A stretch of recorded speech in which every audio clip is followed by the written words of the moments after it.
Your laptop is most not a taxi rank, my bro. When you shopping for a used car, price is just one of the piece of the pup and fleece. You've got mileage, you've got year model, specs, fuel consumption, all that lekker goed. That's why on cars.cozy you can compare cars side by side, all nicely in one place.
Introducing ClickUp Super Agents, the world's first AI agents that natively collaborate with humans and always have correct context and perfect memory. You lead, your super agents go to work, completing tasks, scheduling work, creating designs, and even running entire workflows. And starting today, every human can create an AI agent. It's a total leapfrog in productivity. Maximize productivity with your first super agent today.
212. Good morning again. It's 29 minutes past 10.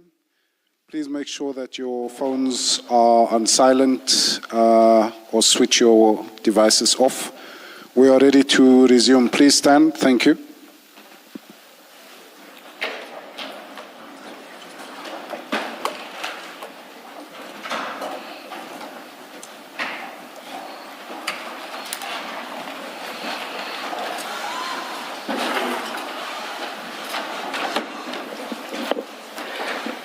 Let's start. Thank you, Chair. Good morning, Mr. Madlanga. Good morning. I will be leading you through evidence today and questioning you on aspects of your statement and other evidence that's been led before the Commission thus far. Does it work for you to please pull the mic closer to you, please? Is this better, Chair? Yeah. We have a few files in front of us. What should we have? So, Chair, I think in addition to the file 1, but the file 1 being the Regulation 10.6 notice, statement and annexure, that file, the file 10, and the relevance of file 10 is that Mr. Madlanga's supplementary statement is contained in that file. That's what I'll be looking at there, now and then file 2, which is where the contents of the Sonona bundle are included.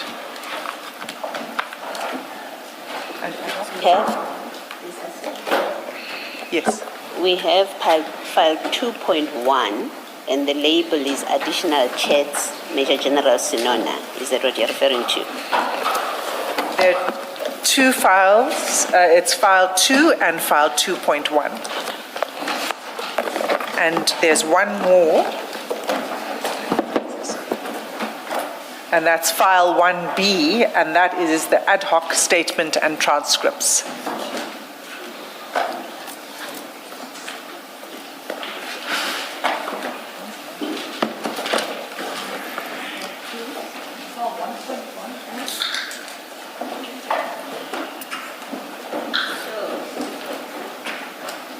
Just to make sure we're looking at the right file. So file 2 is evidence bundle, witness C, Sonona, witness I, Shibiri. Is that the two? That's file 2. Okay. We'll be looking at the Sonona part of it.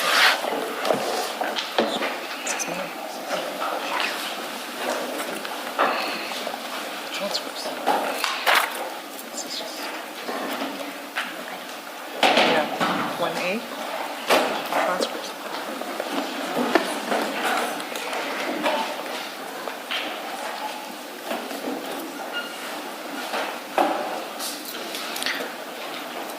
Mr. Madlanga, do you have those files? Yes, I do.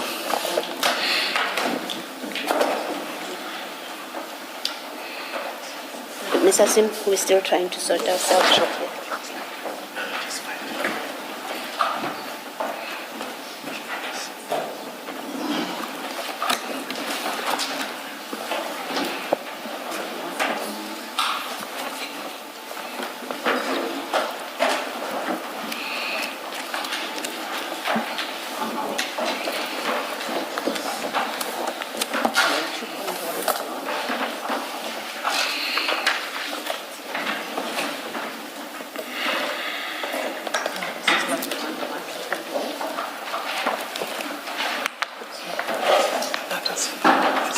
Yeah.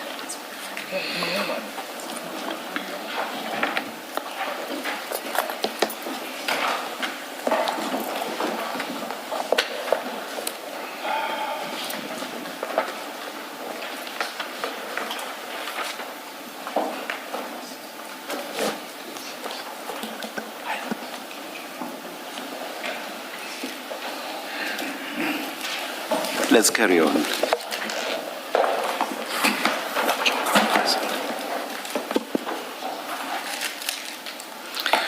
Okay, Mr. Matlala, what I want to begin with is you recall on the 2nd of August you provided us with a statement in response to the Regulation 10.6 notice, right?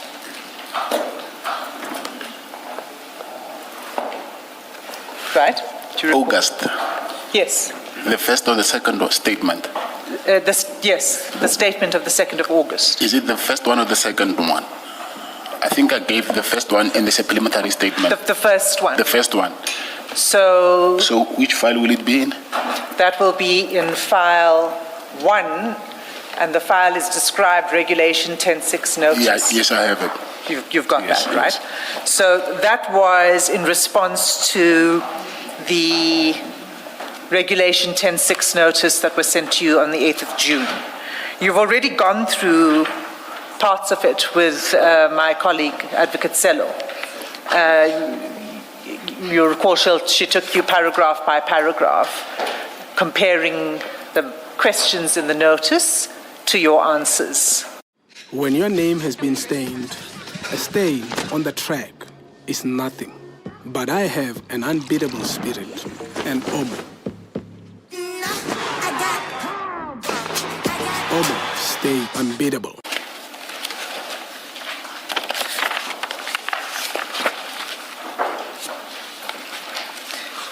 So 2.2 requested you to explain your history and relationship with a list of law enforcement officials that the names were contained in Schedule A to that notice. Do you remember that? Yes, I do.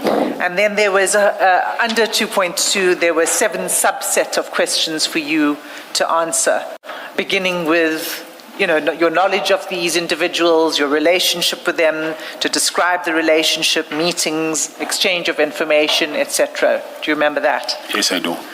And then you responded on the 2nd of August.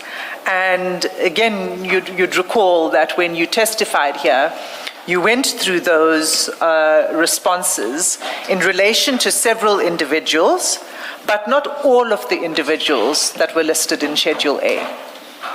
Yes. Okay. So you were then requested to supplement your statement in respect of the remainder of the individuals. Do you recall that? Yes, I do.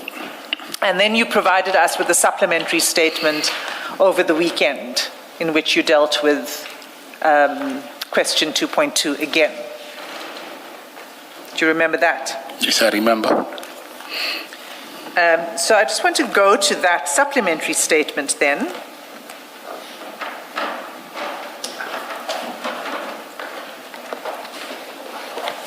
And that's in file 10 of the file marked Application for Immunity. And your affidavit begins at page 3 of that file.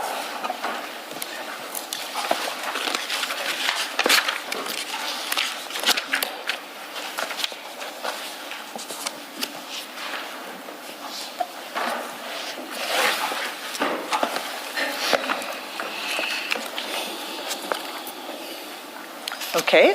Now, if you can turn specifically to page 13.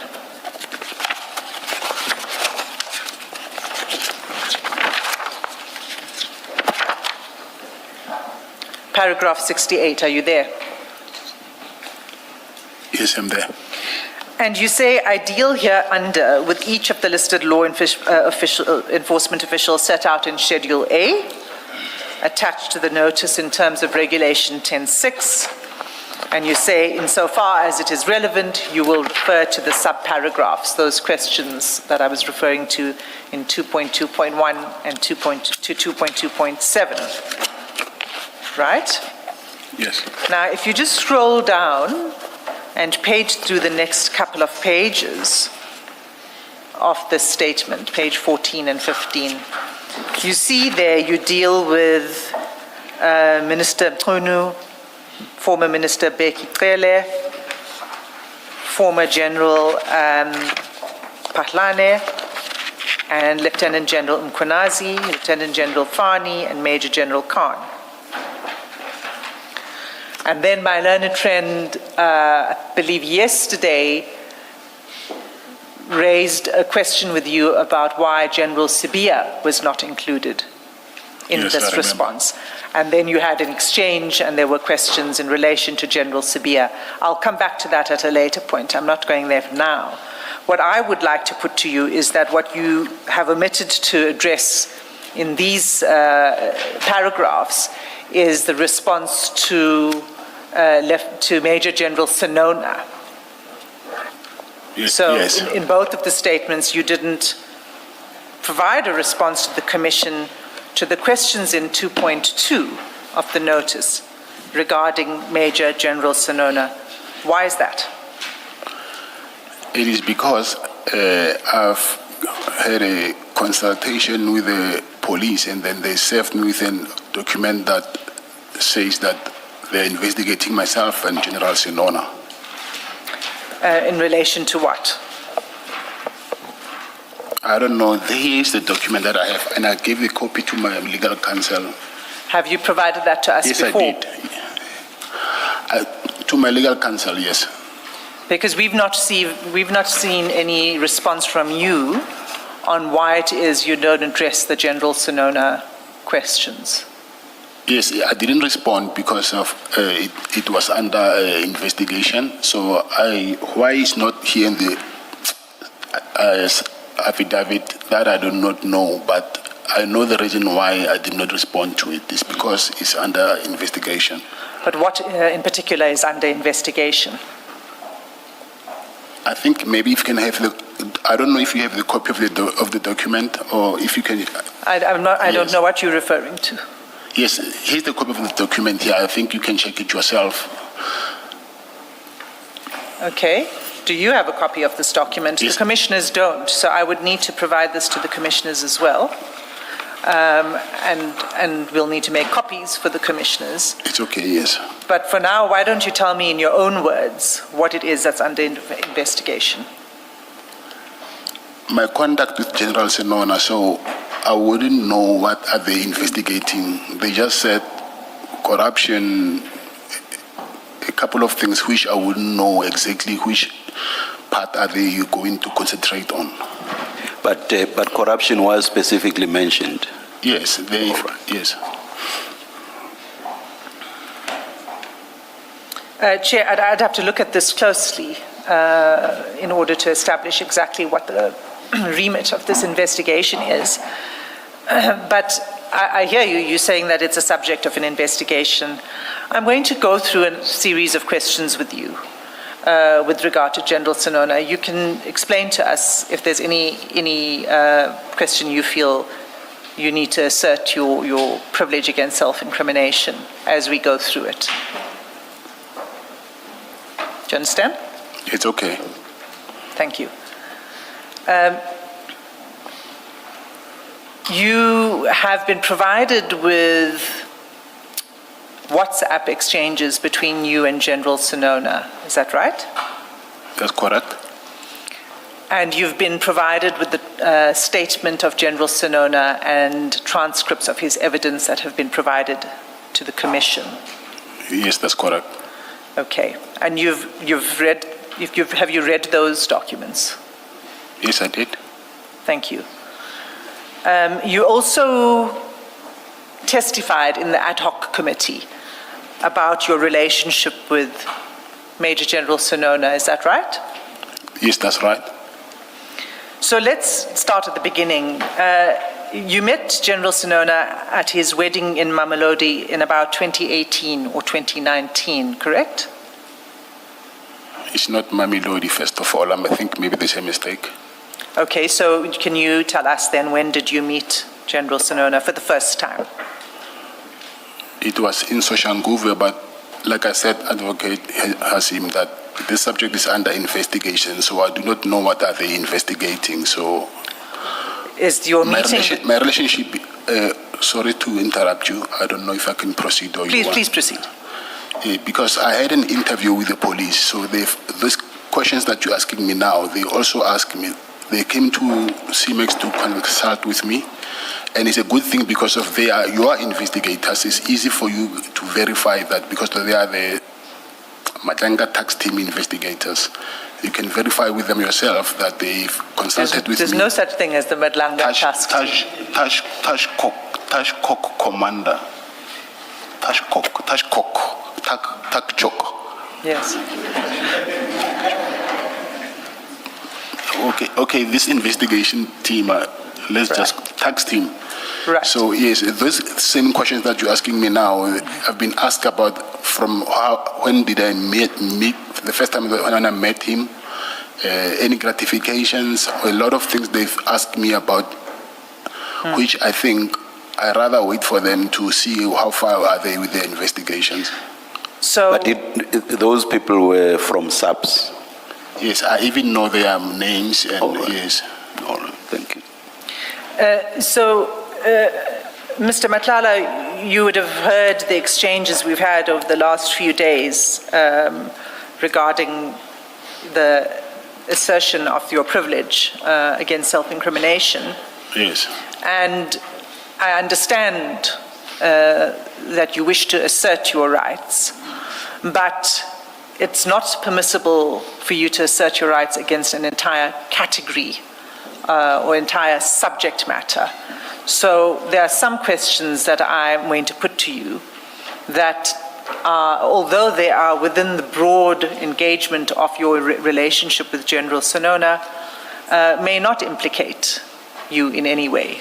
So you'll need to listen to my questions as I go through it and answer the questions as to the best of your ability, subject to your rights, of course. So the first question I'm asking you is, when did you meet General Sonona? Your answer to that question, are you saying just by answering that question, you will be implicating yourself in a criminal offense? Yes, I will advocate. So that's why I'm choosing the right to remain silent, because the same question. So I don't mind you asking about General Sonona, but I will refer to if this is questions which I was not asked by the investigators, it's okay. But those questions, I think they've got notes, and then you can verify with them, because like I said, they are the police. They will tell you yes or not or no. But this, like the first question that you just asked me now is the question that they also asked me.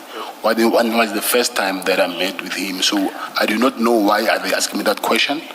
They might want to use it to build their case regarding that question. I don't know that. So I rather choose to remain silent, because I do not know what is the intention of that question.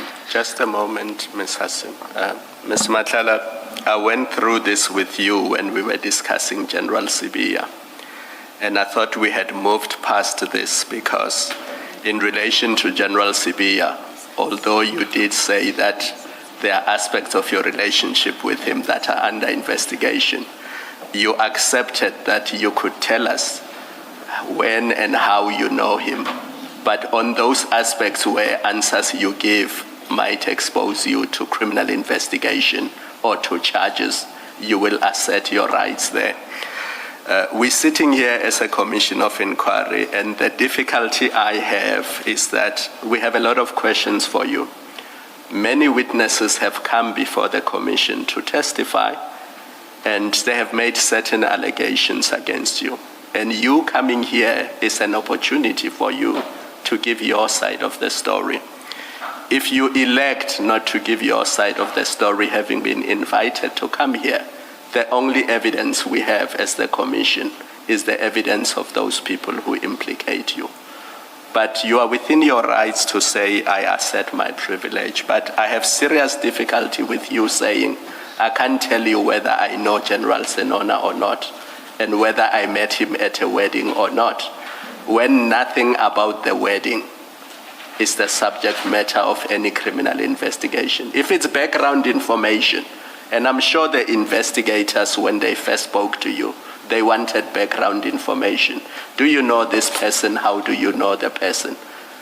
But that has nothing to do with whether you are involved in criminal activity with him. It's simply background information to understand whether they should even ask you any further questions about the person. Because if you say, I don't know the person, then that's the end of the inquiry. So you can imagine that when they first engage with you, they will start with, do you know this person? How do you know this person? Before they get to the substance of what they want to ask you about. So it will make our job very difficult if the entire subject matter is off the table, because to be honest with you, most of the questions that I intended to ask you, I know that they touch on issues that you intend to assert privilege on. But it can be that in respect of everything, you assert privilege, because then we're not going to make any progress. I had understood you that you accepted that in relation to General Sibia, how you knew him. You even testified about the 4 occasions, including the party at his house and the engagement party. So if you could answer those questions, I'm not sure why in relation to General Senona you cannot answer the same questions. So I would expect that the question that was asked, you will answer it, because answering it does not impact on your Section 35 rights or, your privilege arising from the Commissions Act and the regulations. To add to that, Mr. Matlala, just two things. One, I would understand if, for example, your first meeting with General Sinona was about criminality. Take this example. The two of you have agreed to pool the greatest cash in transit, highest in South Africa, and you say it will be quite discreet if we meet at my wedding. Nobody will suspect anything, but you and I will steal a moment and have a discussion about the highest, do our planning. So there I would understand if you don't want to come anywhere near the a discussion of your first meeting with General Sinona. I'll be surprised if you want to suggest that that very first meeting already concerned any possible or alleged criminality for you to be refusing to answer any questions that relate to that very first meeting between the two of you. Then, secondly, I want to disabuse your mind of any possible apprehension about this so-called Madlanga task, what team? Yes. That entity was wrongly or incorrectly named. It has nothing to do with Madlanga. It's SAPS that chose to name their task team, which they as SAPS are using to investigate matters that emanate from issues that were debated before the Commission, or in respect of which the Commission made referrals. That's SAPS 100%. All the Commission would have done in certain instances would just be to make referrals. So it's SAPS acting as SAPS, and at that level, after the referrals, the Commission has no role to play whatsoever. So you kept saying to get answers, because I was already asked questions of this nature by this Madlanga task team. You can get the answers in that regard from the task team. They are not the Commission. The Commission has its own mandate and it wants to establish facts for itself. So you cannot refer the Commission to that task team, which is SAPS, and which the Commission has nothing to do with after it has reached the point of, we are now referring these matters to SAPS. SAPS then acts as SAPS, not as the Commission. I thought I should just disabuse your mind of any possible misapprehension in that regard. Now, having heard what Commissioner Kumalo said, perhaps I will ask Ms. Hassim to repeat her question, and hopefully this time we'll get an answer. I wanted to comment on the... Yes, you may. Yes, you may. Kumalu. Oh, yes, you may. Because he was saying that introduction, but so my question, my concern actually is, why will the police ask me about when there was the first time I met him if it doesn't matter to them? So I'm of a view that everything that they will ask me is relevant to them. They wouldn't just ask me a question just because they want to pass time. So I do not want to undermine their investigation and end up incriminating myself by saying things before they can even get there. So I am not comfortable actually answering these questions. I also find myself in a very bad space because I did not invite them to come and serve me with this document, and I did not plan for it to happen. So it just happened, and they even went further and had a consultation with myself, asked me a lot of questions, which my lawyer, my attorney, who is not present now in court, in the commission, I assume he has those notes, I think. So I do not know whether it is a wise move to comment while there is an ongoing investigation, which I'm aware of, unless if it's something that has nothing to do with that investigation, then I'll be happy to comment on that.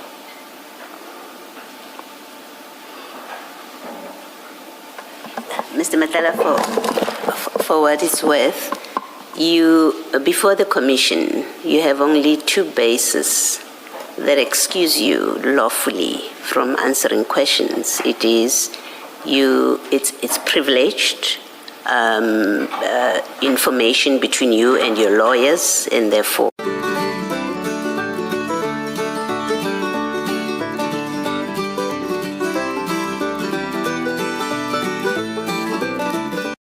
incriminate.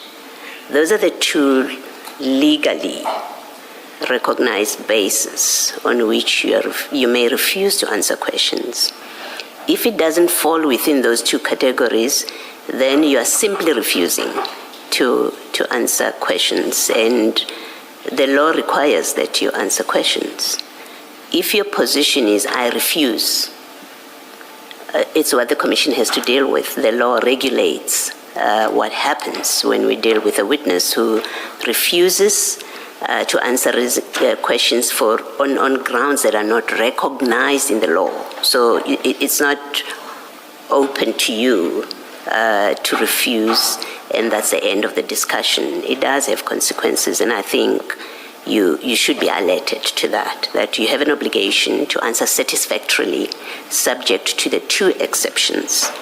And you must place yourself within the two exceptions for you to be excused from answering. Otherwise, you are a witness who refuses to answer questions, and it has its own consequences on you. So maybe you need to be clear.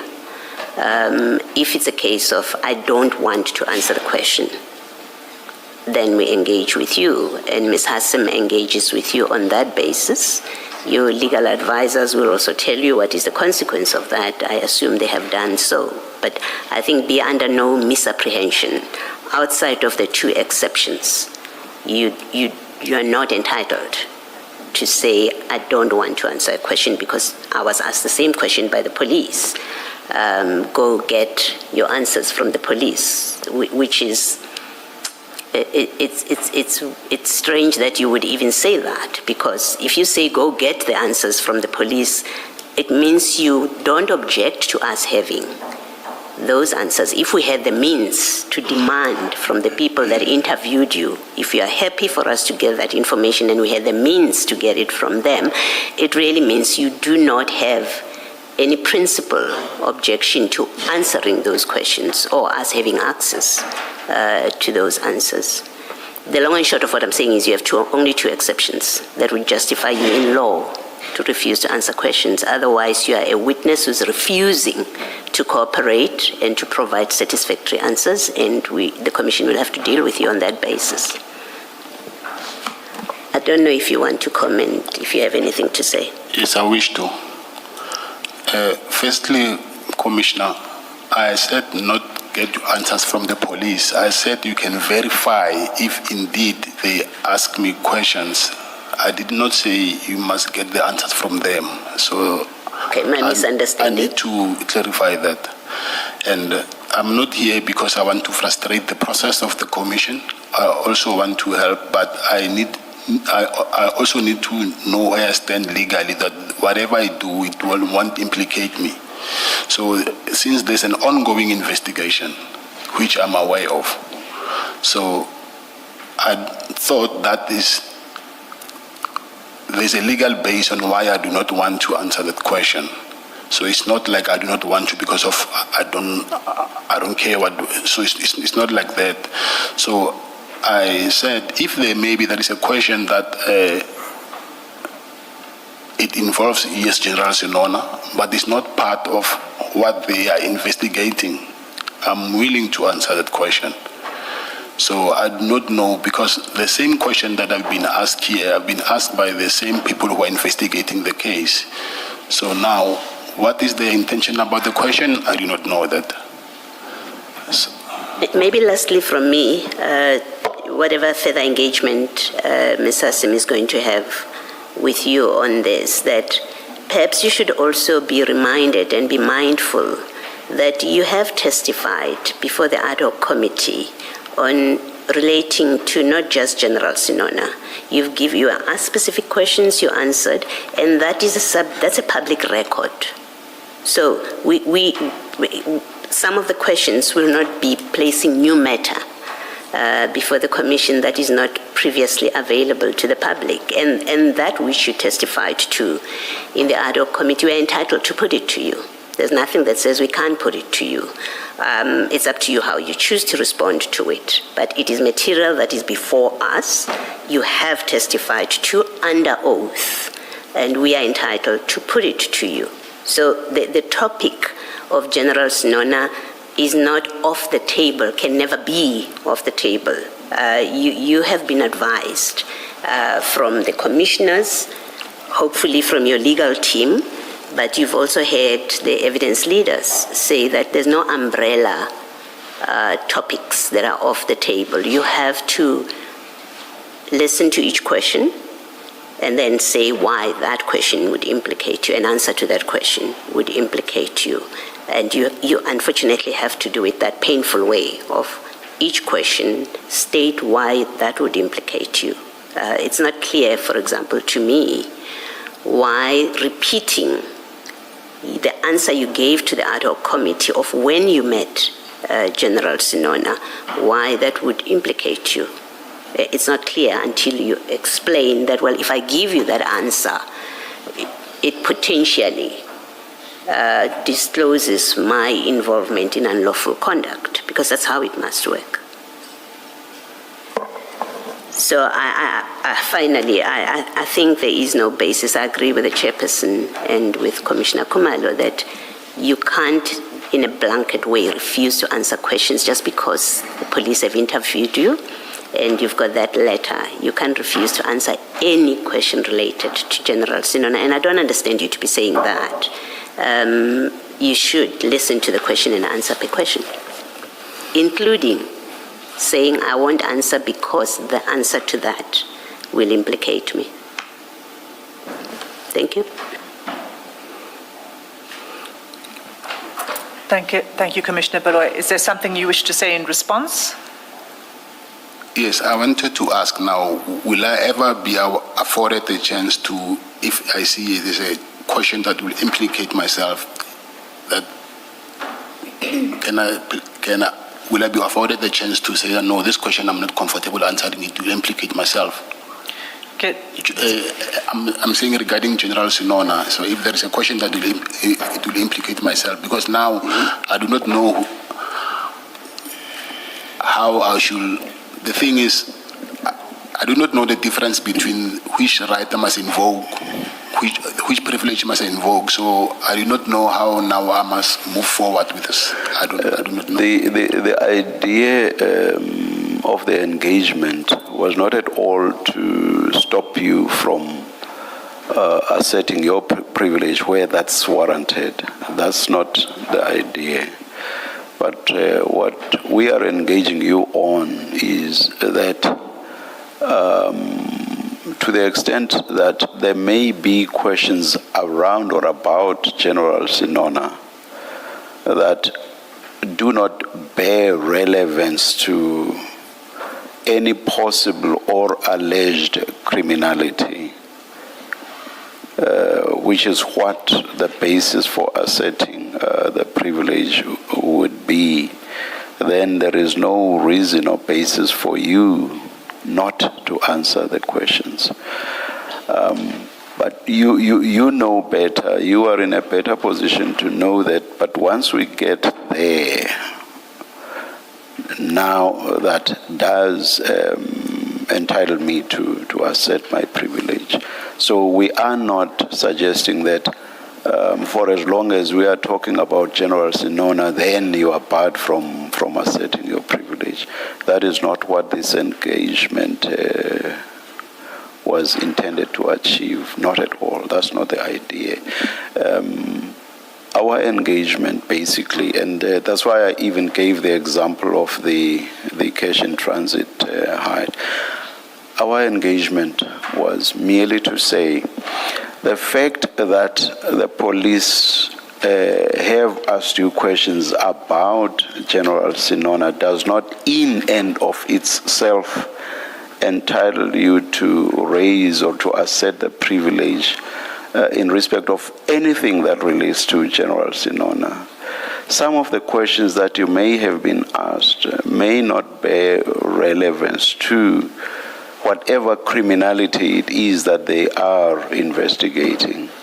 For example, I think it does make sense that you would start somewhere when interviewing someone, and that starting point may not necessarily in and of itself bear relevance to what is actually investigated. I guess one could even relate it to a conversation. Sometimes when you are engaging in a conversation with people, you do not just go straight to, some people do, but sometimes you will introduce it, but it's not really the crux of what you want to address.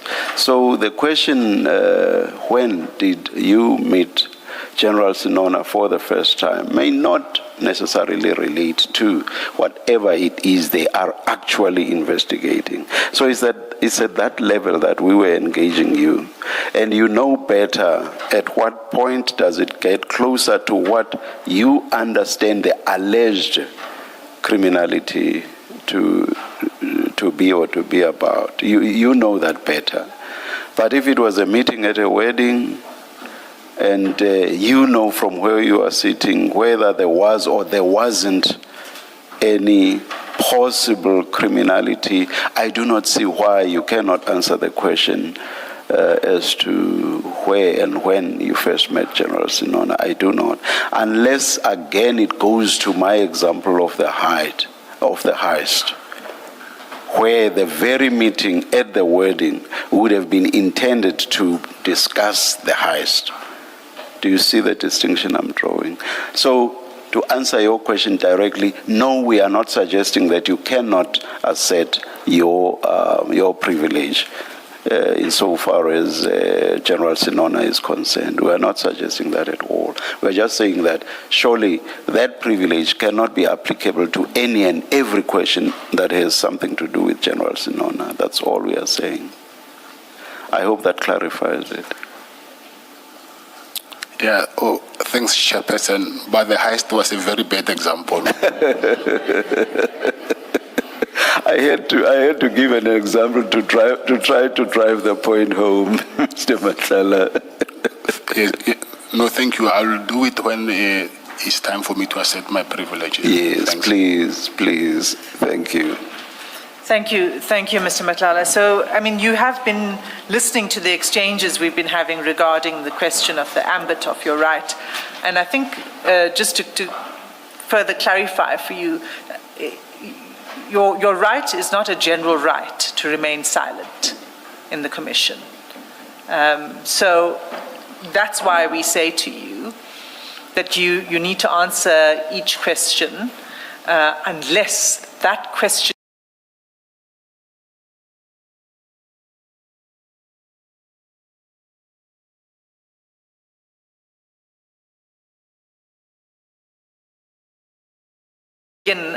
again.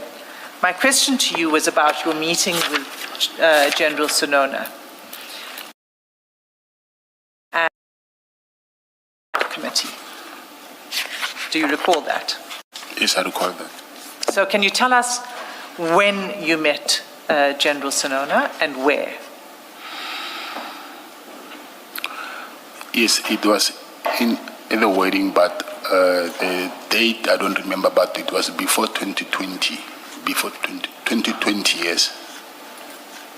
Sorry, are you saying it was in 2020 or before 2020? Before, yes. Because 2020, I remember it because of the pandemic, so it was before that. Okay, so, and that you said was at the wedding? Yes. And so you spoke to him on that day? Yes, I did. And did you exchange numbers that day? No. When did you exchange numbers? On a later stage. Do you recall when? I don't recall when, but also Mr. General Sonona also, he's from the same, I'll say, as a township as Mr. Musibi. So I knew him because sometimes he will be with Mr. Musibi, and then that's how I knew. I got to I would say get closer to him. Okay, so you met him at his wedding, but your introduction, the reason you went to the wedding wasn't because Mr. Msibi introduced you. No, it's not. And then you're saying that your relationship grew closer with the assistance of Mr. Msibi because he had a relationship with General Sonona. Not with his assistance, because I think it was the funeral of, they're from the same township, so he was at the funeral of Mr. Msibi's mother.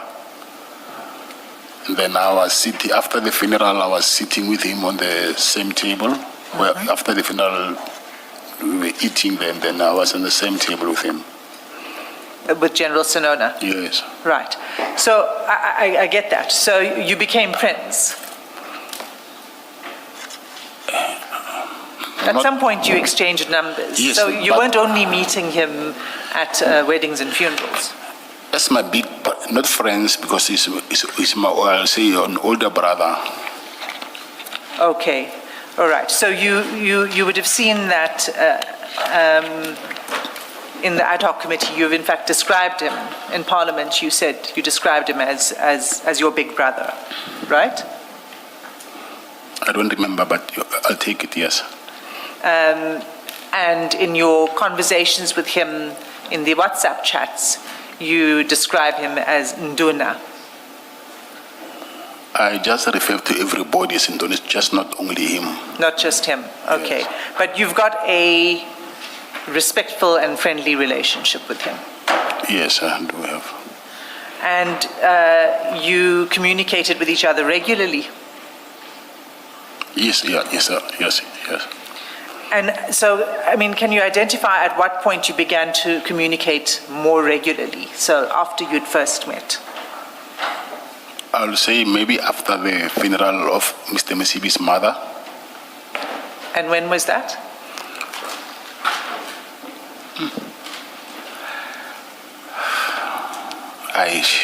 Maybe 2021, 2021 maybe. Okay. All right. And then you arranged to meet with him when you went to Durban from time to time. Is that right? When I did what? You arranged to meet with him when you traveled to Durban. Yes, I did, yes. And you also would arrange to meet with him when he traveled to Pretoria. Yes.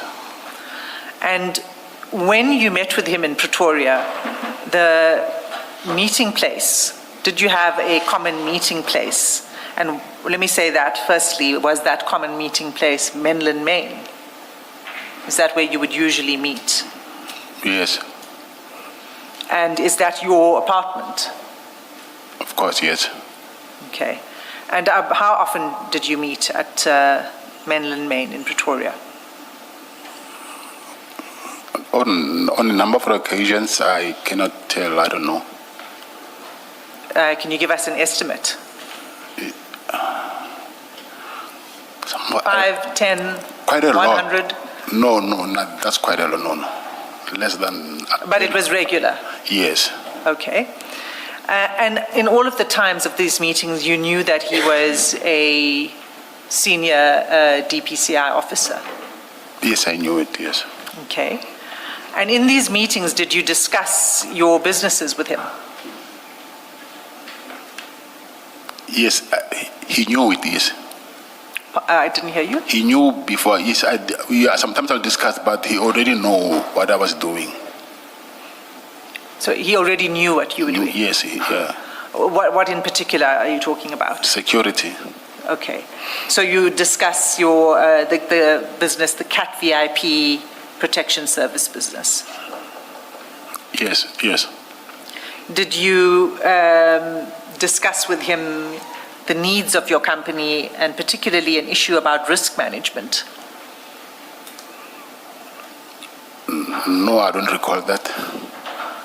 Okay. Did he introduce you to any people or recommend people for you to consult with to assist you with the management of the company? No, not to consult with, but he was willing to recommend people who needed security services to me. To recommend people who were in the same business? No. Can I give you an example? Yes, please do. And if you could just speak up a little, I'm not sure if it's just me. I understood, but he just said he'll explain. But I understood his answer to be that he would recommend clients. That's how I understood. Yes, but did you want to explain further, Mr. Madlanga? No, I wanted to say as clients, recommend clients, yes. Yeah. Okay. So you're saying he did not recommend sort of experts for you to consult with regard to the management of your business? Experts? Yes. Like maybe financial experts or business management, people who are experienced in business management or that kind of thing? No, I don't recall that. Okay. And did you discuss your contract difficulties with SAPS with him?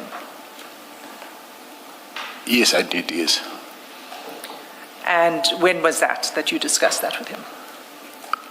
I'll say maybe in the beginning of 2025 or towards the end of 2024, somewhere there, yes. Okay, so end of 2024, beginning 2025. End of 2024 was also the time at which you had the raid at your place by the GCI Ops team on 6 December, correct? Yes, that's correct. And then there was a second one in December as well. I think it might have been around 18 or 19 December, is that correct? Yes, that's correct. Did you discuss that police action that was taken against you? Did you discuss that with General Sonona? Yes, I did. And what was the content of that discussion? Let me just start with the first raid. I was worried that I thought I was robbed, but as soon as I found out that they are police who came to do the raid, so I told him about what happened, because he was in Pretoria, I remember. So I didn't need to go to KZN, he was around. So I explained to him what happened, and I think that's it.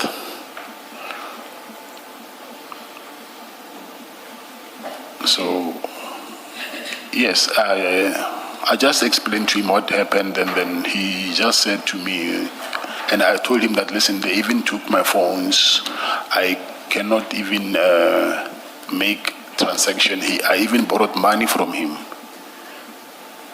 Yes. And yes. I remember that day he gave me 20,000 rands. He gave you 20,000 Yes. rands on that day? Yes. And that was after the 6th of December? The following day. The day immediately? I think it was the 7th or the 8th, yeah, but it was on a weekend, yes. Okay. And did he advise you on how to handle what had happened to you on the 6th of December, including the seizure of your phones? No, he also did not know what was happening. I just told him, but we thought by then, even myself, I thought since we found out that those are the real police, then we thought, anyway, what they were looking for, they didn't find it, it will end like that. So there was nothing further to discuss until the second raid. Until the second raid? Yes. What was the concern in relation to the second raid? The concern now, it was because I thought that was a personal thing. Like I explained earlier, that the police went to my office to do an inspection, and while they were there, they ended up coming up with a charge of negligence, I'll say, because I had a spare key of my safe where we keep our weapons. And I did not know, according to the law, you're not supposed to do that because, as an owner of the company. So, but the way the police came to my house to arrest me, then I thought this is more than what it was supposed to be, because they came with this task force members to arrest me for his key. Then I explained that to him, that I don't think this is what it is. There might be more to this thing. Then he advised me that maybe he will ask around and he will tell me what is happening.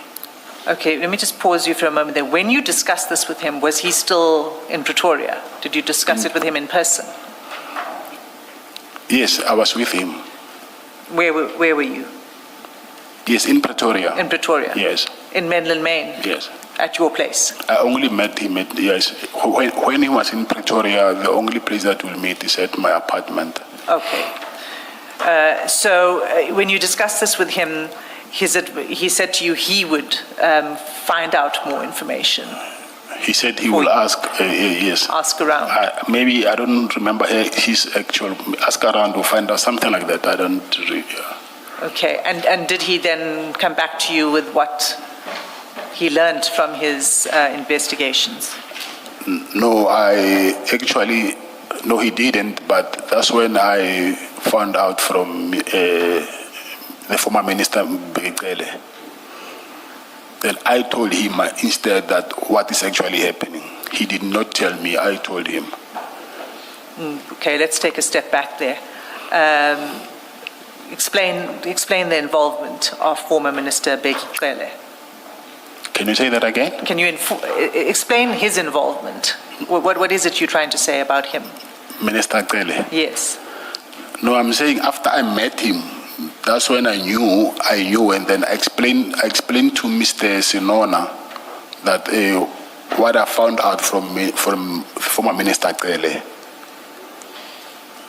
So Right. I don't know what you're saying. I must explain what? No, I just want to understand why you were introducing former Minister Cele into it in response to my question to you. My question was, did General Sonona come back to you to say this is what he has found out, this is the team that did the raid, and any information, did he give it to you? Any information? Yes, and I said he didn't. I'm the one who actually told him what was happening because I found out from Minister Cele. Okay, so he had no information that he came back to you with? No, nothing, yes. Okay. But he did undertake to find out. He just never came back to you. Yes. Okay. So at this point, this is now December 2024 still, and you've met meeting him regularly. I assume it's a loan that he gives you of 20,000 rand. It doesn't matter whether it's a loan or not. But by this point in time, you've now become personal friends. Would that be fair to say? It's not fair. It's like now I'm saying I'm friends with the chairperson and he's older than me. So I'd rather say my big brother. I cannot say he can be my friend and someone older than. Ms. Matlala, perhaps in township lingo you say it was a brotherly relationship. Yeah, yes, big brotherly relationship, yes. He's not a relative, but you have a brotherly relationship with him. Lady Bra. No. Yes. Yes. I want to take you back. Sorry to do this. I had a question. At what point, I know you met first at a wedding and then at the funeral of Mr. Msibi's mother. At what point did you become aware that he was the head of the Hawks in KZN? At the funeral. So you found out at the funeral that he's the head of the Hawks at KZN? No, not the Hawks. I just heard people referring to him as General. So I do not know General from where. Yeah. But you knew that he was a general. General, in yes. subs. General, yes. You just did not know which division or which unit. Yes, no, that I did not know. Thank you.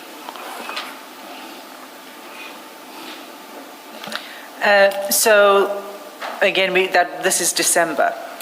Let's stay in December and go to the WhatsApp chat conversation between you and General Sinona. And for that, you'll need to go to file 2.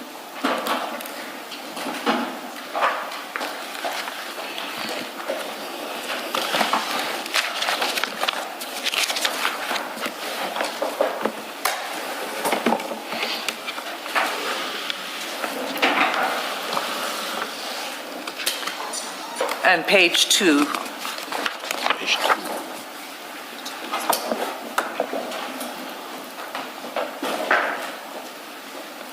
And do you see the chats between you and General Sinona? Yes, I do. And you see that it's dated 28 December 2024? Yes. Okay, let's... 2.1 file. No, we filed 2.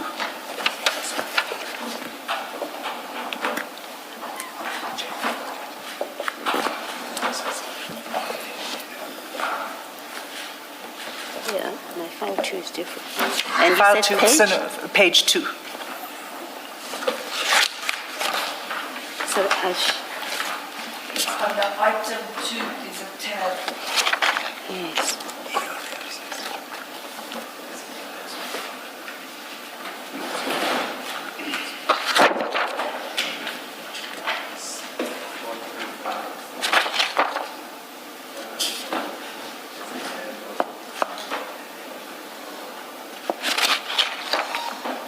Perhaps the numbering, I'm hoping that your numbering hasn't gone awry, Commissioner Beloy. But if you look at the tab, that's numbered. Tab 2. Yes. Sorry, numbered what? Item 1. Yes. Item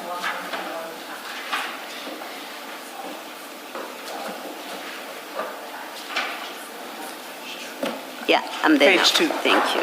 Thank you.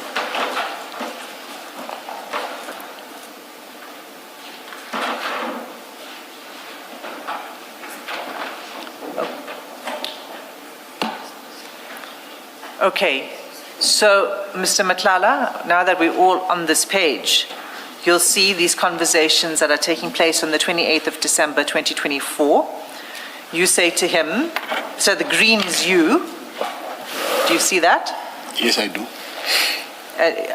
You recognize that number? I see the name, but the number didn't, but I see his name. And your number ends in... Oh, my number, yes, 413. yes. Is that your number? Yes. Right. You start off greeting him by saying, morning, Duna. He says, I trust you are fine under the circumstances. Okay. And then you say, the guy I went to see really helped. I will tell you whenever you back this side. Monday, I'm starting with our project. Nothing is disturbing me anymore. What were you saying to General Sinona here? Let's begin with who is the guy that you went to see? Yes, the guy I was referring to, the former minister, like I said to you, I'm the one who informed him that the minister helped.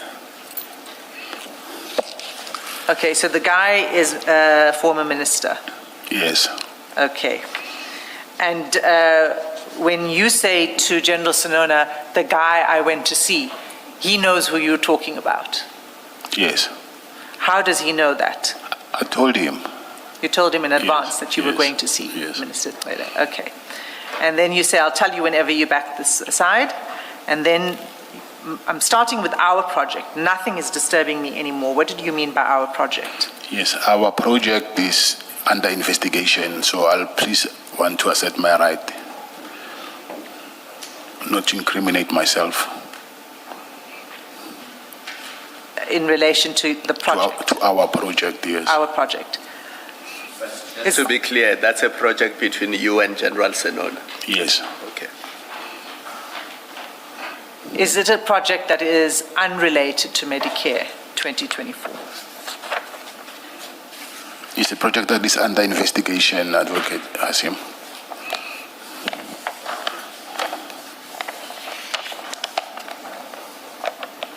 Is it the Medicare 24 contract? No, it's not. Okay. So when you have this exchange with him, he says he's coming back. If you turn over to page 3, I'm coming back that side tomorrow a week, and then he tells you when he arrives. 2 days later, or 3 days later, because it's December. Did you then meet with him when he arrived back in Pretoria? I think I did, but I don't remember. Maybe I did, yes. You don't recall, is that what you're saying? I met him a lot. Chances are I might have met him, but I don't recall. Okay. I think this church will assist me to see maybe. Okay. Yeah. So if you look at that page 3, he says on the 30th of December, my brother, I am in Pretoria. Is he saying that to let you know that he's available to meet? It looks like it. Okay. And if you turn to page 4 of that same file,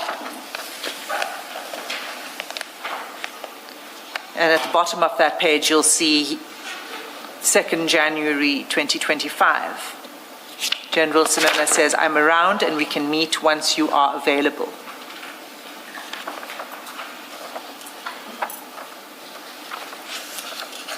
And then you turn over to page... No, let's just pause on that. That's 2nd of January. Do you recall meeting then in January? I think I did, but I just don't remember. But I think I met him. Okay. In fact, the 22nd of January, if we can go to that, page 8.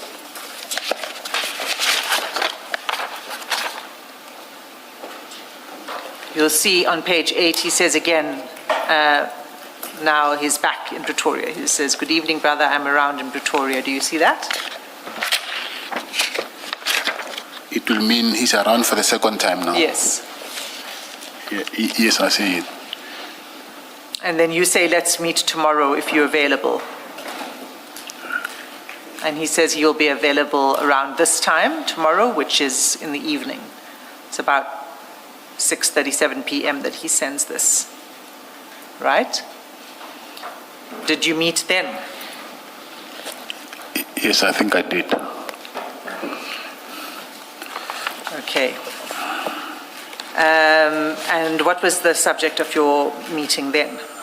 It's the same thing that I'm saying is under investigation. And did you have further meetings in January? Yeah, we had quite a few meetings, so, but I don't know, it's not only in January. Not only in January. Yes. You met in February as well? I met him a lot, so I think maybe I'll say each and every month I met him now, from what I can remember. When did the meetings with General Sinona stop? They never stopped until I was arrested. Until you were arrested, Yes. they continued. And there were regular meetings. Not regular, because sometimes his office was in KZN, so he'll be at work most of the times. Okay. I'm saying regular, I'll say only when he was around in Pretoria. Oh, did you not meet him in Durban? In Durban, yes, I met him. Okay. I'd like to take you to a chat that's on 15 January. I'm just trying to find the right page because it doesn't seem to be in my file.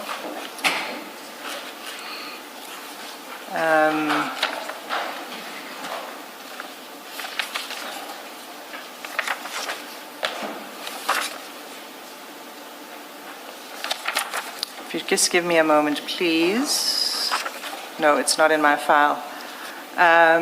It's a chat that's on 15 January, and I'll find the page for you.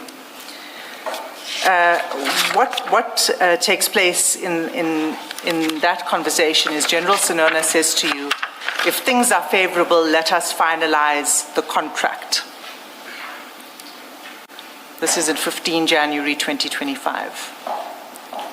He says, if things are Page favorable... 7, top of page 7. Page 7. Thank you, Commissioner Kumar. Do you have it? Yes, I do. So page 6 is where it begins. He says, I'll request if things are favorable, let's finalize the contract for those guys who assisted us. That's General Sinona to you. What does he mean by if things are favorable? What conditions had to be favorable?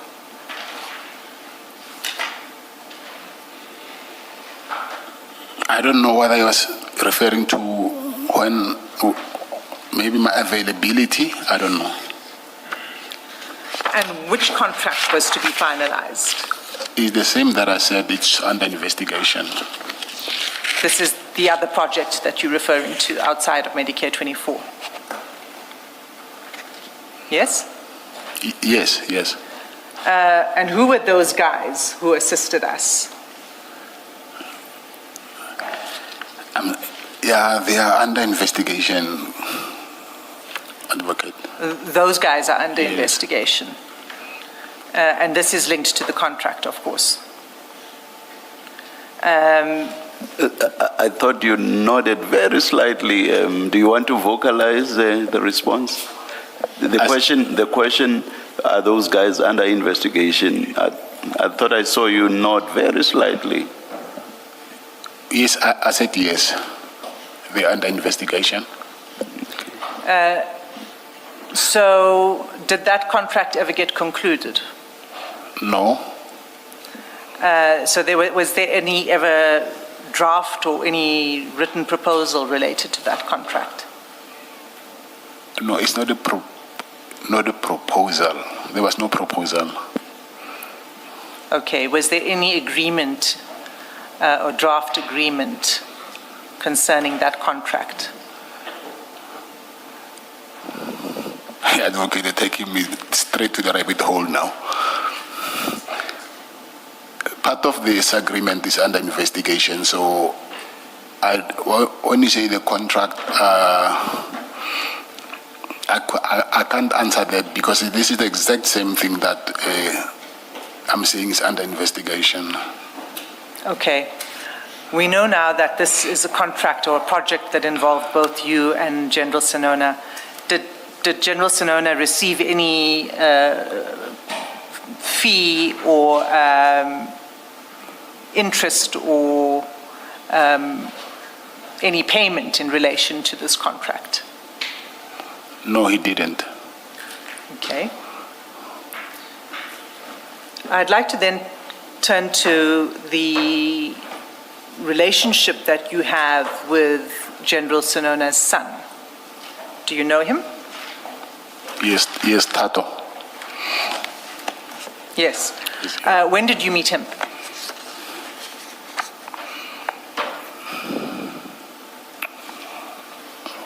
Recently, I don't know when, but recently. Maybe 2024. Yes, recently. In 2024? Yeah, it's recent because 2025 I was arrested. Yes, 2024. Yes, 2024. Do you have a rough estimate about when in 2024? And we're not holding you to it. We understand that you don't have any records in front of you. But if you have a rough estimate, that would assist. Maybe in the middle of 2024. I don't remember the date, but... Okay. And what were the circumstances under which you met Tato Sinona?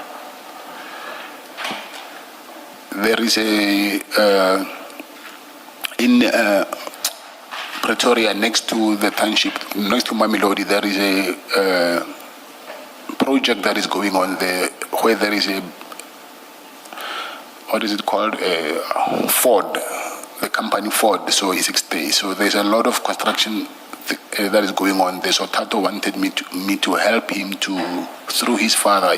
His father introduced him to me, and he wanted me to help him to get the job there because he was also into construction.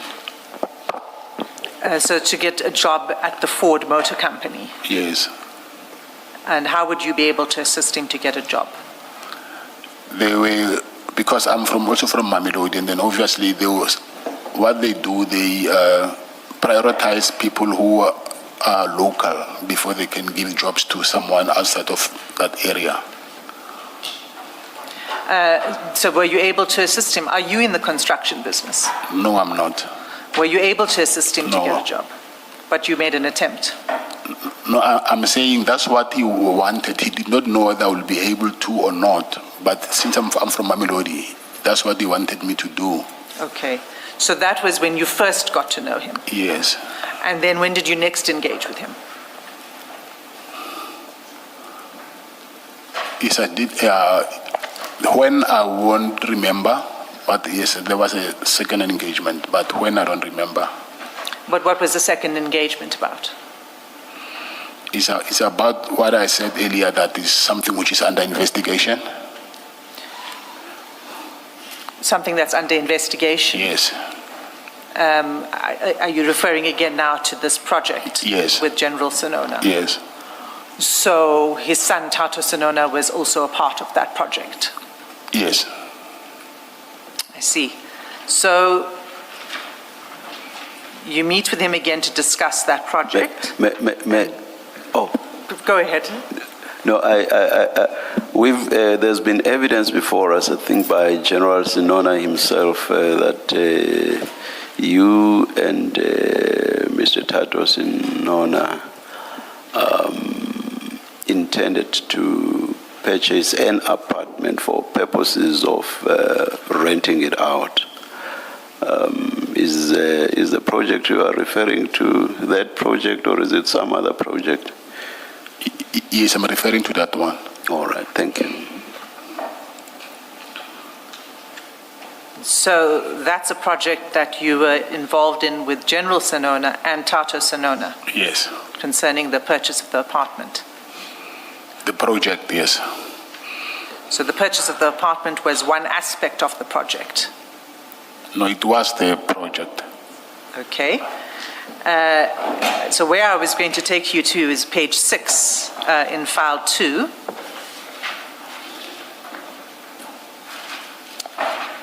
On 9 January 2025, General Sinona sends you a message saying, "Good afternoon, brother. Did you meet with Tato?" And you say, "Tomorrow I'm waiting for offer to purchase first. So this is the project, the offer to purchase an apartment that's being referred to here. Yes, it is. And did you purchase an apartment? No, I didn't.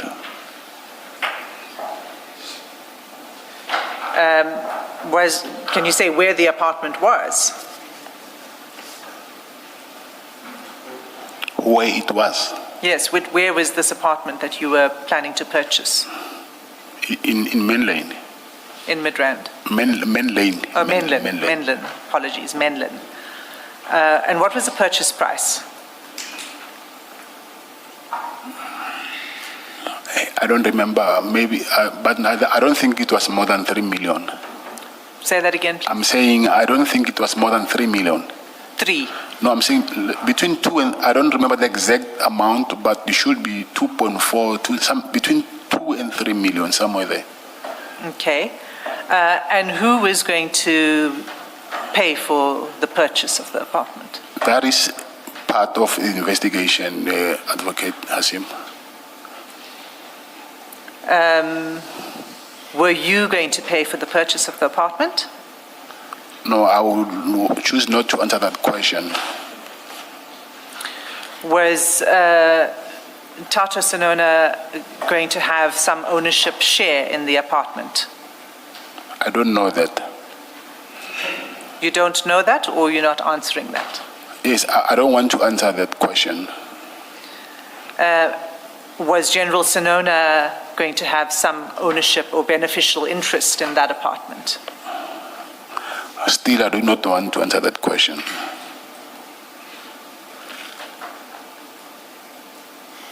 So, when you engaged with the estate agent on the purchase of the apartment, did you request information from Tato Sonona? Yes, I did. Yes, I did. You did. Did you request his FICA documents? Request what?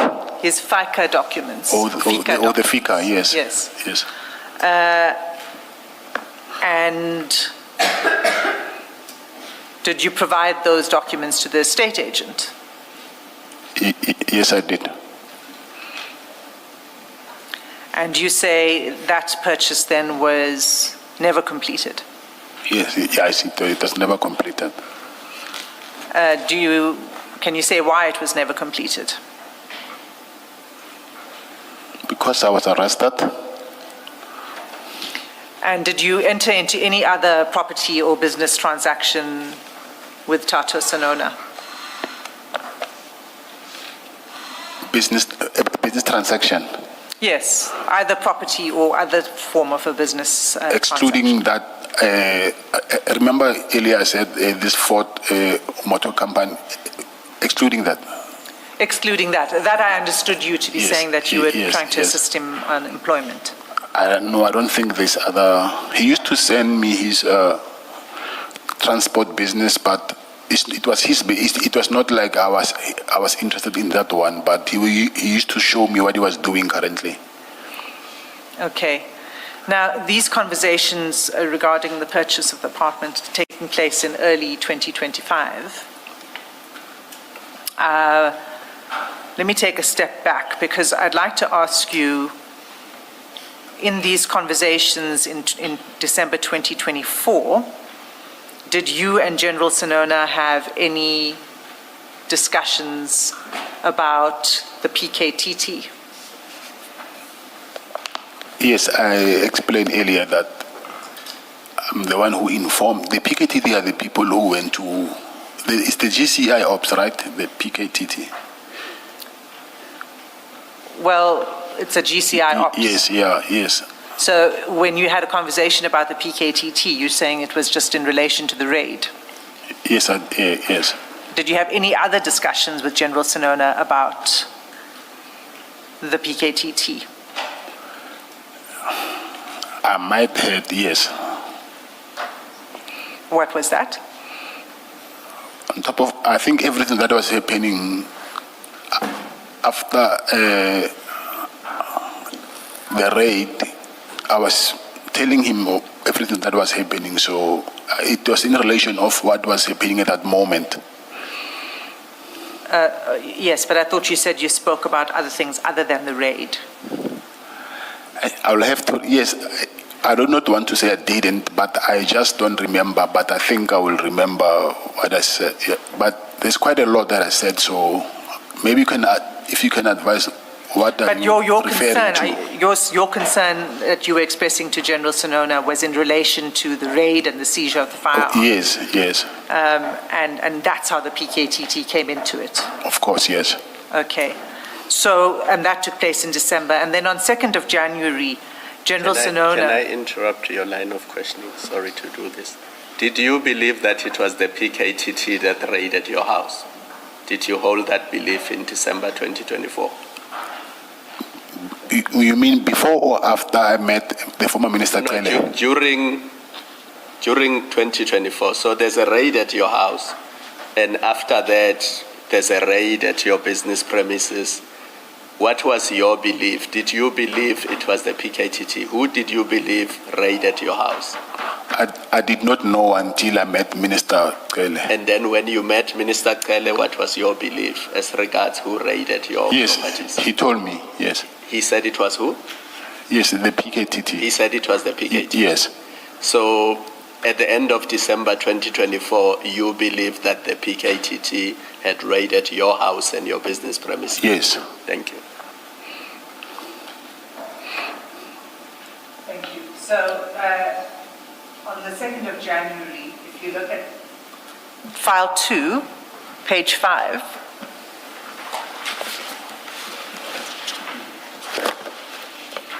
It's the same file that I have. yes. So it's just page 5, it's the WhatsApp chats. On the 2nd of January, you'll see at the bottom of that page, you sent an attachment. Yes. And it says letter to NASCOM. You see that? Yes, I see it. So you'll find that letter at page 15 of the file, same file.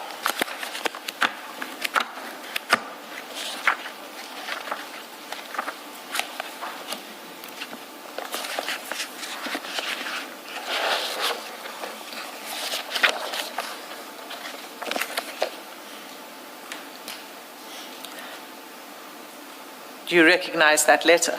Yes, I do. So this is what we've become to be called the PKTT disbandment letter. Yes. See that?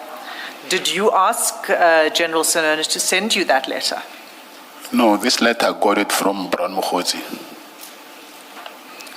You received it from Brown Mokgotsi? Yes. Okay, but you may have received it from Brown Mokgotsi, but in this chat, General Sinona sends it to you. Do you see that? Oh, he sent it to me. Yes. Okay. I thought I sent it to him. Okay. Look at page 5. No, I'm not disputing what you're saying, but I Okay, thought, all right. yes, Or you were just You might have shared it with him as well, is what you're saying. You shared that letter with people? yes, because I received this letter, I think on the 31st, or 31st, I think, or 29th, somewhere there, from Brown Mokgotsi.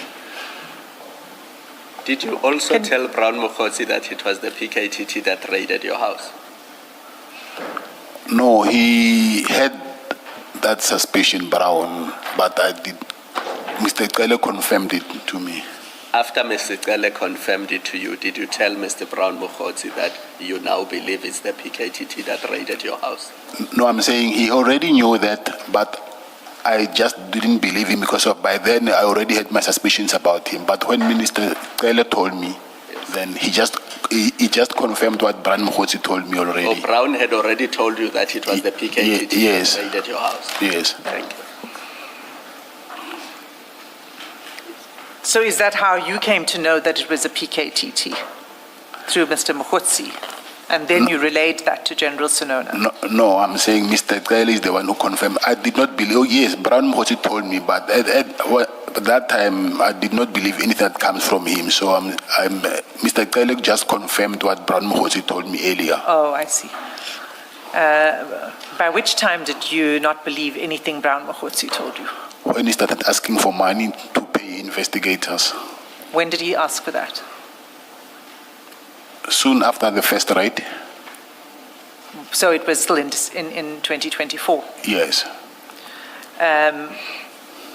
Okay, we'll come back to that.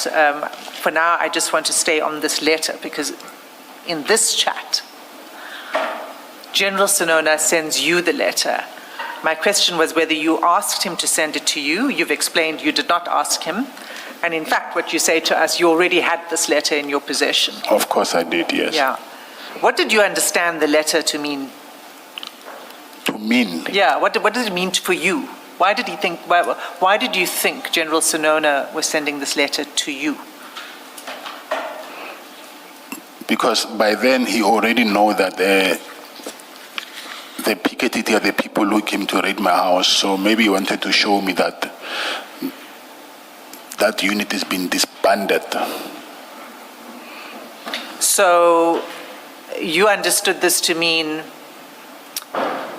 that General Sonona is showing you that there's action taken against this team? Yes, I believe so. And did you have a discussion then with General Sonona about the letter after you received it from him? I won't say no, but I just don't remember because I already received it before, so it was not relevant for me anyway. So maybe yes, we had some, but I can't remember what was it. So you're saying you may have had a conversation about the letter. So remember, this is 2nd of January.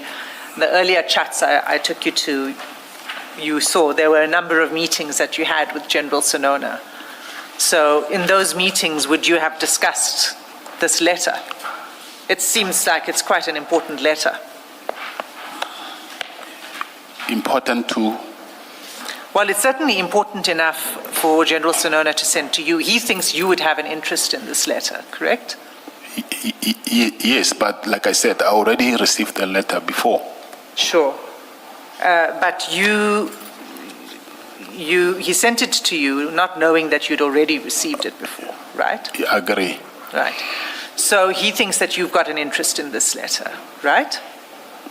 I agree, yes. And then you met on a number of occasions after the 2nd of January, after he sent you the letter, correct? Yes. And you're saying that you could have discussed that letter in those meetings? Yes. Do you recall anything about what you would have discussed? That's why I'm saying I could have, because I do not remember the contents of the discussions. Okay. So you could have discussed it, but you don't remember the contents of the discussion? Yes. Okay. Did you ask General Sonona at any time, now not about the letter, but about the team that was investigating you, that had conducted the raid in December? Did I ask him what about the team? Did you ask him any information of the members of the team that was investigating you? But you mean by the 2nd of January 2025? Yes, after the 2nd of January. I wouldn't ask him because I know who these people were. Because he told you who they were? No. Because Mr. Mokgotsi, told you who Mr. Mokgotsi and Yes. Mr. Kele told me. So did you have any discussions with General Sonona about the team that was investigating you? About the team, like I said, I might have heard, yes, because we wouldn't just ignore, you can't just send me something and then nothing has been said about it. Hence I'm saying we might have said something which I don't know or recall. Okay. So in all of this period of time, in January, and in your communications with General Sonona, he was Obviously, as you said, it was a brotherly relationship. You were obviously very close, and he was supportive of you, right? Yes, right, yes. And he remained in support of you and close to you until your arrest, correct? Yes, that's correct. I'd like to take you to a chat on the 13th of May. It's also should be in file 2.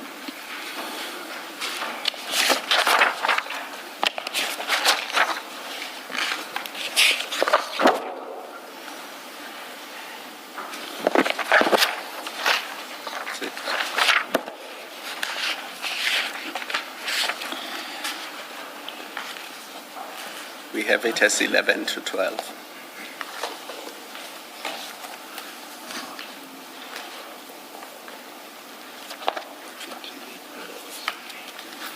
We're looking for May. No, that's 13th of April. Let me tell you what it is, because it doesn't seem to be in the file. On the 13th of May, you'll recall what was happening at that time. That was when your contract had just been cancelled. 13th of May. Yes. Yes. 2025. Yes. Ms. Hasimu, we have another additional chat, Sinona 2.1 on page 20. That's the May. Thank you, Commissioner Kamano.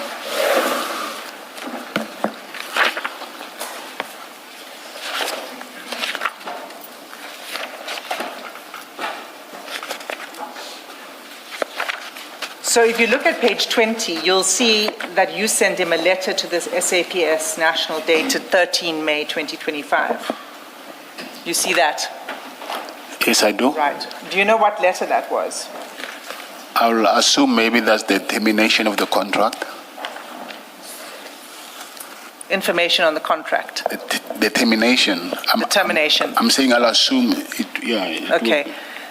That was, in fact, a response from you, from your attorneys, to the SAPS challenging the termination of the contract. Do you recall that being sent? Yes, I recall it. Okay. Now, when you sent this, and it's not actually in the file, the 13th of May one that I'm looking for, what General Sinona told you was, take them on, brother. Do you remember that? Yes, I do. Was that his, was he encouraging you in relation to your proposed legal action against the SAPS? Yes.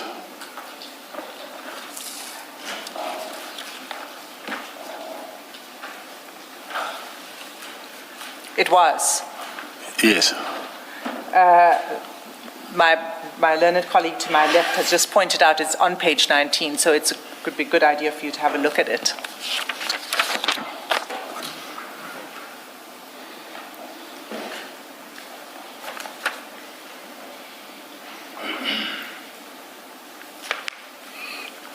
What General Sinona says to you is, this is so sad, it leaves one with choice, but I think he means no choice, but to seek legal advice on this issue with a view to challenge the decision, right? That's the termination.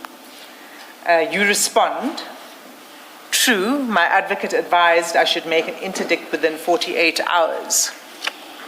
And then he says, take them on, brother, and you say, I am on it. So that confirms that it's in relation to the termination of the contract.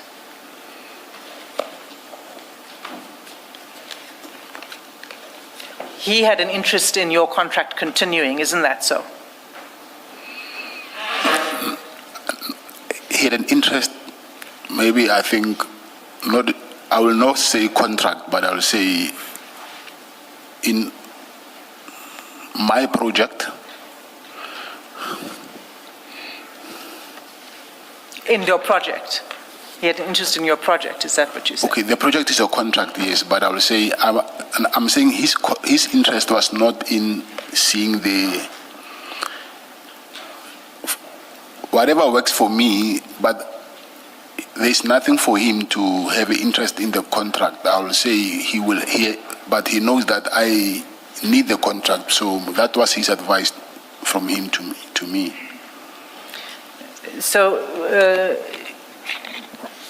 he had an interest in you. In my best interests, yes. So you're saying he was looking after your interests. That's how you're describing Yes. his involvement, if I can Yes. use a different word. Okay. Or he had an interest in your welfare. I will say that, yes. And so, did General Sinona receive any benefit other than just wanting to look after your well-being?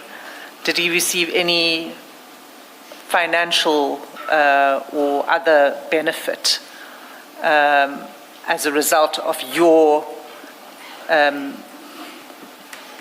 exercising your performance in this contract? Advocate Hasim, those benefits or whatever they are is under investigation. So I'll choose please not to comment on that. Okay. At the end of that exchange... Sorry, just so that there's no confusion, when you say those benefits are under investigation, you mean that question, that very issue? Yes. The financial benefits. Yes. Thank you. At the end of that exchange, General Sinona sends you Minister Cele's contact details. Do you see that? What page is it? 21.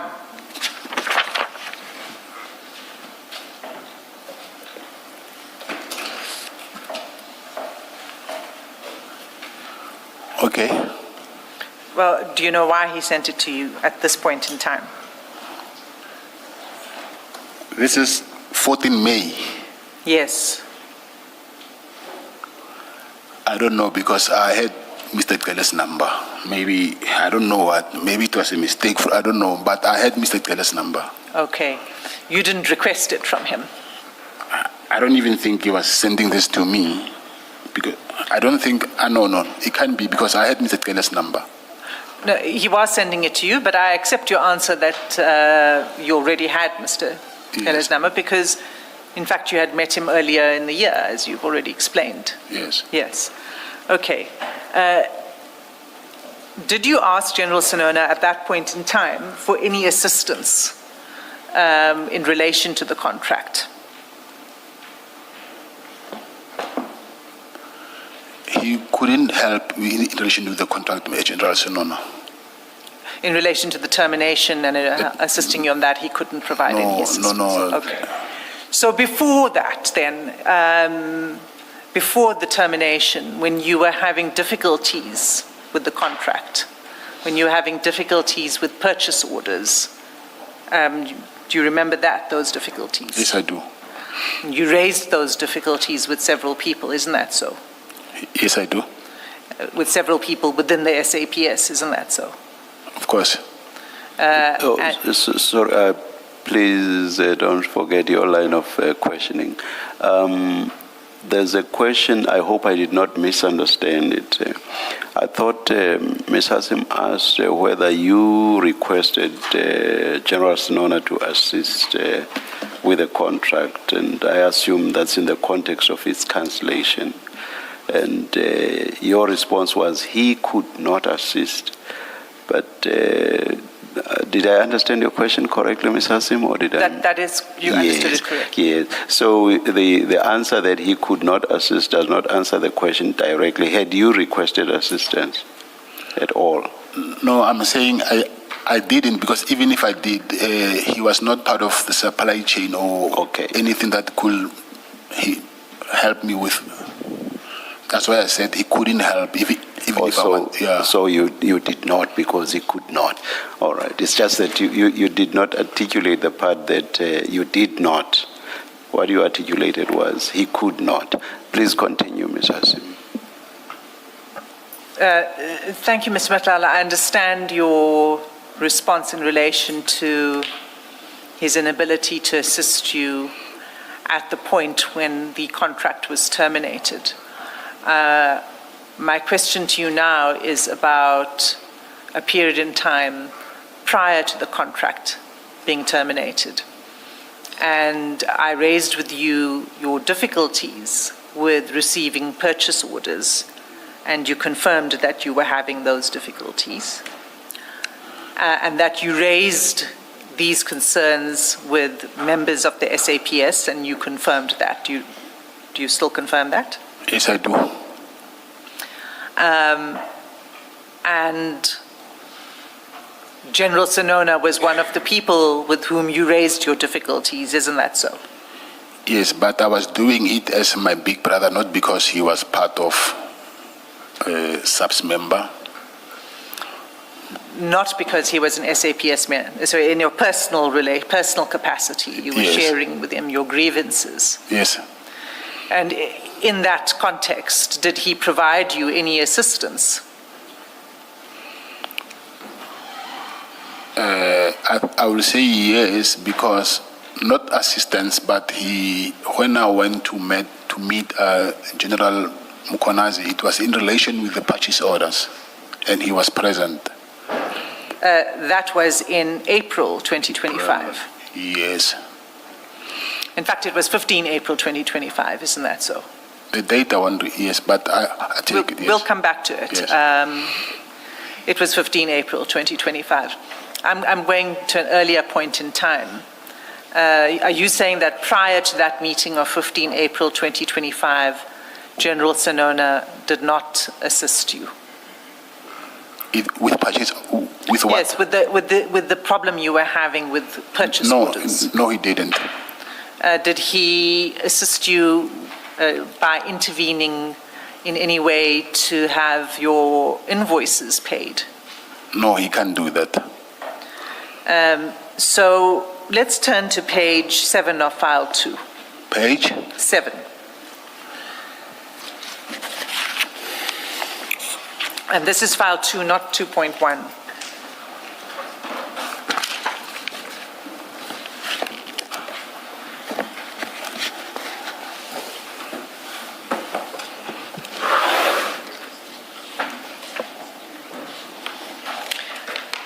Now, we've been at this page before for the purposes of the message that's right at the top of the page, but we've dealt with that now. We understand that that is a separate project, not related to Medicare 24. But what I'd like to put to you from this next on this page is the screenshot that you sent him on the 15th of January at 8:03 in the evening. Do you see that? Yes, I do. What is that screenshot? I think it's to show the progress of how far is the payment from SAPS. So this is an internal SAPS software system. Yes. And where did you get this from? I get this from the head of operations. Your head of operations? Yes. In Medicare 24? Yes. And who's that? James Murray. So this, he captured the screenshot, or was that sent to him? There was someone from SAPS, but that is another investigation from within SAPS, but that's another part of investigation from the Medicare contract. There was someone from SAPS, from the, what is it called? The finance department, who was sending it to James. Okay, so an SAPS member from yes, from the finance department sent him this screenshot. Yes. And you forwarded it to General Sonona. Yes. Why did you send it to General Sonona? To show him the progress of the payment. Immediately after you send it to him, you say, "Let me know when you're around." Was it to discuss this issue of the payments? No, this I was showing him how far is the progress of the payment.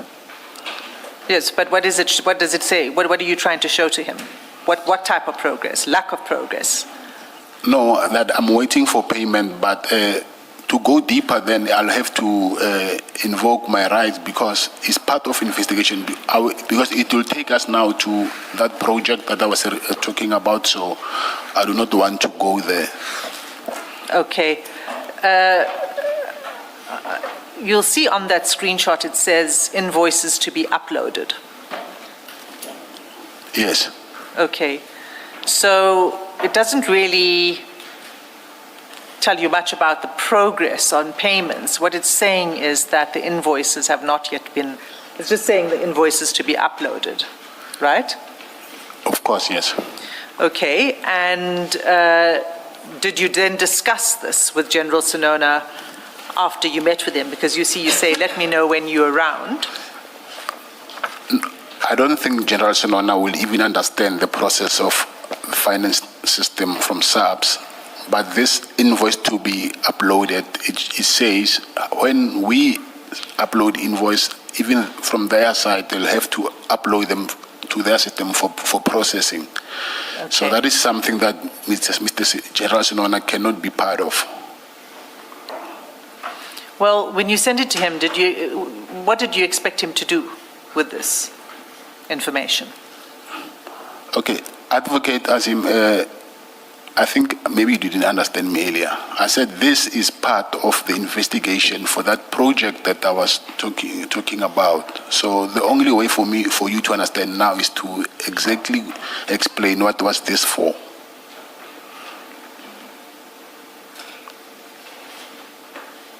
So you're saying that this is part of an investigation into the other project, not Medicare 24? No, not Medicare 24. Okay. Let's go to the next exchange, and that's in file 2, and it's page 9A. The same file that I'm having? Same file, 9A. What page is that? 9A. It's A in brackets. It should be another. There's no A here. It's in the same file. After page 9. After page 9 is 10, and then the other side is blank. Does my learned friend have 9A? It just says 9. It just says 9 here.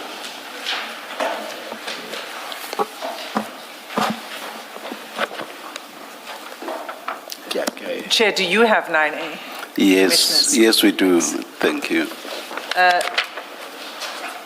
Is it for file 2? It's for file 2, yes.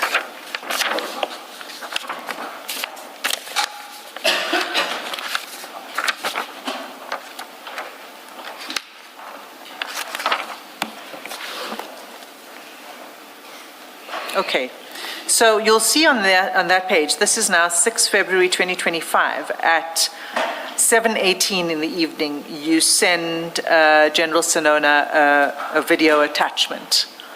And if we could just play that video attachment. Is it not under investigation? I don't know, let's play it and then you'll tell us. So you play it first? Yes. It will be too late, but it's okay.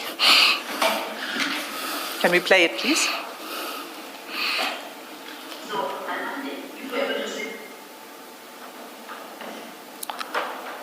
Sorry. This is the investigation of Medicare 24 contract. Okay. But I can explain the... I'd still like the video clip to be played. It has been played before in these proceedings. And we have asked General Sinona questions regarding this particular video.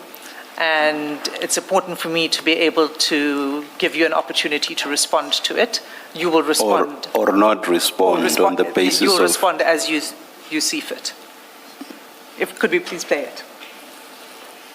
I'm ready to take the keys to the college on the 4th. So by Monday, if we're able to receive anything, we close. We'll rather send members that are short, and that process of the non-performance by the service provider, that process I already directed that it must start.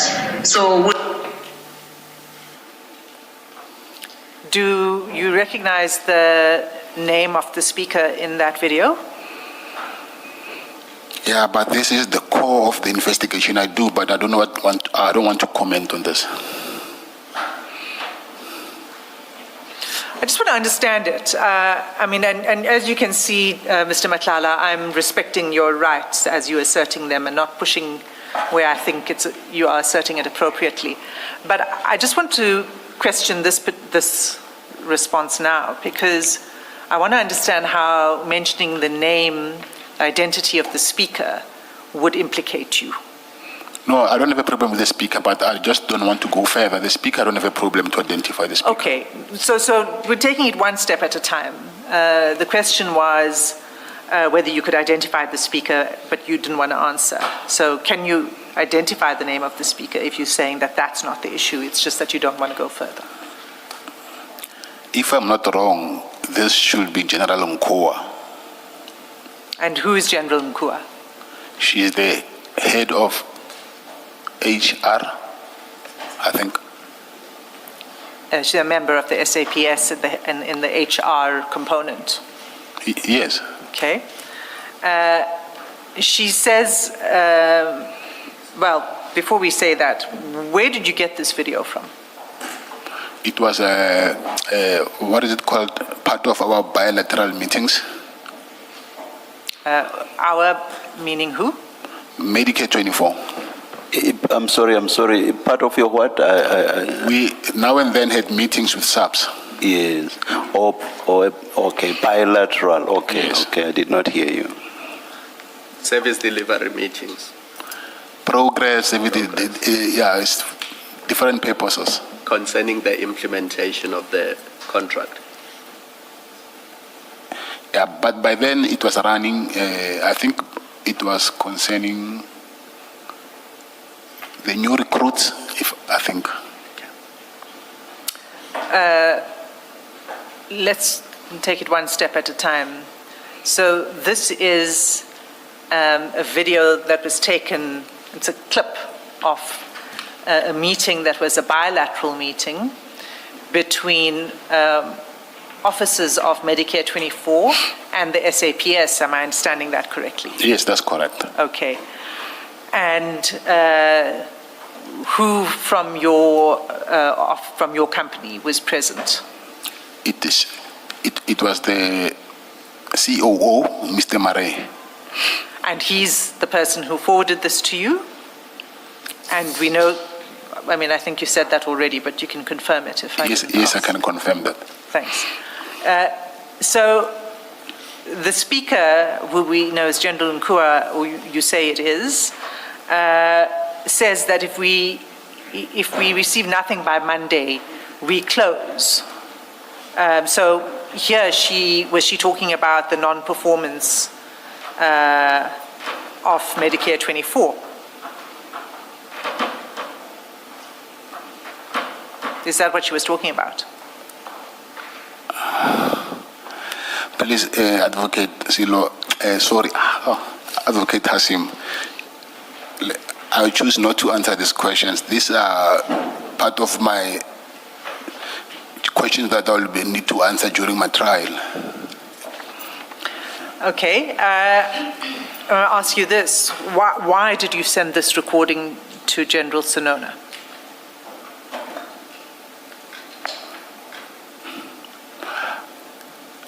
I thought by then they were going to implement, what is it called?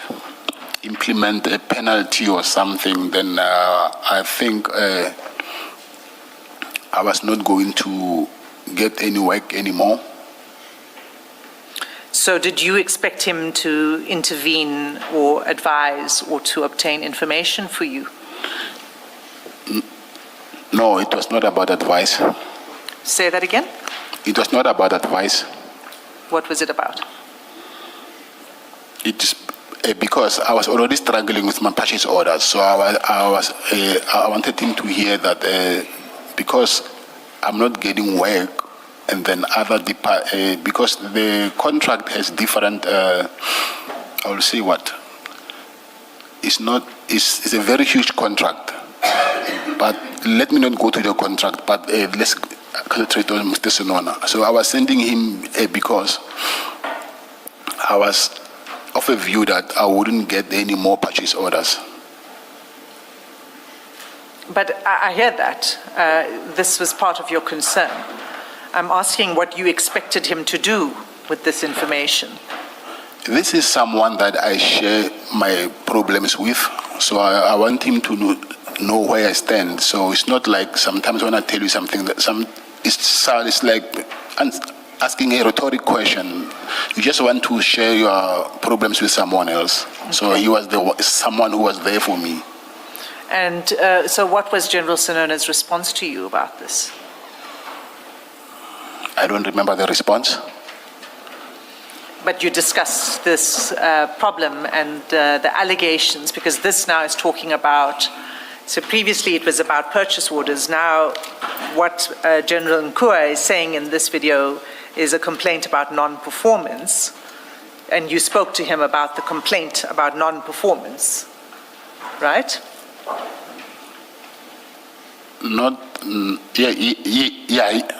I did, yes. And did he say anything to you about that, or did he just receive this and say nothing in response to you?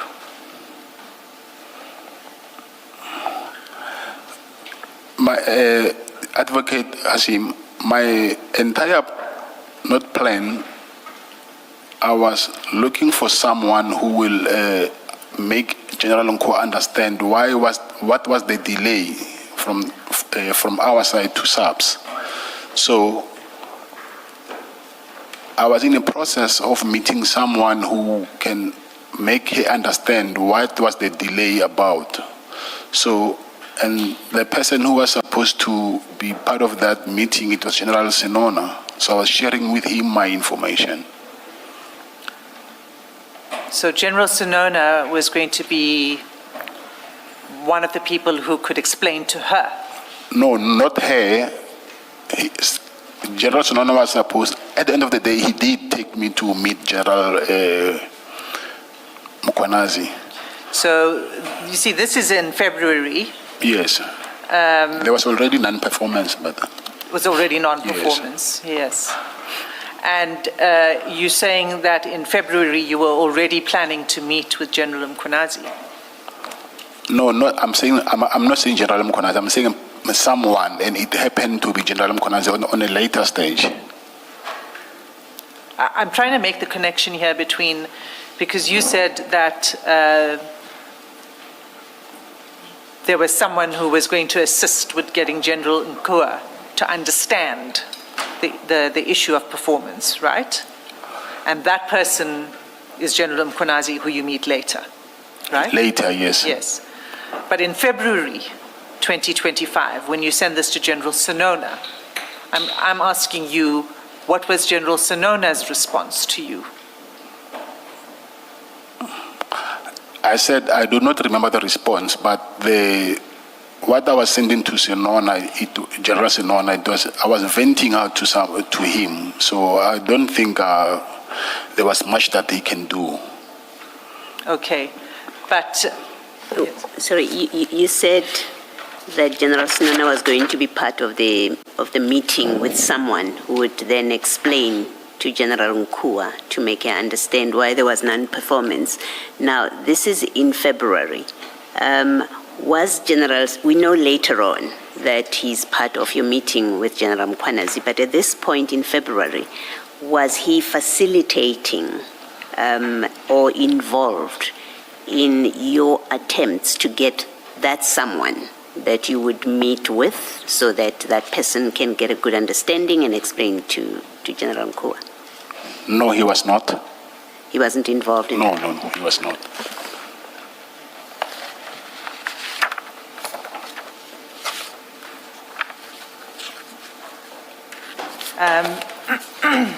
So this was February 2025.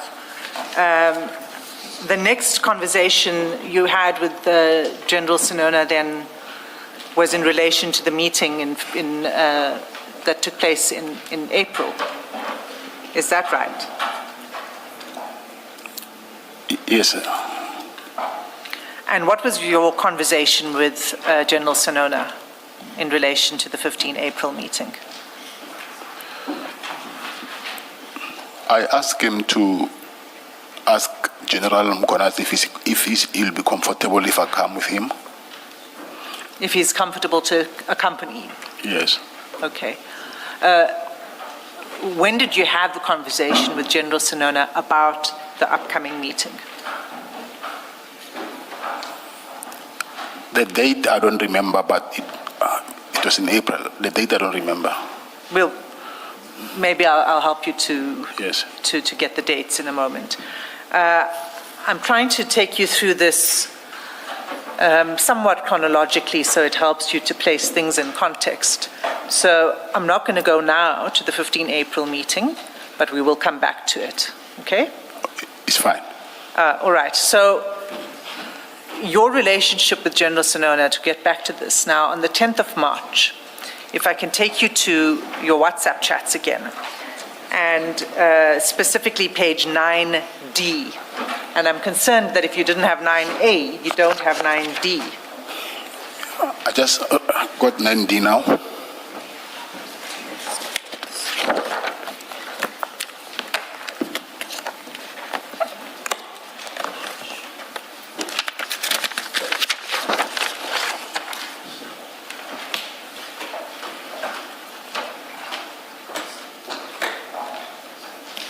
Do you have it? Yes, I do. Okay, so if you look at the third chat on that page, you'll see that General Sonona, this is 10th of March, 2025, General Sonona sends you a document at 9:03 p.m., okay? There's an attachment. It's called Annexure SEN2. Now, unfortunately, you have to go to another file to find Annexure SEN2, and that's file 2.1. And that will be at page 22.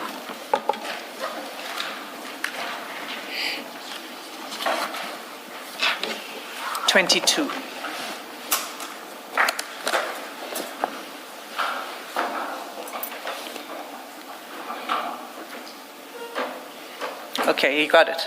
Yes, I do. All right. Do you recognize this document? Yes, I do. You remember receiving it at the time? The time, I cannot recall the time, but receiving it, yes, I remember. I mean at that point in time, Okay, 10 March. Yes. It runs to about more than 200 pages, but we're not going to go through all of the 200 pages. This bundle of documents that General Sonona sends you on the 10th of March concerns a person who's the first complainant in that docket. Okay. You see that? Yes, I do. And who's the first complainant? If you can just read that out. Ismail Maulid Ramos Nangi. And do you know him? Yes, I do. And this document contains affidavits and attachments that are part of this docket. Do you agree that? Do you see that? Yes, I do. And you'll see on the first page that it's a police stamped document, right? Do you see that on page 22? Yes, I see it. And on page 23, well, 22 and 23, you'll see that it includes sort of the respondents, if I can, the people against whom the complaint was brought. You see that? Yes, I do. And it includes details of members of the SAPS. Do you see that? Yes, I do. Including an identity number of a Colonel Dawood. Do you see that? Yes, I do. And the second to last name on page 23 is a reference to General Mkonazi. Is that right? Yes, that's right. Now, so General Sonona sends you this document. It includes this information. It's an SAPS docket. It has the names and ranks and identity numbers of the police officers. It includes the details of General Mkwenazi's office. In fact, if you go through it, you'll see it contains the identity document of Mr. Nangi and his marriage certificate and a range of personal information, including photographs. Now, you would have seen this because you've seen this document before, isn't that so? Yes, I did, yes. Yeah. You went through it when he sent it to you. Yes, I did. Did Not when he sent it to me, but since I got the bundle, I went through it, yes. It was quite a lot of documents, so I didn't have time. But now, since I'm bored in jail, I went through it. You had time to go through? Plenty of time, yes. Yes. Did you ask General Sinona for those documents? No, I did not ask for those documents. So what did he say to you either before or after he sent it to you? What did he say to you about these documents? Yes, before they asked me to speak to the complainant about withdrawing charges against the police. Now let's break that down. You say before he sent you this document. Yes, this was yes before, yes. Before he sent you this document, they asked you to speak to Mr. Nangi. Okay, he told me yes, but he was talking to someone else, and then he told me that this is what the other person wants to happen, referring to General Mkwenazi. He said to you, so when he sent this to you, he said to you that General Mkwenazi asked him to ask you. No, not to ask me. He asked me, not General Mkwenazi didn't, I don't even think he knew me by then. Okay, so it wasn't a request that came from General Mkwenazi. No, I'm saying according to General Sinona it was, but not to tell me to withdraw. I think him and General Mkwenazi had a discussion about this document to find someone to withdraw the charges. So what did General Sinona tell you? Tell me that I must speak to this guy to withdraw charges. Why?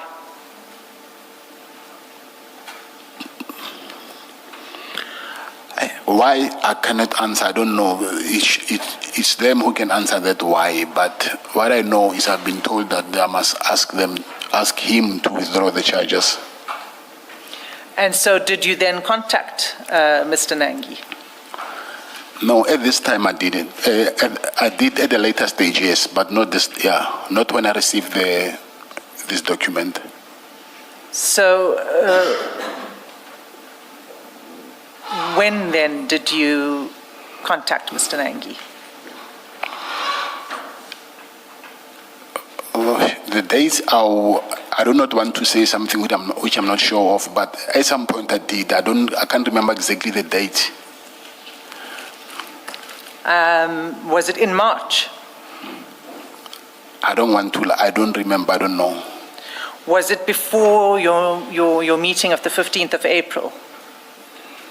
It was before that, after that meeting. It was after that meeting? Yes. Okay. So what did you say to Mr. Nangi about withdrawing the complaint? I explained to him that this is the request. Yes, and then?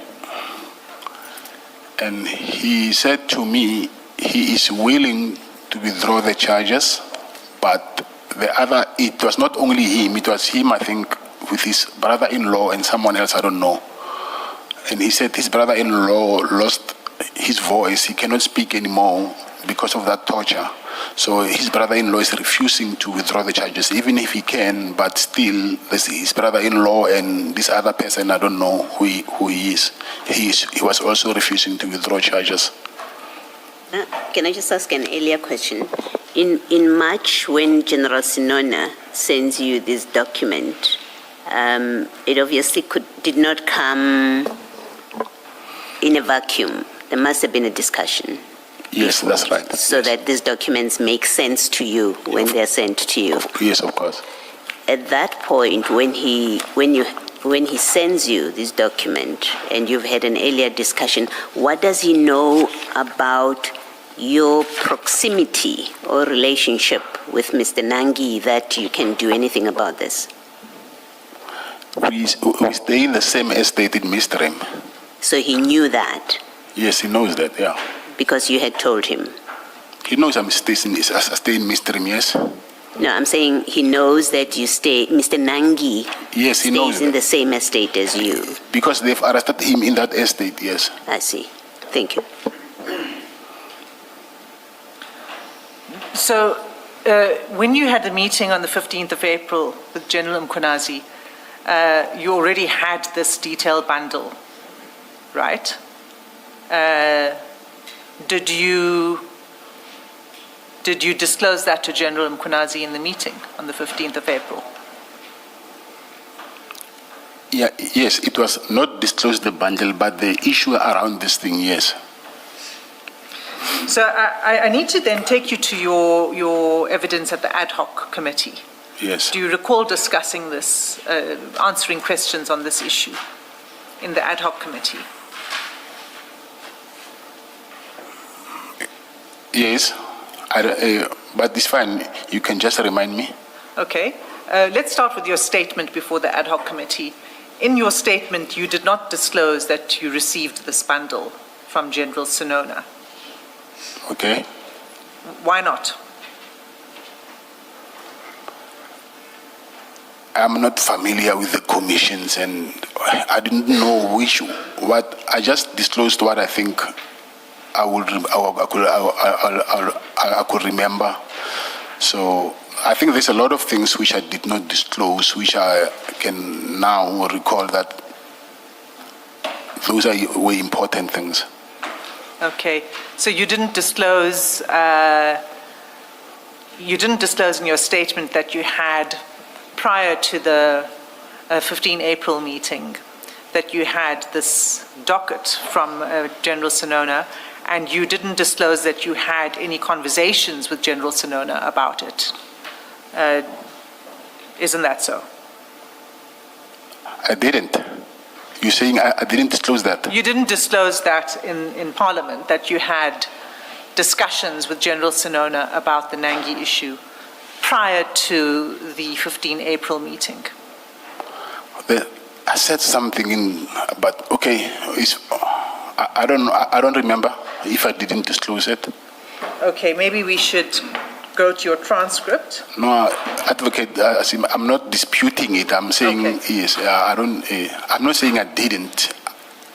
I'm saying I just don't remember. Okay. So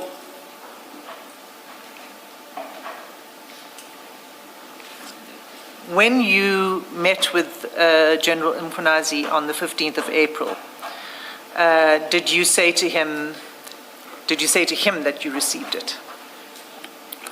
No, I didn't. Okay. And why not? I didn't think that was important. Okay. You didn't think it was important, but at the meeting, it was discussed, isn't that so? Yes, it was, yes. And how did it arise in the meeting? How I don't know, not I can't answer, I'm saying I don't know how it got to that, but at some point we were discussing that, yes. Okay, I'm going to come back to it because I don't want to jump ahead. When we talk about this meeting was the meeting that took place at the Pearls in Madlanga. Yes. Okay. Just explain for us. You say in your statement in the ad hoc committee that former Minister Cele arranged that meeting. Isn't that so? Yes, that's true.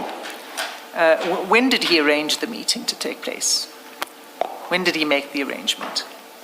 When, I don't know, but I just knew when he told me that I can go and meet with him. But when, I don't know, because he's been trying before, actually. For that day, for me to meet him, it was not his first attempt.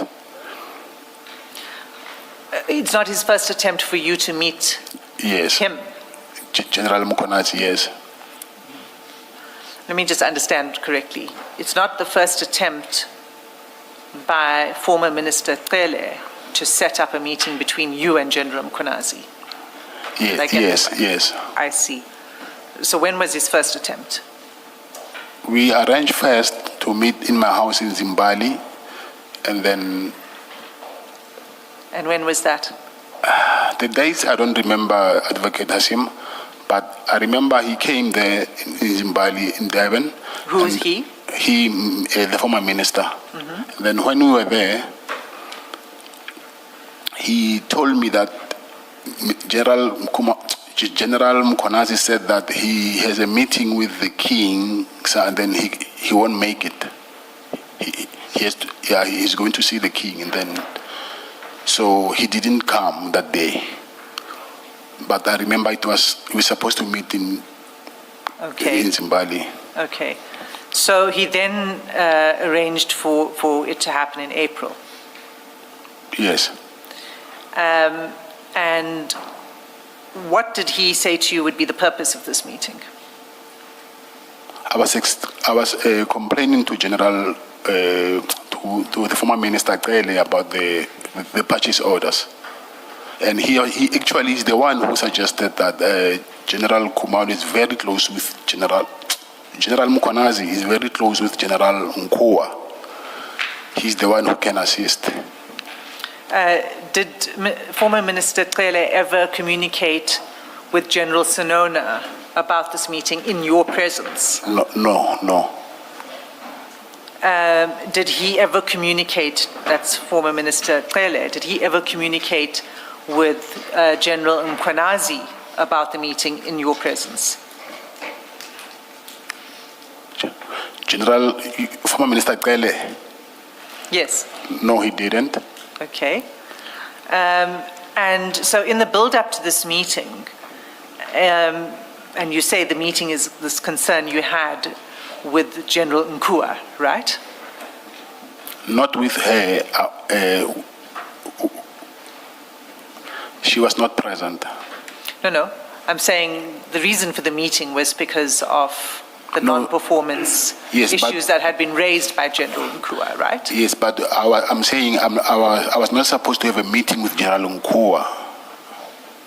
No, I understand that. Okay. But the reason for the meeting is in order to influence General Nkua. Isn't that so? No, not to influence. To seek assistance from General Mkonazi to influence General Nkua. No. That is not influence. To speak to General Nkua on your behalf. Okay, yes. Okay. So, if you go to file 2, page 13.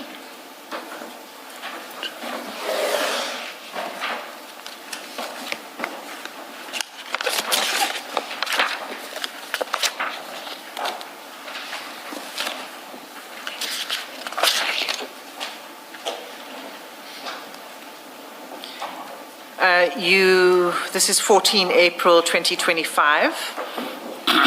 At the top of the page, it says,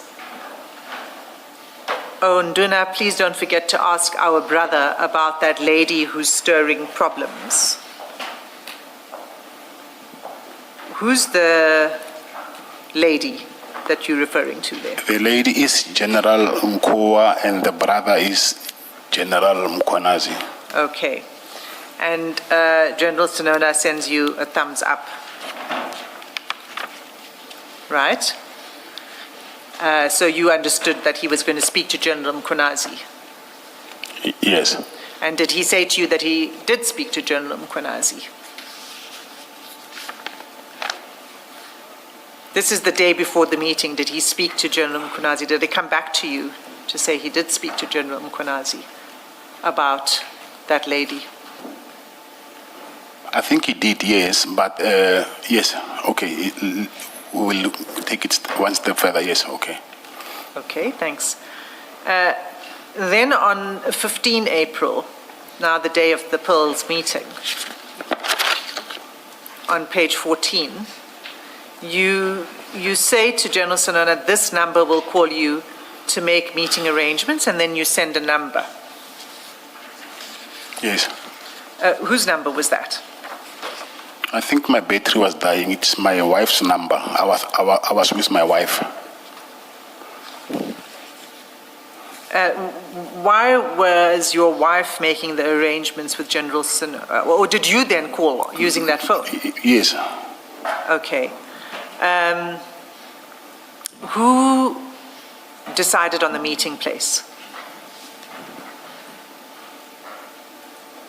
I will say, I don't know, because after I asked Mr. General Sonona to accompany me, he's the one who told me where we're going to meet, so I will assume it's him. So I'm saying I will assume maybe he got the meeting place from General Mkhwanazi. Okay.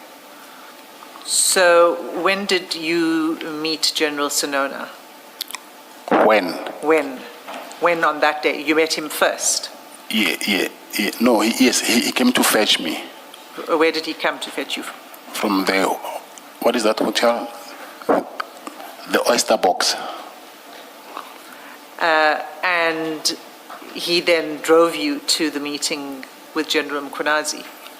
Yeah, but it's just a walking distance, yes. It's walking distance? Yes. But he drove you? Yes. Okay.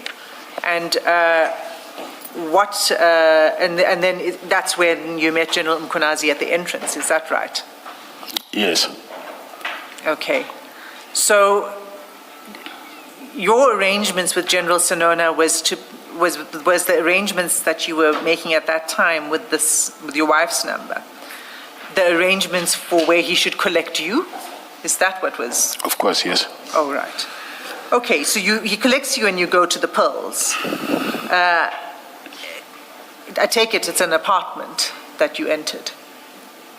Yes, it is. And how many people were in the apartment? There was no one. Inside his apartment, or Yes. not the apartment building. His apartment. Yeah. How many people Okay, were? that apartment, I don't know whether it belongs to him or not. It was me, General Sonona, and General Mkhwanazi only. So there were only 3 people in the apartment? Yes. Okay. Did you sit around a table? On a couch, yes. You sat at a couch, not around a table? Yeah, there's a couch. Yeah, there's a couch. There's a table. I sat on my couch, and General Mkhwanazi was sitting on another couch, but he was sitting like on top, putting his feet, his legs on top of the couch, like he was leaning on top of that thing to balance the couch with. You see that Okay. armrest of the couch. So is that where you had your discussions, sitting? Yes, and then General Sonona was sitting on the side. Sitting on this side where? Sitting on the couch next to you? No, not next to me. That apartment is not huge, but it's not next to me. There was another table, and a small table and chairs, but it's not like, I'll say maybe 3 meters away. And he was sitting 3 meters away, is that what you're saying? Yes. And was he present for the discussion that you had with General Mkhwanazi? Yes, he was. And was he...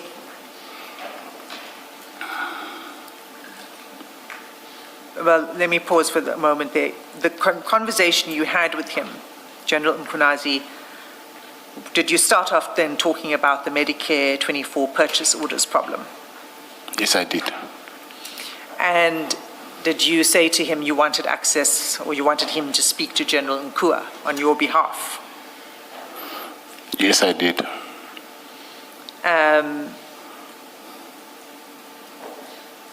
And Did you say to General Mkhwanazi anything else in relation to the contract other than the purchase orders? No, it's only that. Did you not speak about any investigations against you? Yeah, but now we are on the contract. Okay, are we done with the contract? We are on something, next topic now. No, I'm just trying to understand what you discussed. Investigation is something different, yes. We did, but I thought maybe we were still on the contract issue.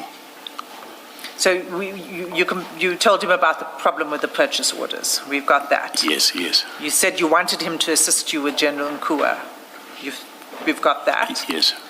You had other discussions in that meeting that wasn't just about the purchase orders, correct? Yes. And one of the aspects of the discussions was about investigations against you. Yeah, yes.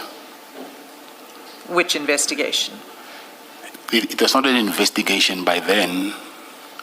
He said there is a warrant. In what matter? So the matter is the one that I'm attending in the Johannesburg High Court. The attempted murder Yes. matter? Yes. Okay.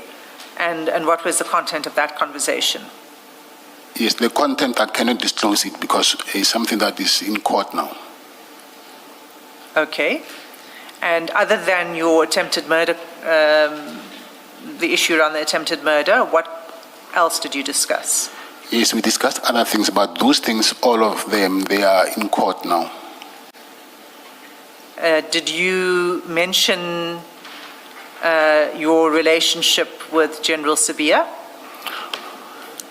We spoke about him, yes, but like I'm saying to you, this is part of things that will be, because my discussion with General Mkhwanazi led to my arrest, so it's part of how we're going to present our case in court, so I would like not to comment on that. Just to understand what it is you're speaking to, the discussion about or that touched on General Sibiya, was it about the contract or the attempted murder case? No, neither the two. Okay.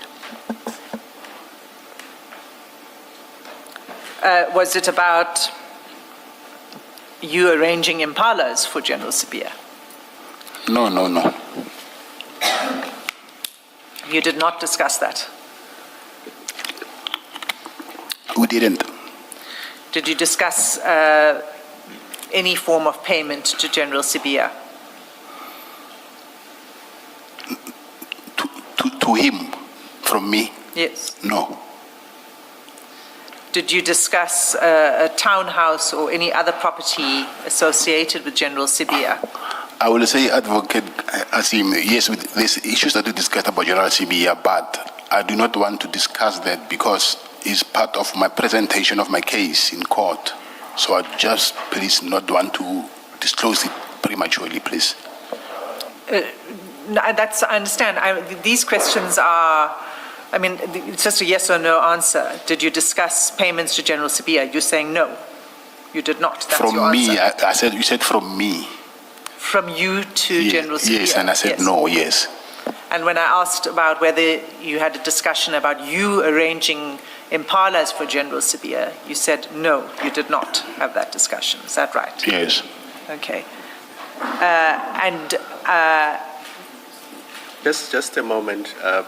You sought to distinguish between payments by you, and I wondered, did you discuss payments by other people to General Sibiya? We discussed payments to General Sibiya, yes, but I do not want to, not from me. I don't expect you to go into what payments. Yes, we did. The discussions involved payments by other people to General Sibiya. Yes, we did. Yes. Yes, and you say that you've said what you've had to say about the impalas, about payments by you. I was asking whether you mentioned any townhouse or property associated with General Sibiya.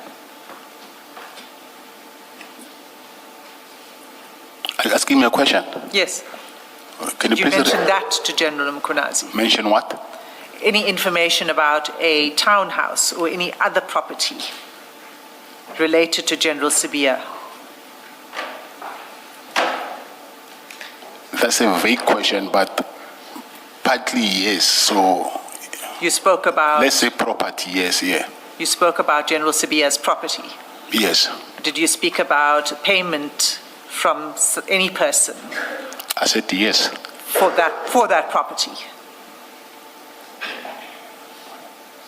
No, not for that property. Sorry, I think we're confusing now the townhouse in Senton and another property. So can we maybe? Well, the Is question there is, one property or two? And then the question is whether you discussed property. You say yes. Yes. Okay. Was the property that was discussed a townhouse in Santon?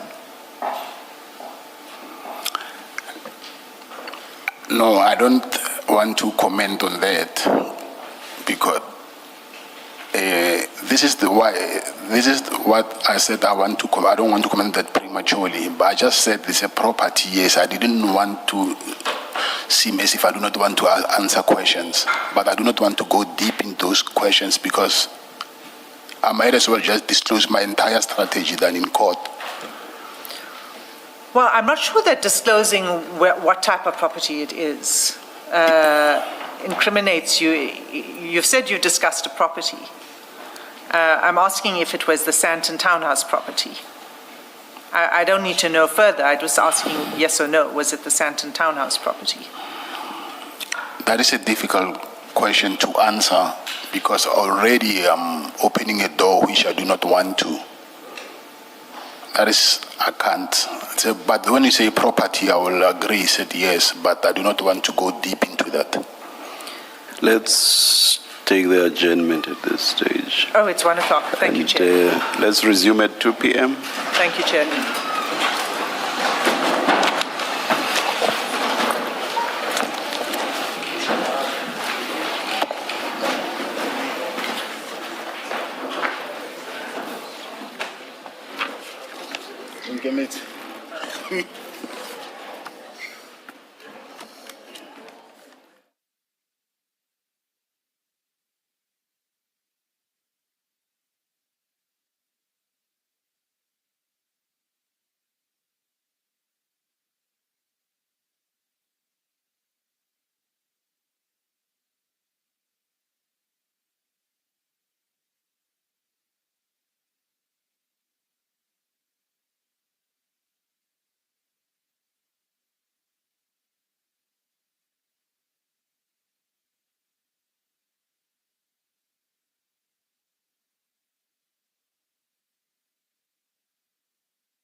1, 2.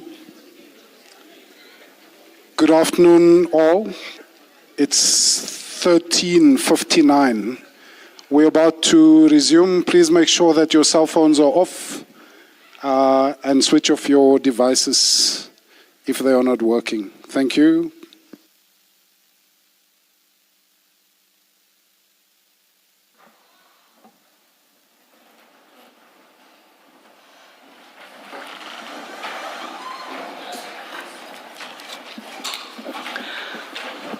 Yes, Ms. Hassim. Thank you, Chair. Mr. Matlala, we were in the midst of the discussion about the Pearls meeting when we broke for lunch. Yes. There is another aspect of that meeting I'd like to ask you about. And I think to do so, I should first take you to the transcript in the ad hoc committee in Parliament of General Mkhwanazi. And that will be file 1A of the ad hoc bundle. At page 228.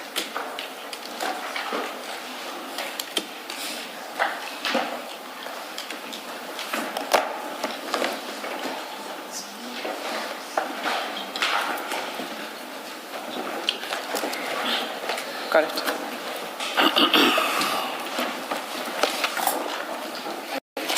Two to eight.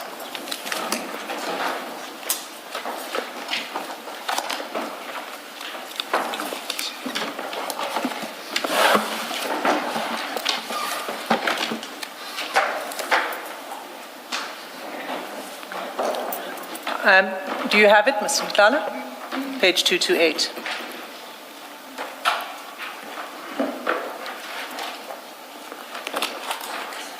Mr. Matlala, are you with us?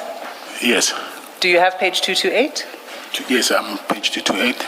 Okay, so let me just orientate you in relation to this page. It's midway through the evidence by General Mkhwanazi in the ad hoc. And if you look at page 215, you'll see that's where it begins. And it's dated 18 March 2026.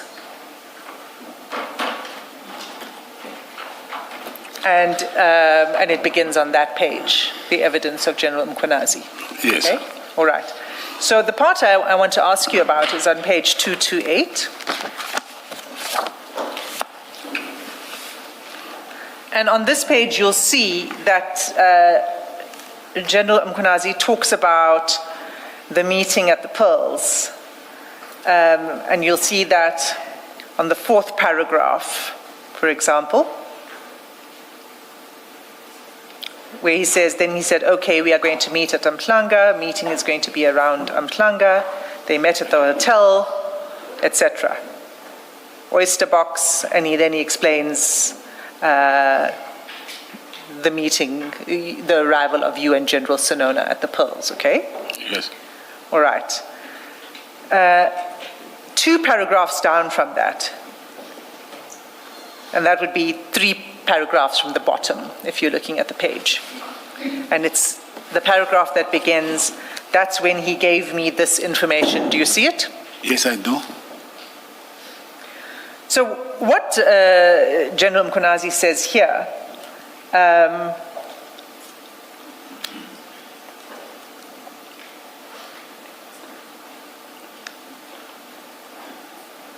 what he says here is in the context of the meeting, of the Pearls meeting.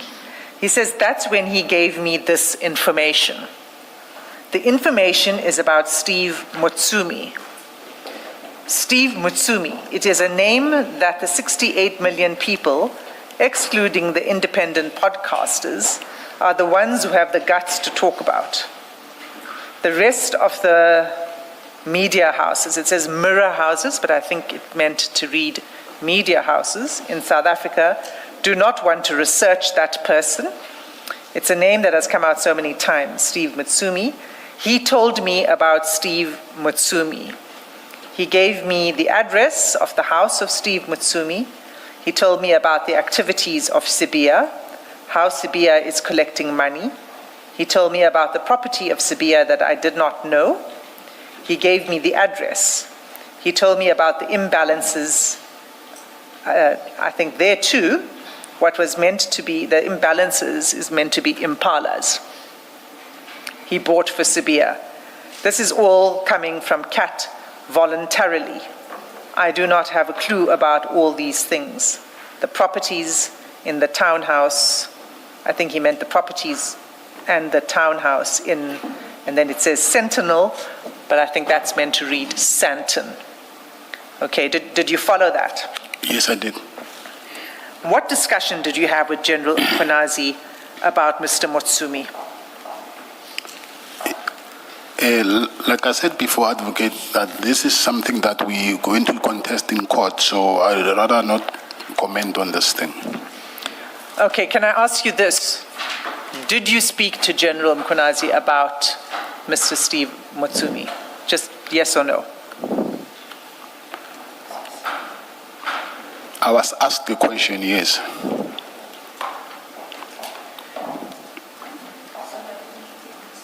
I think his answer was, I was asked a question. Yes. Okay, let me clarify that answer. When you say you were asked a question, who asked you the question? General Mkhwanazi. What did General Mkhwanazi ask you? We're talking about Mr. Steve Mutsumi. But what did he specifically ask you? Did he say to you, do you know this person, or what? I don't have a way to explain it to you because I will end up disclosing this part of our defense strategy. So this is a crucial part of which I think it led to my arrest, like I explained before. So I do not want to comment further on this part. I want to understand your objection to answering. Are you saying that if you don't, that if you answer the question, you will incriminate yourself? No, not incriminate myself. I'm saying I will. So what right are you relying on not to answer? And we just remember we've had the conversation about. Yes, yeah.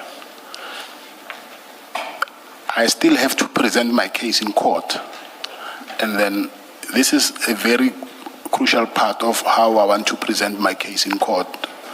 So disclosing this part is, yes, it won't incriminate myself, but it will be beneficial for me because it will explain how things unfolded.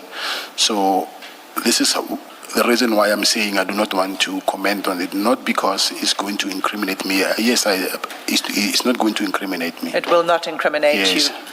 But then I think, Mr. Madlanga, I have to ask you to answer the question. And the question to you was, your first answer to me was, yes, you spoke about Steve Mutsumi. The second answer was that you spoke about it because you were asked about him, and that it was General Mkhwanazi that asked you.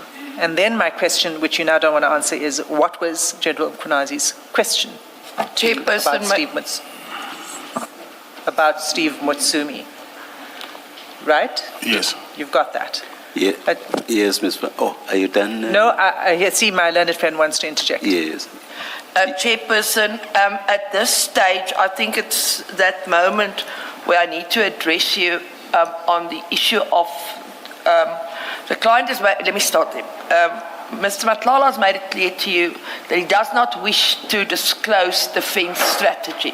In terms of the provisions of Section 35, an accused person has the right to challenge evidence in a court of law, and part of that challenge of evidence in a court of law has got to do with litigation privilege, of course, the manner in which you present your case, the credibility of witnesses, etc. And I think in his own way, that is what the client is endeavoring to say. For me to disclose to you here why I don't want to answer those questions is going to be me disclosing defense strategy in my case. It relates to his arrest. It relates to the manner in which the arrest was effected, the reasons for the arrest. In other words, was it a lawful arrest?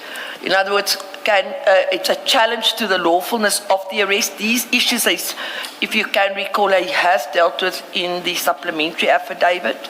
The events that unfolded after that relates to the statement that was made, the lawfulness of how that statement was obtained, the failure to afford him an opportunity to have legal representation, the fact that he was questioned without giving his rights for, I think, about 8 hours during the whole process. And I respectfully submit that this is one of those crystallized constitutional rights that an accused person has in law. Thank you, Chairperson. Ms. Hassim. Chair, this is a very broad and generalized assertion of a fair trial right. I hear what my learned friend is saying. Some of these points were raised in the supplementary affidavit by Mr. Madlanga when they first sought to interdict the questioning. I wish to say the following. The first is, this is not a criminal court. It's an investigative commission.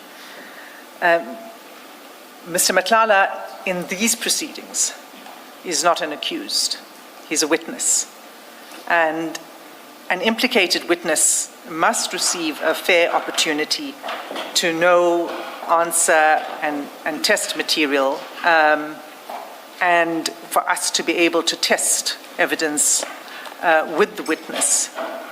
It doesn't confer a right on the witness, the rights that my learned friend seems to be trying to advance should be protected here. It doesn't confer a right to suppress disputed material. The objections are about the search and seizure, unlawfulness of the arrest, and all of that.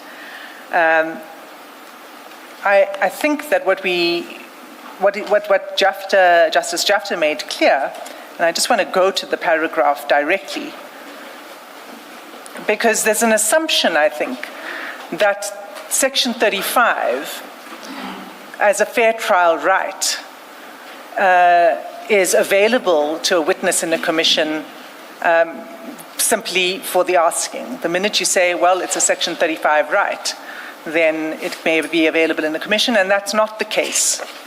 So, for example, the submissions my learned friend makes about evidence that was obtained unconstitutionally, and I think that's in Section 35(5) of the Constitution, is not something, it is something that he may assert in his trial in due course. It remains available to him to do so. But it's not something that can be asserted here as the basis for not answering a question. And so it's paragraphs 90 let's start at paragraph 90 of the Justice Jafta judgment in the Zuma case. And what is the difficulty, though, not this? There's the question of derivative material. He testifies, fine, this is not a criminal trial, but who knows, subs, prosecutors, and everybody are either listening or, like everybody else, will have access to the transcript. Hence, my reference to derivative material, and based on what they derive from that, that may then be used against Mr. Madlanga. Then hence the argument about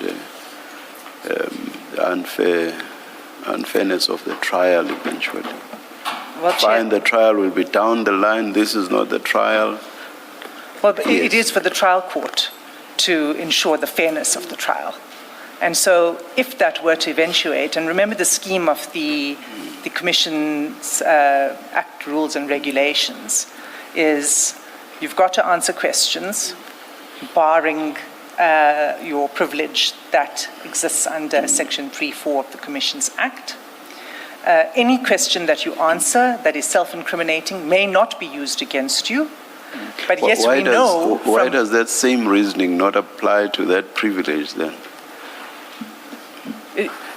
That is, yes, the 1947 Act, there was no question of the Constitution because it was simply not there.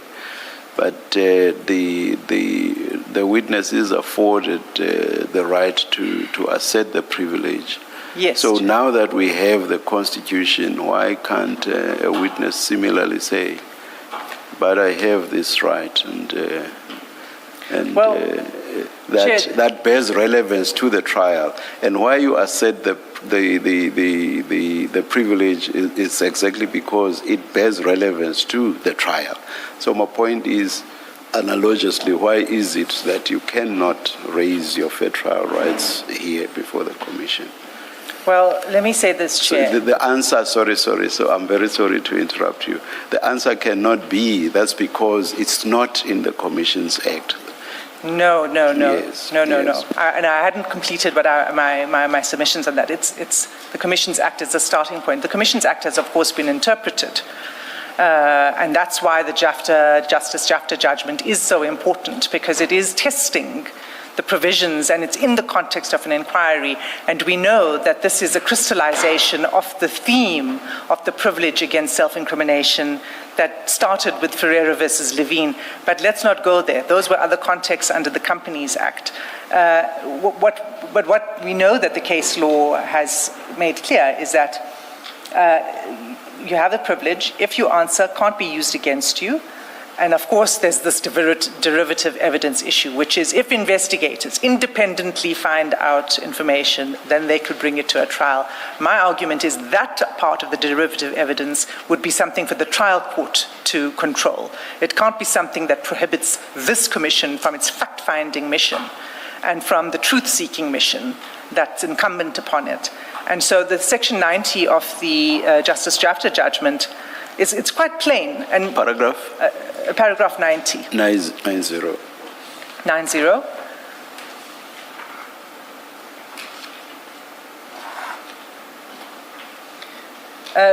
Where he says, let me just say from the beginning, he says, although clumsily put, it is apparent that the respondent and his legal team believe that he has a right to remain silent during proceedings before the Commission. However, the right to remain silent that I am aware of is the one guaranteed by Section 35(1) and sub 3, 35 sub 1 and sub 3 of the Constitution and under the common law. But that right is evidently available to arrested and accused persons only. When he appears before the Commission, the respondent's status is that of a witness. He is not an arrested person, nor is he an accused person. Moreover, a witness in a criminal trial has no right to remain silent. And then he explains why there are cogent considerations that militate against permitting witnesses to invoke the right to remain silent. And really, Chair, that's the point I made. I'm not going to go into and read it. It's there, it's the Magidiwana judgment, but it's the point that I'm trying to make, which is what is the function and purpose of this commission? And the truth-seeking function is why we are here. And the effect of what Mr. Matlala's legal representatives are submitting is that it will close this commission off, and for other witnesses too, who are still to come, from large parts of evidence that you would not have access to. So we have to distinguish between the commission and the proceedings in the commission and the later trials and the duties on the trial judge to ensure the fairness of that trial. I don't know whether, well, let me address it, because my learned friend referred to the evidence that was obtained. If I didn't hear that correctly, then I won't go into this. But I thought that was part of the reason for asserting the right, is the question of unconstitutionally obtained evidence. including through the search and seizure and the seizure of the cell phones, and then statements and recordings that were taken. I think, Ms. Van den Heever went far wider than what we were dealing with, but I guess she did so because it's a point that she has been touching on repeatedly. But I guess it's useful that we deal with all of those issues at once. That's right, Chair. Yes. I think that it's an issue that's cropped up before. And I understand that my learned friend's interjection now was to say, let's deal with this once and for all. So let me address the full scope of her submissions then. And so on the aspect of the evidence and the material that you are entitled to have reference to, what we know from the law is that the Commission is permitted to receive and to consider a wide scope of material. And we know this, of course, from the Sparks case, which was a pre-Constitution case, a 1980 judgment, but that was the one which said that a commission, an investigating commission, can have regard to any material in any way it finds it. Newspaper reports and even hearsay evidence. That was the Sparks judgment. It was a pre-Constitution judgment, but it has been upheld in numerous cases since then. And of course, one of the cases in which it was upheld was the Bongoza case, which you know very well, Chair, because you appeared in that case. And as life would have it, you appeared before Justice Jafta. And if I were to blow my own horn, I was on the winning side. And what Justice Jafta held in that case is that the commissioners are not required to follow and apply rules of evidence as they are applied in courts. The standard is much more flexible, and what is fair to a witness in a commission is not the same as what may be fair in a court hearing. And then my final point on that, and why I think we then get to 6.1, Rule 6.1, because that reflects, while I've heard the Chair's point about the 47 Act, the regulations and the rules. That was just testing your argument, that's all. Okay. I hope I've addressed... No inclination one way or the other, just testing your argument. I think, Chair, thanks, Chair. I've noted that the law that I've referred to now is encapsulated in Rule 6.1 because it makes it clear that the Commission may receive any relevant evidence, including evidence that might otherwise be inadmissible in a court of law. So, to the point about the unconstitutionally obtained evidence, you are entitled to have regard to that. The trial court will have to determine whether indeed that evidence was unconstitutionally obtained. But in fact, if we read 35.5... It then has a discretion right at the end of the years, whether it will render the trial unfair. Yes. So it's not an automatic exclusion. And so if it's not an automatic exclusion in that court, it should not be an automatic exclusion before this Commission. So those are that's my response to my learned friend. Also, I think in the evidence leaders' written submissions, you make a point which I found quite attractive, which was the Commission does not have to reject the evidence, but rather must assess its cogency, I'm paraphrasing, based on everything, which may even include the very fact of the unlawfulness of how it was obtained, but weighing everything, taking everything into consideration, but not just rejecting on the basis that the evidence was obtained. Indeed so, Chair. It will be probed, it will be tested, it will be weighed, and it will be weighed in the context of volumes of material that are relevant to that question, but also what is relevant to it is what the witness has to say about the particular topic or the particular piece of evidence we're dealing with. That's something that the Commission, too, should be able to weigh up. Thank you, Chair. Thank you, Ms. Hassim. What's your response, Ms. van den Heever? And please address us specifically on paragraphs 90 and 91 of Chapter J's judgment, which was a unanimous judgment of the Constitutional Court. Thank you. Let me start off by stating the following. At the time this judgment was delivered, Zuma was not appearing at that point before the Zondo Commission, as it then was, as an accused person. So he didn't have the rights of a suspect or an accused person to assert. If you go to, I think, paragraph 111 of the judgment, Justice Jafta makes it clear that the decision that needs to be decided before him, if you bear with me, he says, the real disputes about the respondent's attendance at the commission hearing for purpose of testifying and answering questions lawfully put to him. So his whole issue was that he believed at that point that as a witness appearing before the commission, he could assert purely as a witness the rights that's afforded under the Constitution to an accused person or to a suspect. And the issue of the suspect, of course, we know, I think it was the judgment, it's in the Gauteng division where Judge Catherine Satchwell made delivered judgment to say that those rights that's afforded to an accused is also afforded to a suspect. So that is against that background that we need to deal with the Jafta case. I've yesterday touched on the situation where I said to you, I do not believe that, that the moment that your rights that's afforded to you under Section 35 as an accused person suddenly cease just because you're called to become a witness before the commission. Because if that were to be so, those rights would be meaningless and would become a nullity down the line.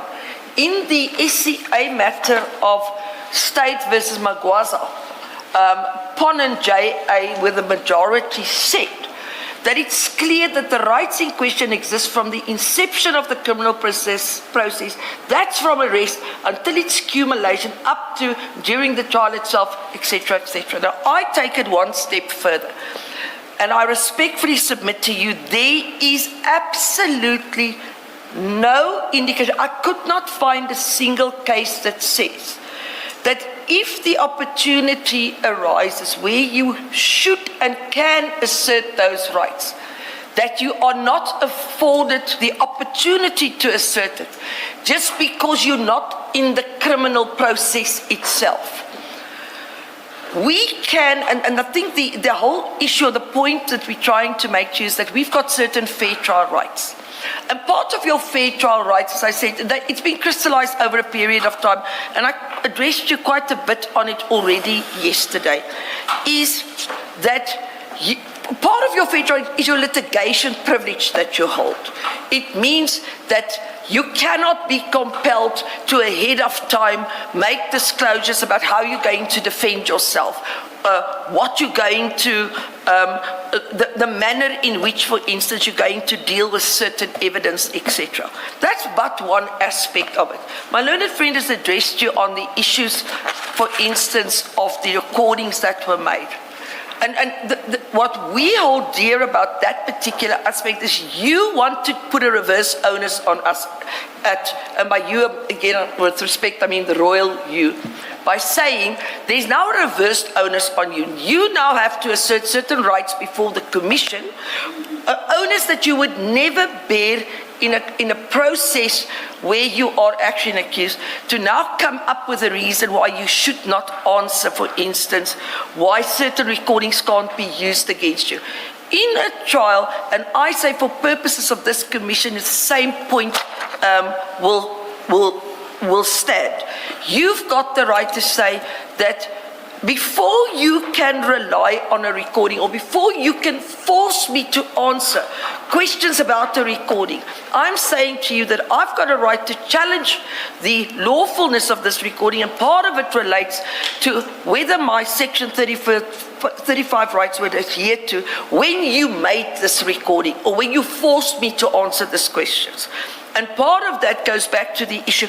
If you withhold a person his right to a legal representative and you question him for hours on end without giving him food or water, you infringe his right to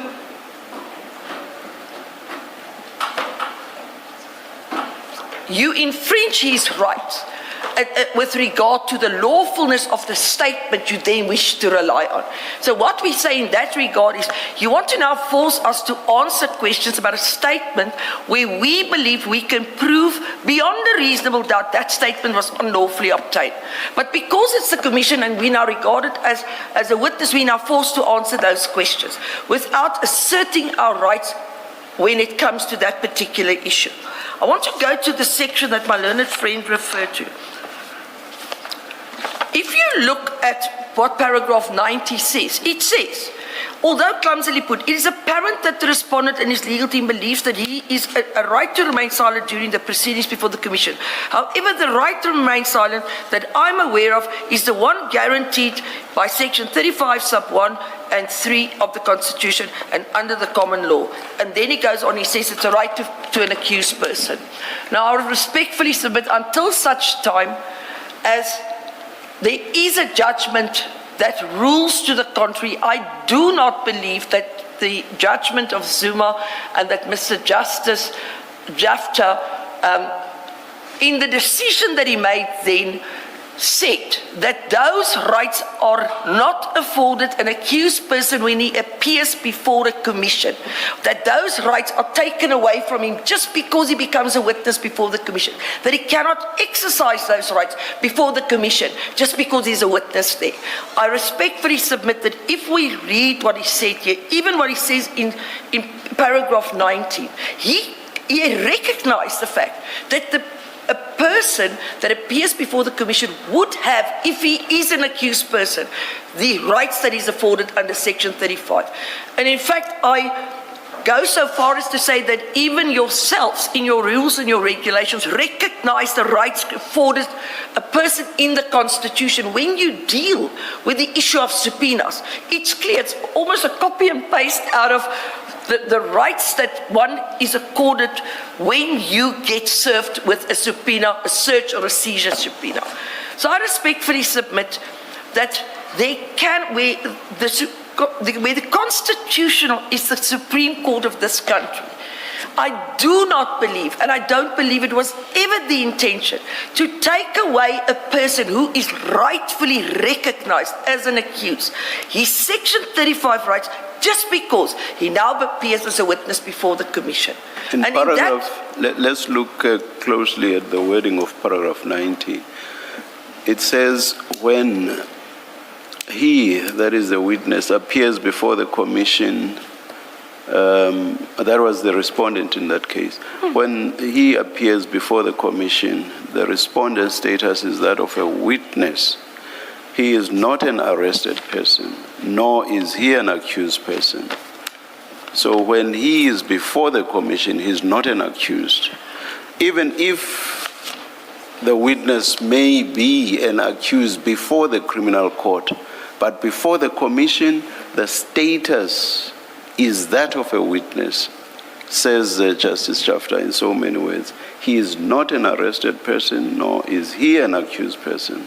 Moreover, a witness in a criminal trial has no right to remain silent. But I just focus on the two or so preceding sentences. Yes. Sorry, Chairperson. I understand what Chairperson is intending to convey to me. I, however, say you need to read what he says here, Justice Jafta, in light of what transpired before him. He did not have an accused person or a person as an accused person who asserted those rights.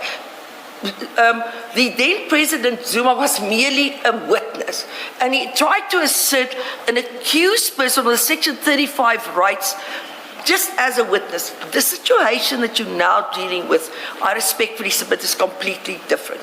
You now have an accused person who might coincidentally also be a witness before you. And the mere fact that he is a witness, I respectfully submit, does not take away the rights that he's afforded under Section 35. Those rights, I respectfully submit, has found its being and is there, is crystallized and spelled out, and then of course developed through case law for a very good reason. And I respectfully submit, I've not come across a single case that says those rights are only afforded to a person when he's an accused in a criminal trial. I respectfully submit many of those rights are asserted by people outside of the specific situation where he is directly dealing with being an accused or being a suspect. In other words, not necessarily in the situation where he is an accused. And my submissions to you, and I've made further submissions to you yesterday, I don't want to repeat all of it, is that until such time, I respectfully submit there is, let me go, I'll backtrack that. I respectfully submit that I do not believe that the Zuma judgment takes away the rights of an accused person if he is an accused, recognized, or a suspect person, or any of the other rights that are asserted. If he can indicate and demonstrate to the Commission that he has those rights because he is an accused or a suspect, or he wishes to challenge that evidence, when he appears before you, even as a witness, I respectfully submit he can assert those rights. Two questions. The first one is in relation to the question asked, which is what did General Mkhwanazi ask? Was that the question? Yes. What is Mr. Matlala charged with in that regard? For your argument to make sense, because you are saying he's an accused. So he's an accused charged with what in relation to that question?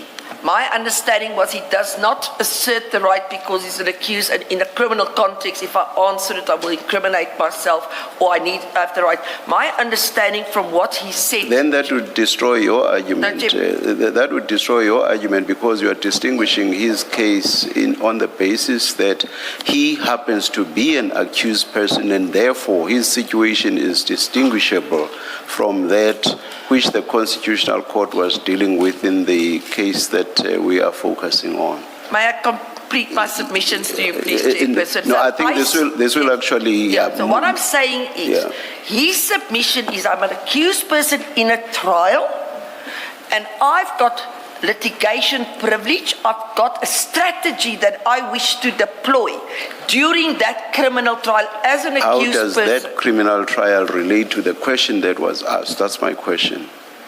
What's he an accused in respect of, insofar as the question that was put by General Mkhwanazi to him was?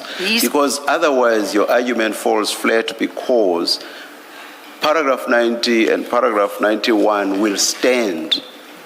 It doesn't stand on your argument because you are distinguishing Mr. Matlala's situation. You are saying he is an accused, which was not the case in the Zuma case. So I'm saying, show us, I'm not saying he is not, I'm saying show us how he is an accused person in relation to the question that was put to him by General Mkhwanazi. Maybe you have an easy answer to that. Chairperson, yes. He yesterday indicated to the Commission on a question, I think, I'm not sure, one of the Commissioners might have put it to him. He said that when it comes to what transpired, it could even have been the day before, when it came to what transpired at the polls, that he is currently an accused, it relates directly to the charges that he's facing in Johannesburg. And if you can recall, I think he gave evidence on the last Monday when we were here. He said, at that point, General Mkhwanazi told me that I'm an accused person, I will be arrested. And he then went on to explain, but I do not want to deal with this further because what else transpired there is directly related to the case that I faced in Johannesburg. Can I just And take... you say that was yesterday. I'm not sure, if you're talking about yesterday, I'm not sure how, if at all, that relates to the questions being asked by Ms. Hassim right now. It was... Just a minute.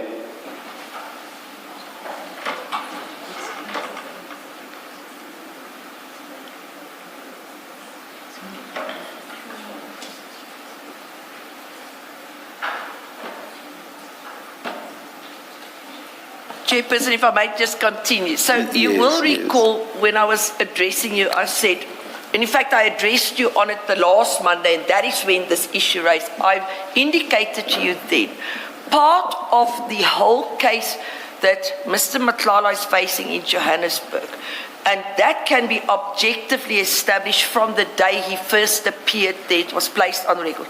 He challenges the lawfulness of his arrest. He challenges the lawfulness of his further detention, and part and parcel of that whole arrest is linked up to what transpired at the polls. In other words, why he was arrested and why he's facing the charges that he is facing.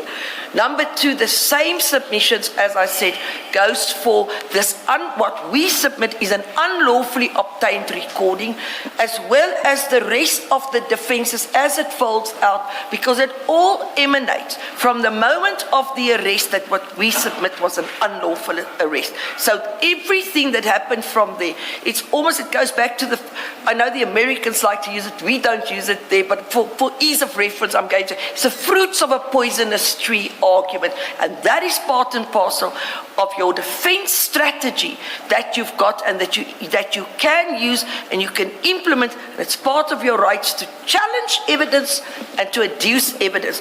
And if we are forced, and by we I now mean the royal we, if we are forced to now go and disclose the manner in which we intend to prove why we say we were unlawfully arrested and detained subsequently, and how this whole thing unfolded, we can just as well now, Chairperson, Mr. Matlala can just as well now sit back and tell for everybody and anybody to hear exactly what's going to happen in the trial. And this, with respect, it comes back to what you said. It's a derivative evidence rule. It's applied in the Canadian Commission's situation. It's applied in Canada. It's applied in Australia and in England. And we know it's one of the biggest criticisms that there is of commissions, is the fact that derivative evidence is very often used to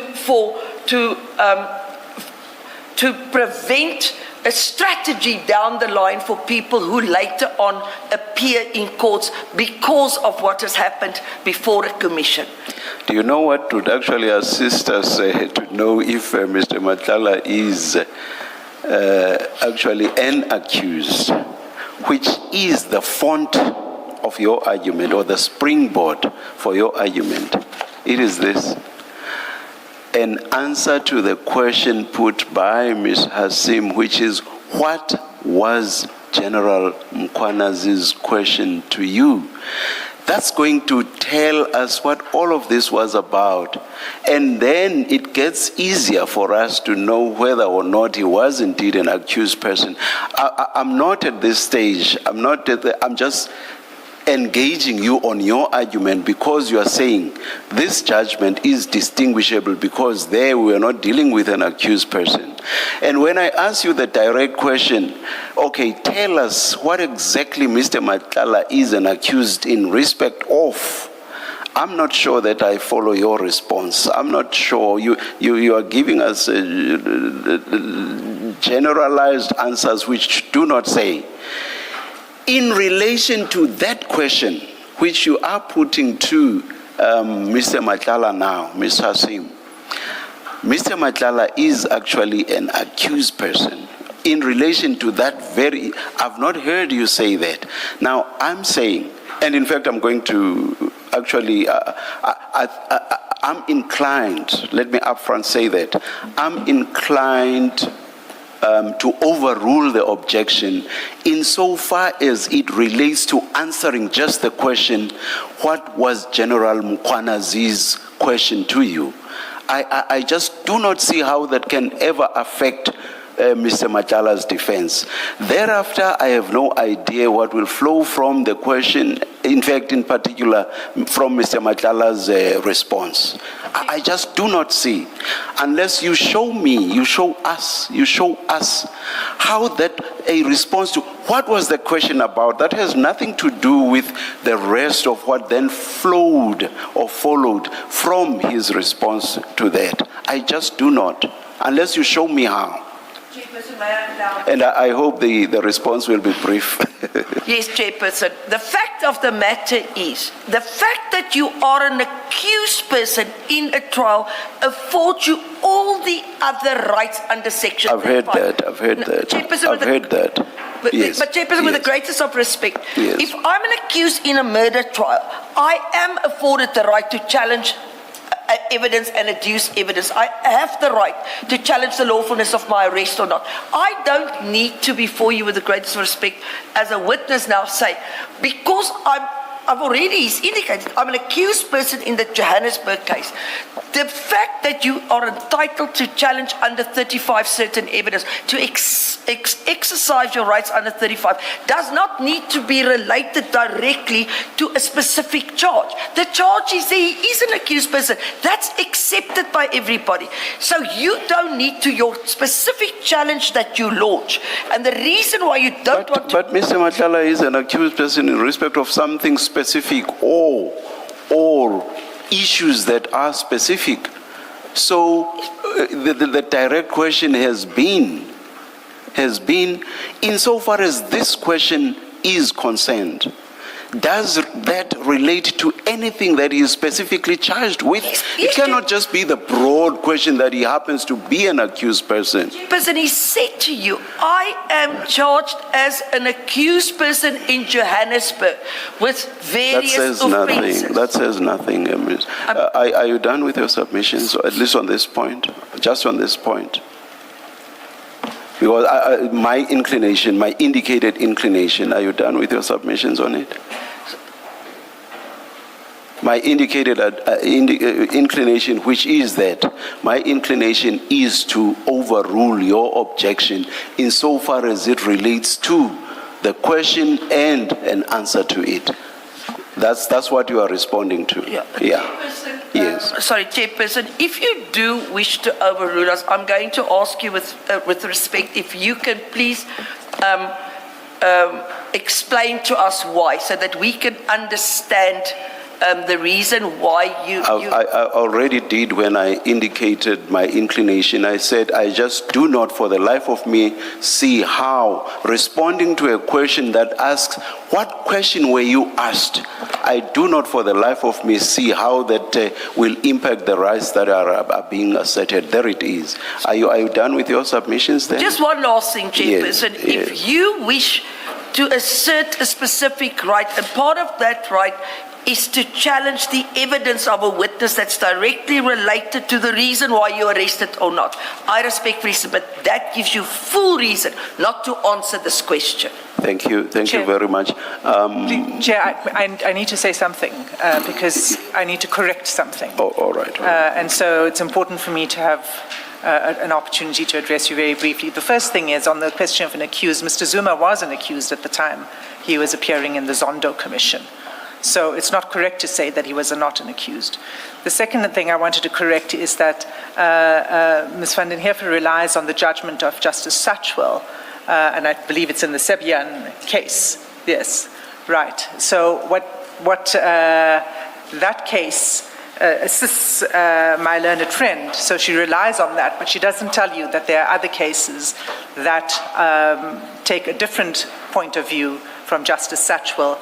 And in fact, there are at least two cases that take a different point of view. One is the judgment in S versus Ndlovu, where it received not full support, it received qualified support. Chair, I'll provide the citation in a minute. And the second is the State versus Langa and others, where the court declined to follow Justice Satchwell's approach in the Sebian case. on the grounds that a suspect did not enjoy the rights of an arrested or detained person. There's also this case of the S versus Mtetwa, where the court also declined to follow Justice Satchwell's reasoning. Now, those judgments, I must give you the citations of first. Let me do that first. So, State versus Ndlovu is 1997, volume 12 of the Butterworth's Constitutional Law Report, so BCLR, page 1785, and it's N in brackets, the old N. S versus Langa is 1998, volume 1, SACR, Criminal Law Reports, page 21, in brackets T, the old T. And then State versus Mtetwa is 2004, volume 1, SACR 449, and it's Eastern Cape Division. Now, it couldn't be more clear that there is no authority then for the proposition that Ms. van den Heever, other than Satchwell's judgment, which has differing treatment by everyone else. So there isn't which is also a High Court judgment. Which are a High Court judgment. So the law is contested. And let me take it one step further then, Commissioner Baloy, because it was noted by the Supreme Court of Appeal subsequently, and for that, the judgment, Chair, is State versus Makhala, M-A-K-H-A-L-A. And the neutral Safley citation is 2022, ZASCA 19. And it's a judgment of Justice Unterhalter. And the paragraph I'd like to refer you to is paragraph 29 of that judgment. And the first sentence of that paragraph says, Justice Unterhalter, our case law has not taken a consistent approach as to whether the rights recognized in Section 35 that are of application to arrested or detained persons are also enjoyed by persons suspected by the police of committing a crime who have not been arrested or detained. And he says that the summary of this is set out in State versus Ori. You can read it in the Unterhalter judgment, the inconsistent approach that our courts in the High Court have taken. And he takes, and this is arbiter on his part, where he says any such rights of a suspect cannot derive from Section 35, because Section 35 is concerned with rights of arrested, detained, and accused person, etc. Now, I'm not going to read all of it. That's his view. It's arbiter. For the purposes of this decision, he says he'll assume that the rights apply, and then he still finds against the proposition. So it's summarized again by the Supreme Court of Appeal. So the Satchwell judgment is not a judgment I would say we can rely upon for the proposition. Chairperson, in my learned friend's speech, I could have quoted all the other cases where it was... Just a minute, I'll listen to you just now.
Yes, Ms. Fannin here. Just Just before that, perhaps, Ms. Hassim, can you please remind us why you say former President Zuma wasn't accused in the context of Justice Jafta's judgment? Well, he was accused in the arms deal-related corruption case, and part of the evidence and the questioning, etc., in the Zondo Commission would have revolved Related around to that. That was the essence of the Zondo Commission's mandate. Which then makes it subject to what Ms. Fannin here first says. It makes it analogous. Yes, you wanted to. Thank you, Ms. Hassim. Yes. Chairperson, first of all, the Sibiyan case was followed in 8 different matters in this country and 3 more in Namibia. So it's not a matter that just stands there in isolation. It was followed many more times when it was discarded or where there was rulings against it but in other divisions, as an example. That's number one. Why I'm saying that whole judgment in Zuma was not decided against the background of him specific giving evidence and invoking his right as an accused person. Remember what happened there is he just refused to go and give evidence. He ran away from giving evidence. And then they endeavored to invoke his right to silence from, let's say, almost from the side. So it's a totally different scenario than what you are dealing with a person that's giving evidence and now invoking the right as an accused person. Thank you. I'm not sure that in substance I get that distinction, but you've made your point. We've heard it, but I'm not sure that in substance it makes sense.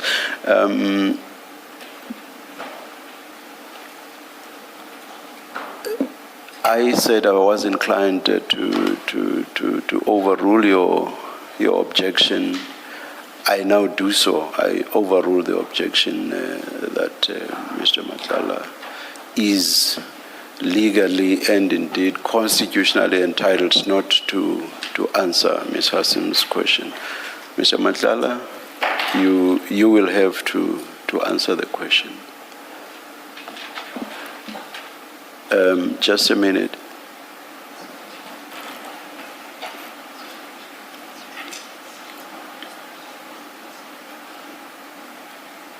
With regard to the wider constitutional issues that have been raised by Ms. Fannin here, I'm not in a position to make a reasoned ruling.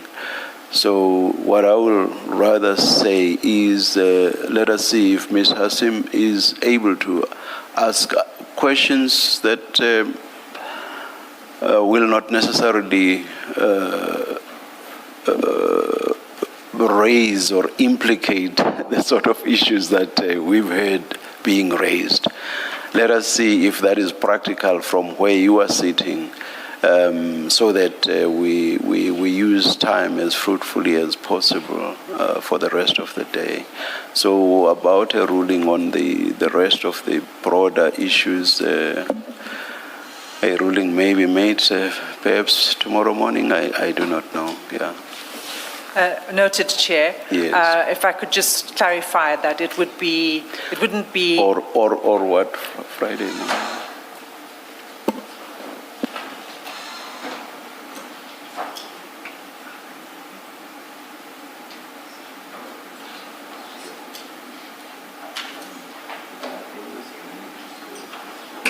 Perhaps I should not tie myself to the issue of making a ruling. Let the issues be raised in respect of specifics. Like, for example, now the Section 35 point has just been raised in relation to an issue on which I believe, hence my ruling, it does not make legal sense at all. So perhaps let me not tie myself to the need to issue a ruling. Let us hear those issues not raised in a generalized manner, but rather raised in respect of specific questions. And we've heard the argument, and perhaps we'll be better placed to deal with them at that stage, as and when they arise. So if you could please repeat your question, Thank you, Chair. Ms. Hassim. Sorry, Chair, before you proceed, Yes.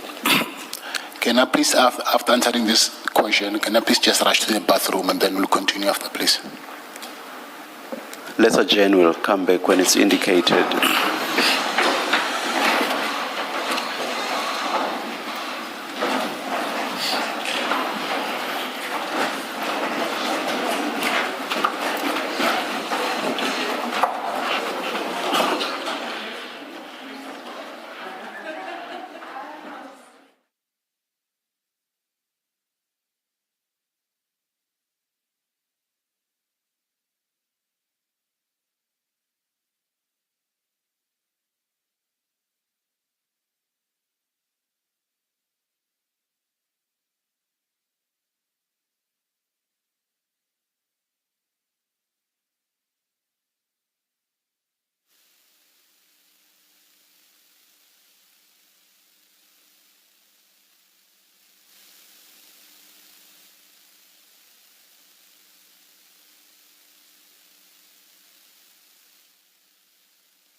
we are ready to resume. Please make sure that your devices are quiet.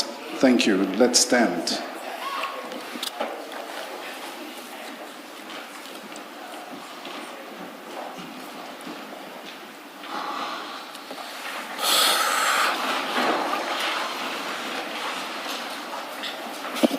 Please repeat your question, Ms. Hassim. Thank you, Chair. Mr. Matlala, let me just reverse a moment so that we bring back the context to the question, because we've spent some time on other matters. So it's 1, 2, 3 paragraphs from the bottom, just to take you back to the discussion on Mr. Motsumi, right? And that's where General Mkhwanazi says the information is about information you gave him. This is when he gave me this information, the information about Steve Motsumi. He gave the address of the house of Steve Motsumi. He told me about the activities of Sibia, how Sibia is collecting money, etc. You've got that paragraph. Yes, I do. Okay. Now, the question to you is, what you said that you only told him this in response to a question from General Mkhwanazi, correct? Yes. What was the question that General Mkhwanazi put to you? The question was if General Sibia is collecting money from anyone in Gauteng. So that question doesn't refer to General Motsumi. A question to you that Mr. Motsumi. Mr. Motsumi. Yes, I was getting to that, yes. Oh, okay, so I'm sorry, I heard you say that he asked you whether anyone in Gauteng is. Okay? Yes. That's not a question that says, is Mr. Motsumi paying General Sibia? Of course, yes, yeah. Okay, so that's not the question then that General Mkhwanazi asked you. No, he asked me if I know of anyone who General Sibia, yes, is collecting money from in Gauteng. And then I said, and then the following question was,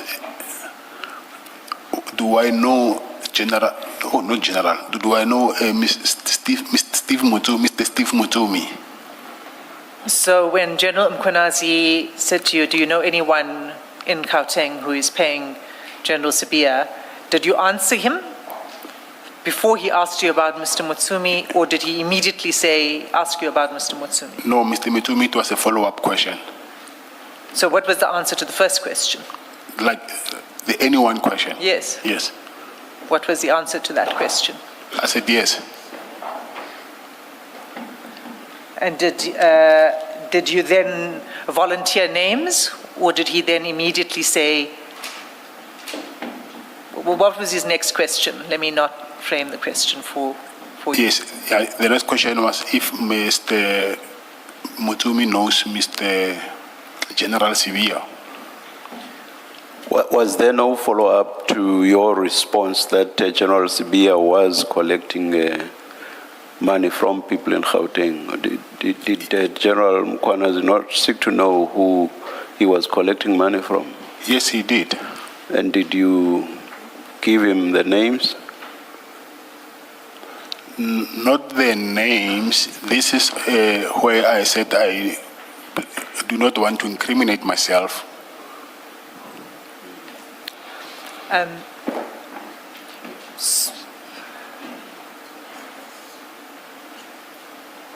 So we already have an answer from you that it wasn't you that was giving money to Mr. Sibia, to General Sibia, right? Yes. Yeah. And you said he was being paid by others, right? So now General Mkhwanazi brings in Mr. Motsumi. He's the one who introduced the name Mr. Motsumi, right? Yes. And did he ask you whether Mr. Motsumi pays General Sibia? Yes, I think he did, yes. And what was your answer to that? These are the answers that I say that I do not want to incriminate myself. I need to understand how answering that question will incriminate yourself, because that's why I took you back to your earlier answer where you said you yourself did not make any payments to General Sibiya. So how will you incriminate yourself by saying that this person paid General Sibiya? I need to understand that because it doesn't seem to follow for me. I explained earlier that I have a trial and then I have a case to answer, and then these specific questions that you're asking me now, these are part of the heart of my trial, of my case. Sorry, Mr. Chairperson, Matala. that relates directly to the issues under PRECA. PRECA is quite clear about that, and I can understand why he then says he doesn't want to answer. Just a moment. Which case is this? Because I had understood that the case in Johannesburg is an attempted murder and weapons and conspiracy related to that murder. Okay, Commissioner, let me just clarify, because I see we didn't even have a chance to clarify that. This very same case of attempted murder, I have a plan, not a plan, there is a strategy that we need to present in court, that how did I end up being arrested. So part of my presentation, it includes my interaction with General Mukonazi in his apartment. And then it includes the very same topic that we're engaging in now. And then, because something along my discussion with General Mukonazi went wrong, or someone whispered something in, so I just don't want to go there, because now I'm saying things that I don't want to say. But I want to clarify some other things in court, that how did I end up being arrested. It's because of this very same topic that we're discussing now. So you intend to challenge your arrest? Yes. Yes, I do. And because you intend to challenge your arrest, you're not prepared to answer questions about the discussions that took place on the 14th of April 2024? Not only to challenge my arrest, the build-up of my case, that how did I end up to be where I am now? Where did it start? If it wasn't for this kind of engagements and topics, I wouldn't be where I am now. So this is very important to me, because if I say it now, I might so then I wouldn't even have a place to start to present my case in court.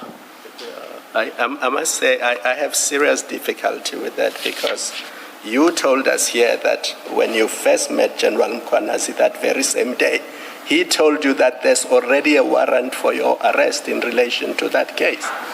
That's how I understood your evidence. Yes. But that warrant has been standing, and then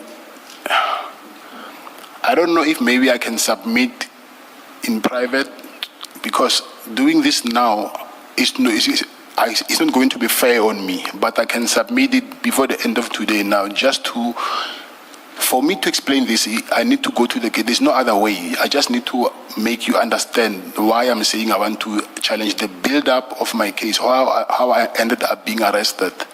Yes, I'm facing an attempted murder charge, but even that said warrant, it's been standing, and for it to be where it is now, I think for me to prove it is just to submit to you, and then you can see it first and judge it that, okay, this is where he's going with this thing. But for me to say it now, it will unfortunately spoil my case.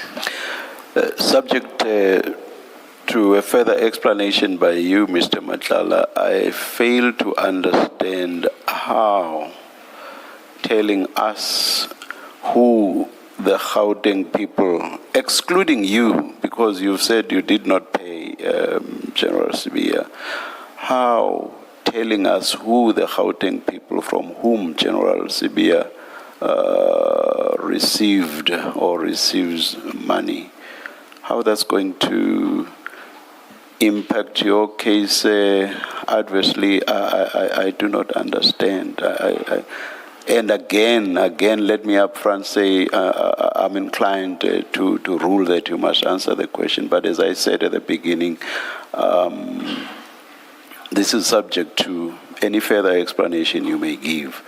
This is only about you to the extent that it's you who's going to answer the question, and who answered the question in response to General Mkhwanazi.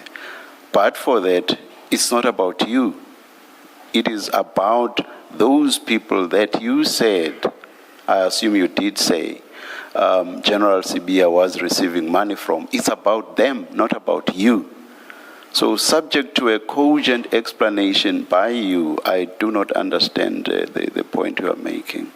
So I do afford you a further opportunity perhaps to explain in the light of what I've just said.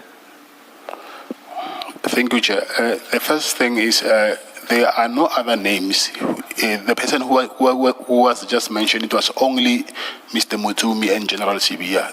But he said people in Gauteng, but he didn't mention any names except the name of Mr. Mutumi and General Sibia. So I cannot give names that I don't know, except the name of Mr. Mutumi and General Sibia. So you did not give General Mkhwanazi any name? No, no. But your answer was, your response was in the positive. You said, yes, General Mkhwanazi does receive payments or collect money from people plural in Gauteng. Sibia, General Sibia. You've said that already in response to Ms. Hassim. In plural. So it's those names that I'm asking for. No, I don't think. Maybe you heard wrong. I never said in plural. The names that were mentioned, it was only Mr. Mutumi and General Sibi, only, right. Not in plural. Oh, then I misunderstood. But it still doesn't answer my question, which is, did Mr. Mutumi pay General Sibia? I don't know. Okay. Now, on your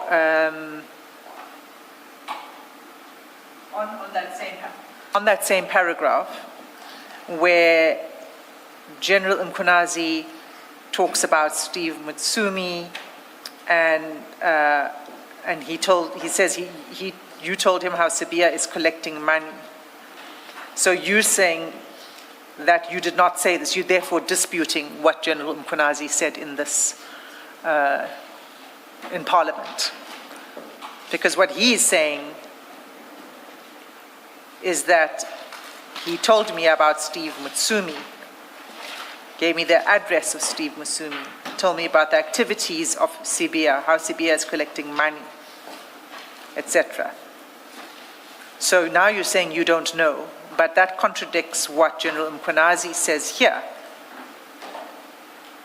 which is that you said how Sibia is collecting money. So it's one of two things. Either you don't know, and that stands, whether Mr. Mutsumi is, but then it raises the chair's question again, which is that there's somebody else then who makes payments to General Sibia. Do you understand? Yes, I understand, but sorry. No, go ahead. If there is someone, then I wouldn't know. So the first thing is that I need to bring to attention is General Mkhwanazi himself already had information. So he was just asking me if I know about what he knows. So it's not like I went there because of my tendered complaints. So then he asked me about these things. So when he says that you told him how Sibia is collecting money, that's not correct. You did not tell him that.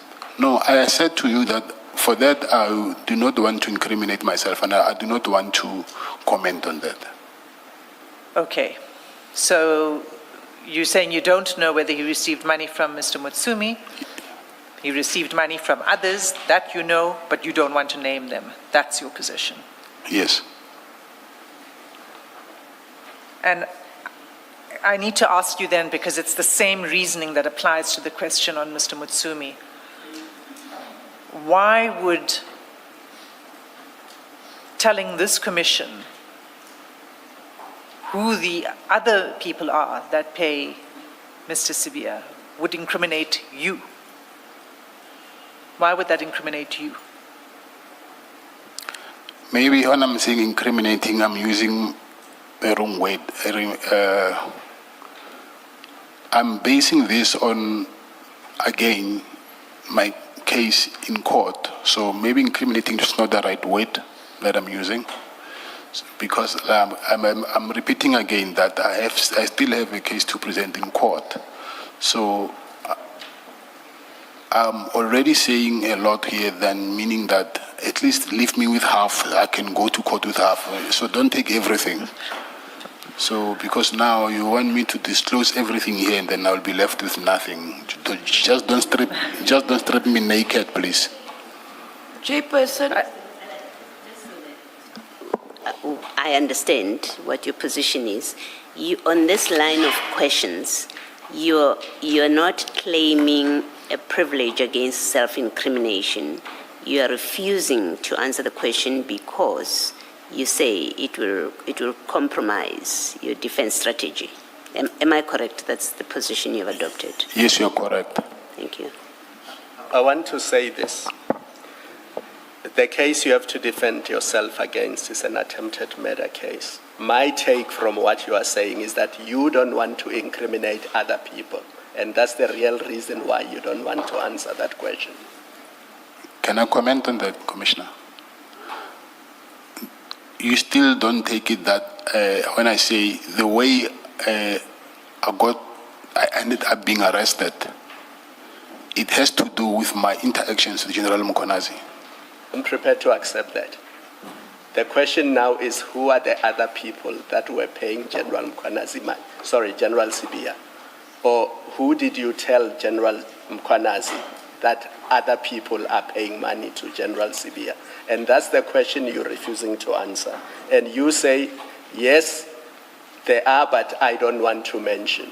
And that's why I'm saying my takeaway from that is the issue is not you incriminating yourself. You've already admitted that to Commissioner Baloy. The issue seems to me is you don't want to criminate those people that you know are allegedly giving money to General Sibia. That's how I see it. And I don't speak for my co-commissioners. I'm speaking only for myself. You are speaking for me because that's exactly the point the last point I engaged Mr. Matala on. I even said, this is only about you because the answer came from you, but otherwise it's not about you, it's about those other people. So whatever the right that you are asserting may be simply does not make sense in this context. Ms. Van der Heever, let me give you an opportunity. I'm trying to find a practical solution here for this issue because I don't want us... In his evidence under oath during the ad hoc committee, when he gave evidence, Gerald Kunazi on this very day or the next day said he recorded the whole interaction between himself and Mr. Matlala. Maybe I can ask that be disclosed to us. That would make it very easy for us to deal with the issues. I'm sure that evidence must be available, and I can take my client through it and we can deal with it then before yourselves. No. That's a very simple answer. You utilize... No, Ms. Van den Heever, no. The witness can say that if he wants to, and he will be engaged about that kind of response. In fact, it has happened where he has referred us to other people and he was told why that was inappropriate or that doesn't help the questions that are being asked. You let the witness answer questions, please. This is not an objection. You are not objecting. And I'm not answering for him. That's and you're not arguing saying a point, but you've answered the question for him. I suggest you let Mr. I think Mr. Matlala has shown to be competent. He understands the questions. I said earlier, and I meant it when I said, I assume that his legal representatives have advised him about what he can do, what defenses he can take. But I think, let him answer the questions, please. Madlanga, you heard me that my takeaway from all of this is that your concern is not the worry that you'll implicate yourself. Your concern is the worry that you will implicate those people that you told General Mkhwanazi that General CBI is collecting money from. And that's your real reason for not wanting to answer this question. No, that's not the real reason, Commissioner. I already said that I do not know if Mr. Mutsumi was giving General CBI money. So I cannot say something that I do not know. So what I said I know is that, yes, other people, which I cannot name people that I do not know. But I will know the facts, yes. But maybe the question that you're supposed to ask me is, how do I know that? Maybe then, because you've just said now, I know that he's collecting money, but I don't know the people he's collecting money from. Did I understand you correctly? Yes.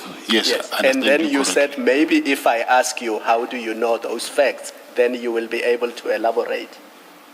Yes, not the names of the people No, who are I'm giving past me that. money. You said you don't know the names. Yes. But you are able to elaborate if I ask you, how do you know that?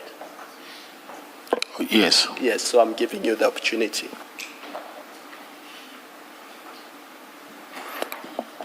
So you want me to mention the name? You said you don't know the names, but you No, know the name- facts and you are able to elaborate. So I'm giving you the opportunity to elaborate. Okay, from a third person, not from him directly. What from a third person? Come again? From a third person, but not him directly. Yes. What did you hear from a third person and not him directly? I heard him saying that he went to collect money. Who? I'm saying I heard the third person saying that he went to collect money. Who went to collect money? It's the third person that is saying I'm not willing to mention his name. The third person, you had a third person say that third person went to collect money, or did you hear from the third person that General Sibia went to collect money? Yes. I think that's what we're seeking to clarify. Is it the second one? Yes. A third person told you, or you heard from a third person, that General Sibia went to collect money? The third person told me. Yes. Yes.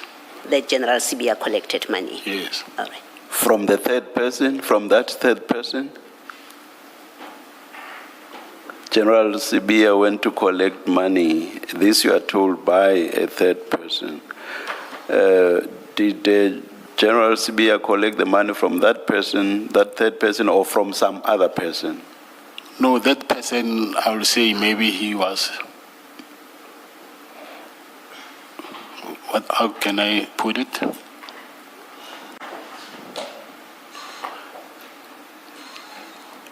A good, what can I say? Someone, a middleman. I don't know how to mention it. Did you say a middleman? Yeah, let me say a middleman, yes.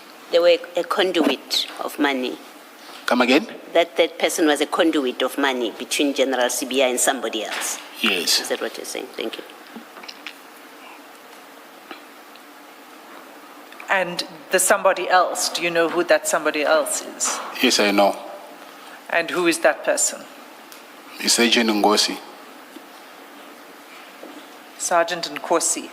Yes. I just want to be clear. Are you saying that Sergeant Nkosi is the middleman, or that Sergeant Nkosi is the one who's making payments? No, I said the middleman. The middleman.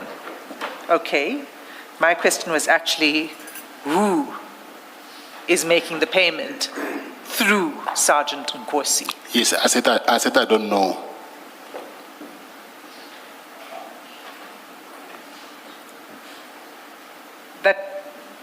Are you sure about that? Are you sure about that answer? Because it seems inconsistent with what you've been saying earlier, because we've been going around this issue about other people making payments. And my understanding is that earlier you said you were aware of other people who made payments, but you did not want to mention their names. So you're saying now that you don't know the person who made the payment, but you know that the payment conduit was Sergeant Nkosi. Yes, I said I did not want to mention his name, but now you said I have to mention the name, so I just did. Okay, but you don't know who Sergeant Nkosi is paying the money on behalf of? Yes, I said I don't know You that. don't know.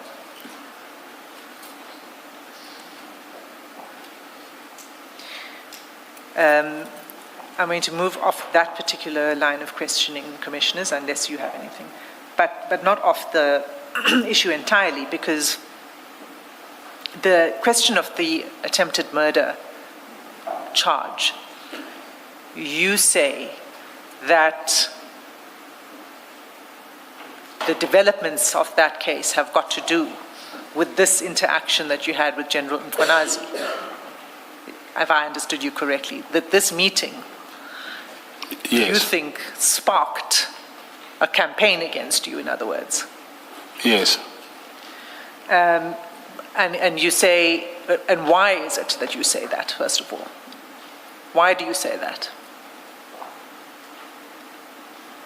Because I just found out after that he even mentioned it, that I think he was in, I don't know whether it was IDOC or here the committee, that after I left his place, I went to, I don't know to who, and then I spoke about my meeting with him.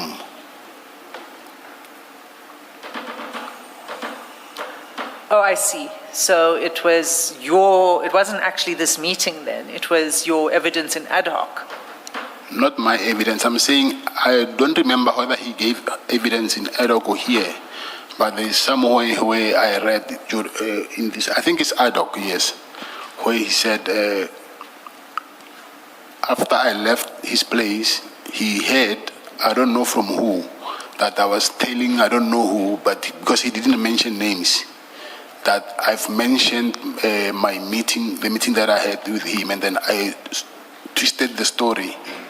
So I think, I don't know, but I'm just now assuming that I'm thinking that there's someone who told him something which is not what I think, but I didn't get an opportunity anyway to explain that to him. But obviously someone told him something which is different from what I know. Okay. And you say he said this when he was I giving think evidence? it was at a committee, yes.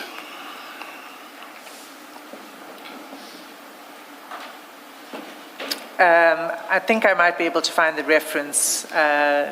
Give me a moment, please.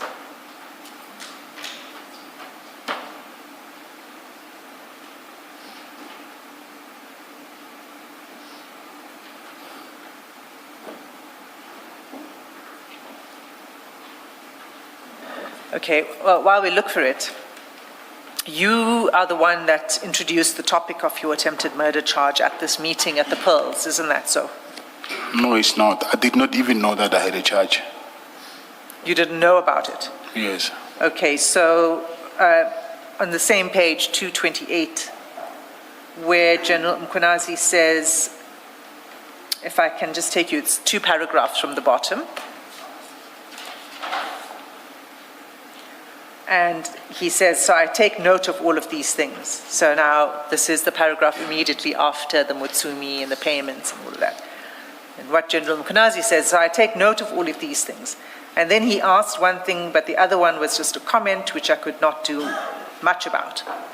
The first one was, I've got this contract, I've got so many people I should be paying, but I have not paid, but the police are not placing an order. Can you get General Nkua to meet up with me so we can discuss and get to hear what the issue is? Then I said, I will talk to General Nkua, but I do not know anything about the contract, but I will talk to her. The feedback will come to Sonona. That is 1. 2, What is the next thing? The next thing is that I hear that there is an investigation in Gauteng into the attempted murder of his ex-girlfriend. What is happening on that? I said, no, do not ask me that question. I am not in Gauteng, I am here. I cannot even answer any question.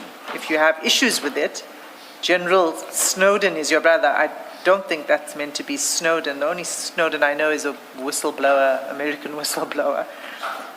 Maybe it's Sonona. General Sonona is your brother, because we know you've already described him as your brother. Must talk to General Khumalo and establish what the issue is. Now, what General Mkhwanazi is saying here is that you asked him about this investigation in Gauteng into the attempted murder of your ex-girlfriend. So is he not being truthful here when he says this? Thanks, Advocate Hasim.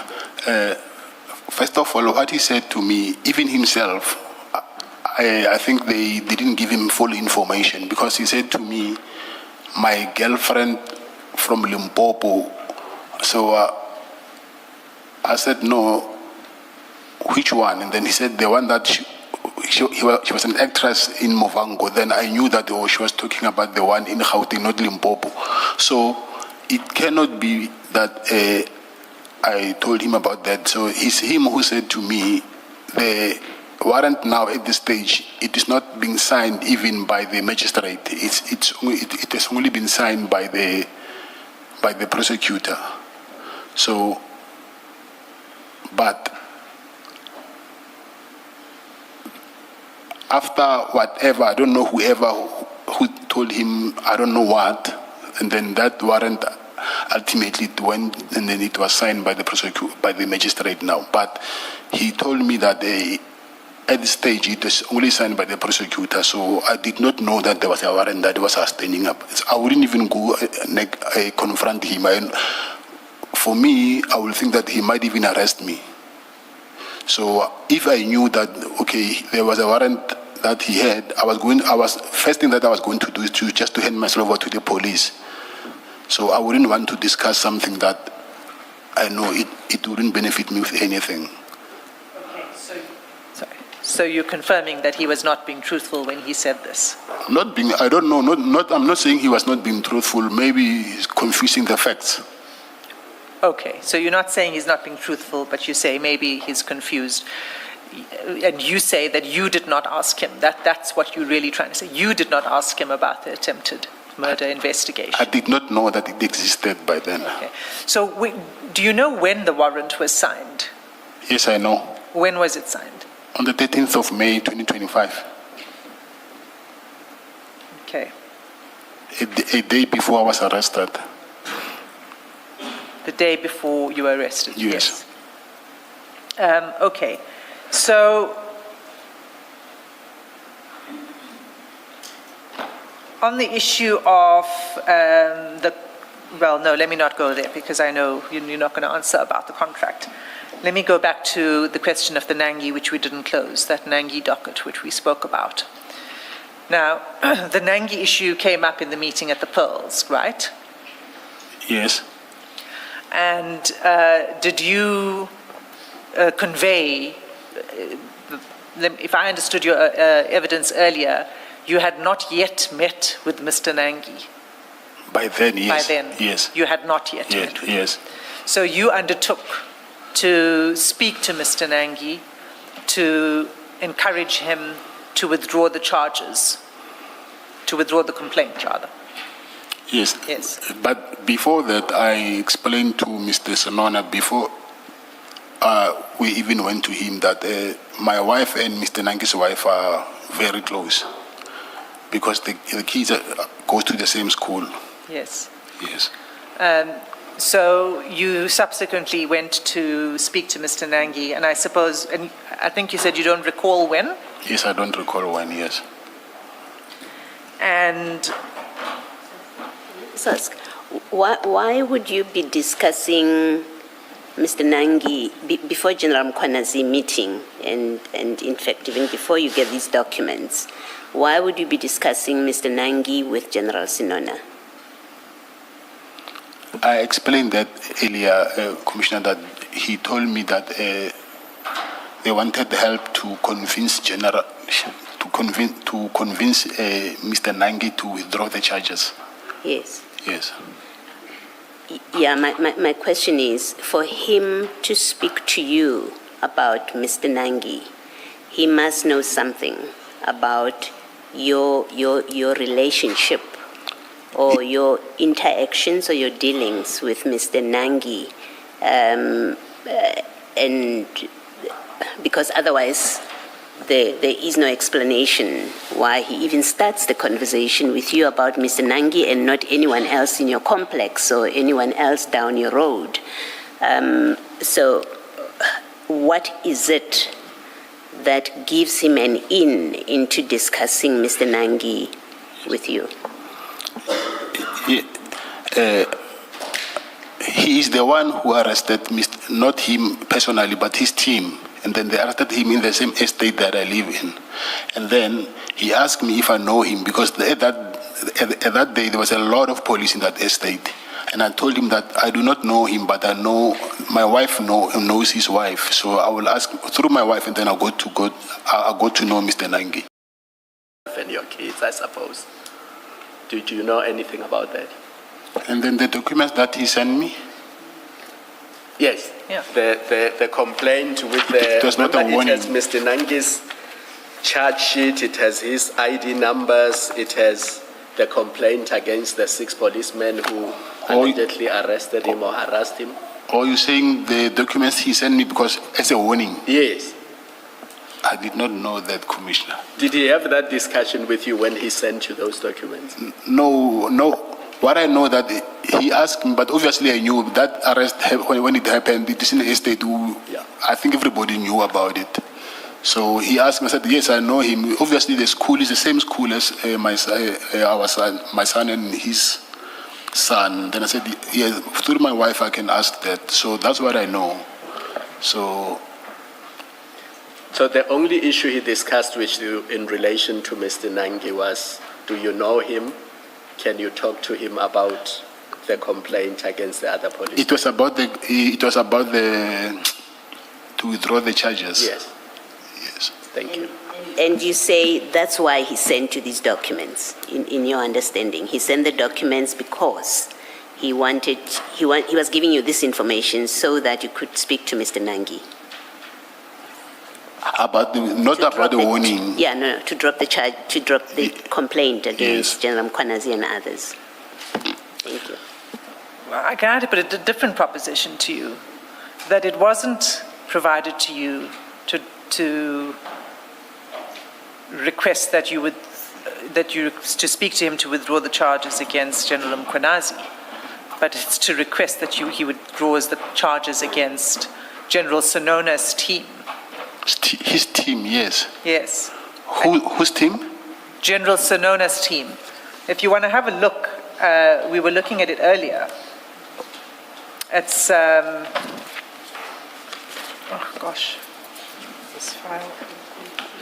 file 2.1.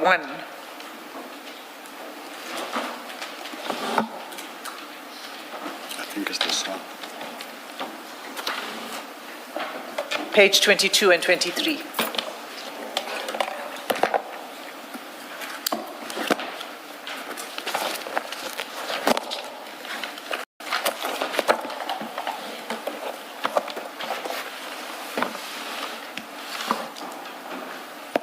Do you have it? Yes, I have it. Okay, so you'll see who the complaint is made against. And on 22, you'll see that it begins with a Durban Metro police officer, and then it has a private individual who works at Vision Tactical, a Yassine Teba, who works at Vision Tactical, and then Yakub Desai, also seems to be somebody who works in the private security industry. And then you've got Captain Enoch, who is with DPCI KZN. And then you've got a constable from SAPS, you've got Colonel Dawood from the Anti-Kidnapping Unit. You have General Mkhonazi as the Provincial Police Commissioner, and then another Colonel Dina Govender, who is with the DPCI KZN. So you'll see that the provincial Hawks members were involved in this arrest, right? That was General Sinona's team. Okay. So my proposition to you is that the reason General Sinona sent you these more than 200 pages with all of this confidential information is to try to get you to withdraw, to get Mr. Nangi to withdraw the complaint against his team, that it wasn't actually in General Mkhonazi's interest that he was asking you to do this and sending you the documents, but in his own interests. Yes, but I wouldn't know that. Okay, so I thought you mentioned earlier that he spoke about his team that was involved. He Yes. didn't say to you. Yes, but That- he also mentioned General Mkhonazi. Okay, but he didn't say to you specifically anything about his team. No, he mentioned his team, yes, and then he said he's not involved. It's his team and General Mkhonazi. Right. So when you met then at the Pearls, remember he sends this to you 10 March. Now you meet at the Pearls 15 April. Did you understand from this meeting, because you say you only met then with Mr. Nangi after this meeting, was this an understanding from you to be a quid pro quo for General Mkhonazi facilitating access to General Mkua for you? Advocate Hasim, I don't understand Latin. What is quid pro quo? Okay. Was this an exchange for him doing you a favor in relation to General Nkua, that you would then ask Mr. Nangi to drop this? Yes, I assume that, yes. You thought it was a quid pro quo. It was a favor, it was an exchange you were doing for General Mkhonazi. Is that what you're saying? Yes, I thought so, yes. So when you spoke to Mr. Nangi, what did you say to Mr. Nangi? I explained to him exactly that to withdraw the charges. I told him that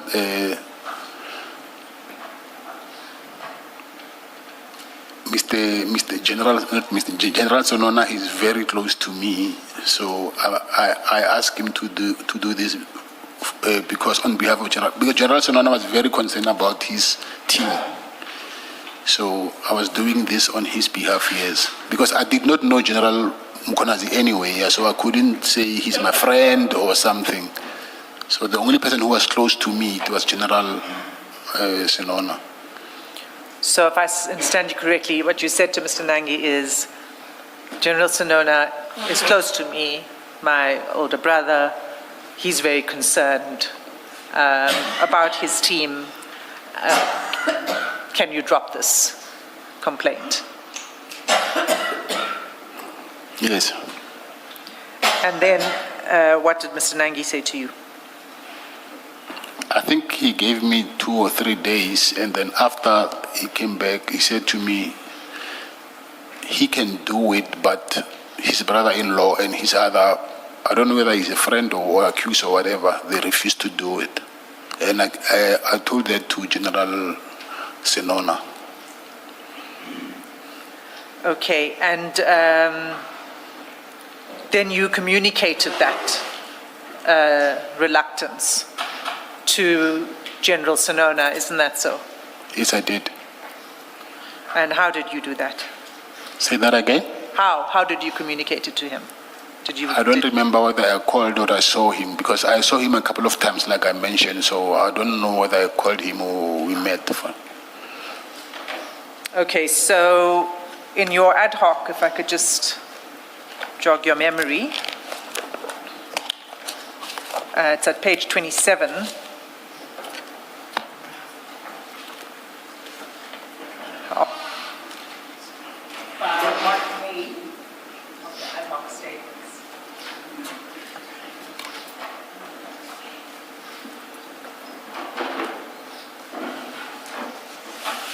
Page 27. Yes. It's for now, I can see the You can see it on the screen. Yes. Thank you. All right. Now, it's quite small, and there are no line numbers. So I'm going to try to direct you there. It's about a third of the way up the page.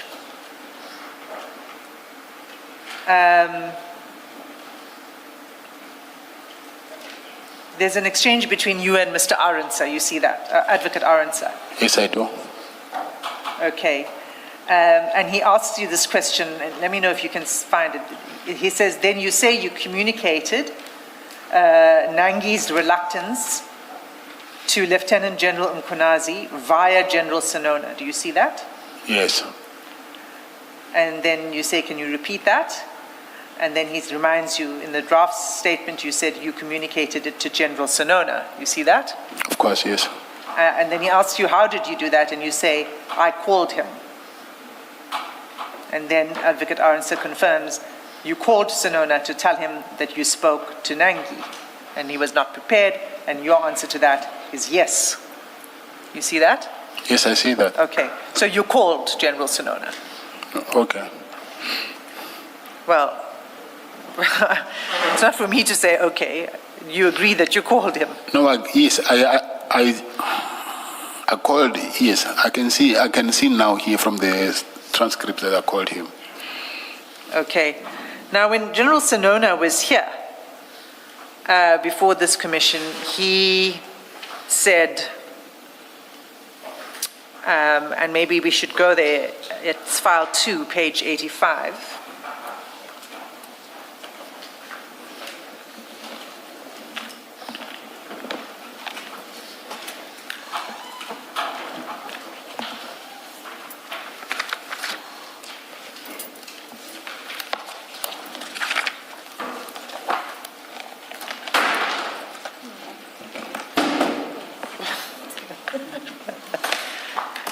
You've got it?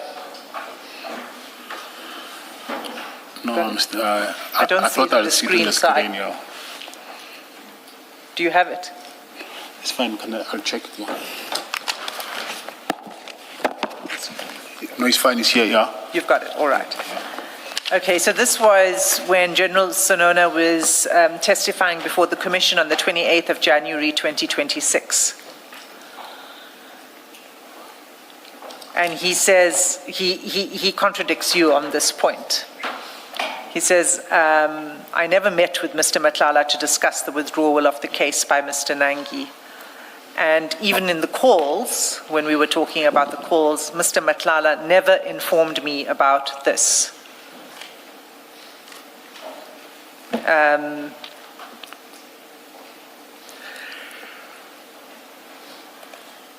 So he is denying that you called him. So is he not being truthful here when he says that?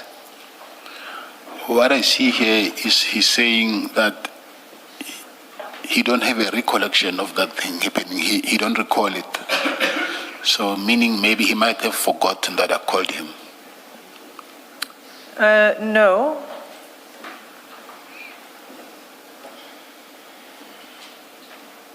No, he says this call that it never happened.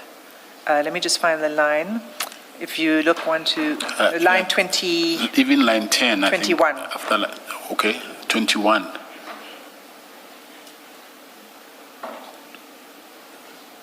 So the first I took you to where he says, I never met with Mr. Matlala to discuss this Nangi thing. So he denies one, he ever discussed it with you. He denies two, that you called him. And if you look at 21, he says, this call, it never happened with this discussion. It did not happen. In fact, also says he did not even hear the discussion in the meeting of the 15th of April. Yeah. Maybe because he was drinking whiskey, he was a bit tipsy. I don't know. But I see here he's saying, I do not deny that it didn't happen, but I don't really remember it. So I don't know whether he forgot or something. because he was busy with his whiskey there. But anyway, I didn't tell him on the 15th of April. It was after that. Let me just clarify. So on the 15th of April, what he's saying is you didn't discuss it. That's a separate point from the call. Okay, on 15th April, he's saying we did not discuss what? The Nangi issue. Okay. But we'll deal with that. But yes. my question to you is, he also says that you never called him to tell him the outcome of your conversation with Mr. Nangi. Can you go to our chats? Maybe we'll check in our chats. Well, we can go through your chats, but we see quite a number of calls between you and General Sinona, but we obviously won't know what you discuss in the calls. But he asked me for something, and then he's someone that I take as my big brother. There was no way that I will just leave him in the dark. I explained that to him. Right. He knows it very well. So you did call him, yes. and you did explain what your conversation was with Mr. Yes, I did. Okay. On the 15th of April issue, you said he was drinking whiskey. Yes. And can you just explain to us this? Because I don't know, how long was this meeting? Not more than an hour. Not more than an hour? Yes, I'll say yes. So I don't know. An hour max, I'll say. An hour max. So, and when he was drinking whiskey, where was he? He was not far from, that place is small, he was not far from us. Right. So he was having his whiskey and he could hear what the conversation was because it was a small place. It's a very small place, yes. So he could hear? If you want to, yeah, you can hear. Right. And in fact, on that, but I don't have the right place now. But where we were earlier, on General Mkwanazi's testimony at the ad hoc committee, where you were referred to, even though that part was not read, General Mkwanazi also makes the point you've just made that the space where you were is very small. Even if someone is where the kitchen or kitchenette is and where the dining room area is, where the couches were, he says a person, wherever they were in that space, they were within earshot and they would have heard everything that was being discussed. You confirm that? That's my understanding. Yes, I do. Thank you.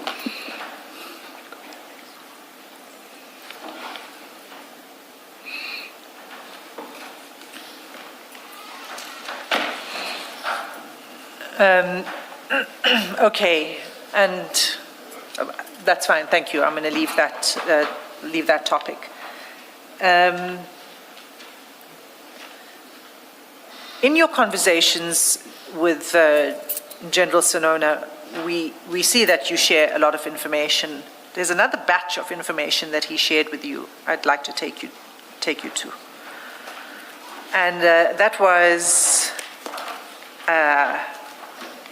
around the 13th of April. So if we could just go to file 2.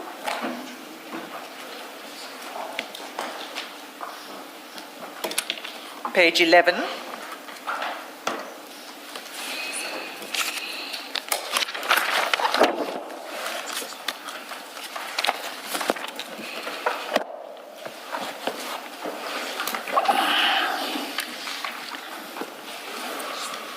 Is it the same file too? Yeah. Oh, file 2. Yeah, I wanted to find out whether it's 11 below the yellow tab or 11 above that, because there are 2 11s. In fact, there are 2 of everything. Oh. Yeah, it's after the yellow tab. After the, all right, thank you.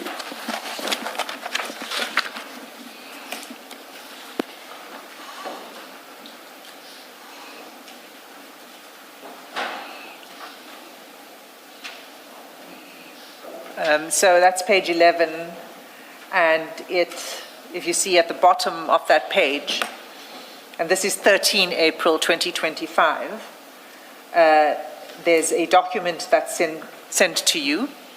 It's called Annexure SEN3. And then there's another document sent to you at exactly the same time. It's called Memo Biz Traces, and it's Annexure SEN4. And then over the page 12, you'll see another document sent to you, SEN5.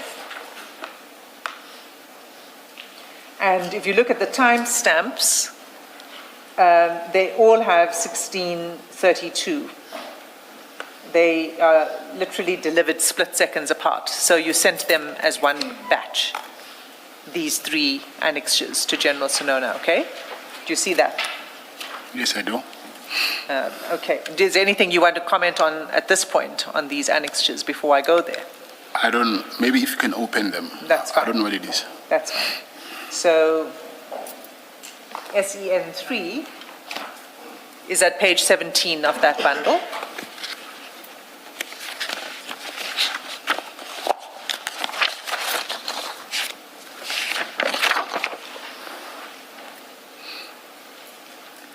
Do you have it? Yes, I do. This looks like a company search for the Senzo and Tembeka Mkhunu Foundation. Do you agree? Yes, I agree. And it has the usual information on it when you do a company search. So why did you send this to General Sonona? This thing is forwarded. I received it from someone else, and then he said I must send it to him. Who did you receive it from? From a guy called Kelvin. He's a forensic investigator. What's Calvin's surname? Rafadi. Calvin Rafadi sent it to you. Yes. And what did he? And he asked you to send it to General Sonona. Is that what you're saying? Yes, he was applying for a job, so he said he wanted to impress General Sonona to show him that there's a couple of things that he's busy investigating, so this was one of them. So it's not only, I think it's a couple of things that I've sent to General Sonona from Kelvin, yes. Yeah.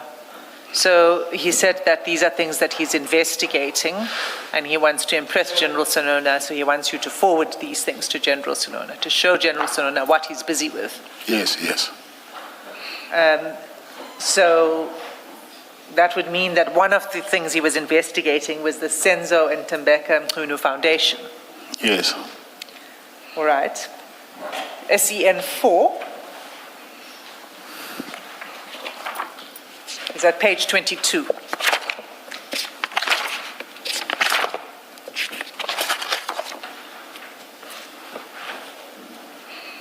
So, and this is a memo, and it's the subject of the memo is the confidential information concerning the honorable identity of the president. And then he includes information and identity numbers of President Cyril Ramaphosa. You see that? Yes, I do. So this was also something that Mr. Rafadi was investigating? Yes. And do you know anything about this investigation? No, I was just forwarding these things. I don't know anything about them. Did you have a look at these documents when he sent it? I'll just forward. I didn't have time to check documents. So you didn't read it? No, I didn't. And then there should be one more. SEN5. It's at page 26.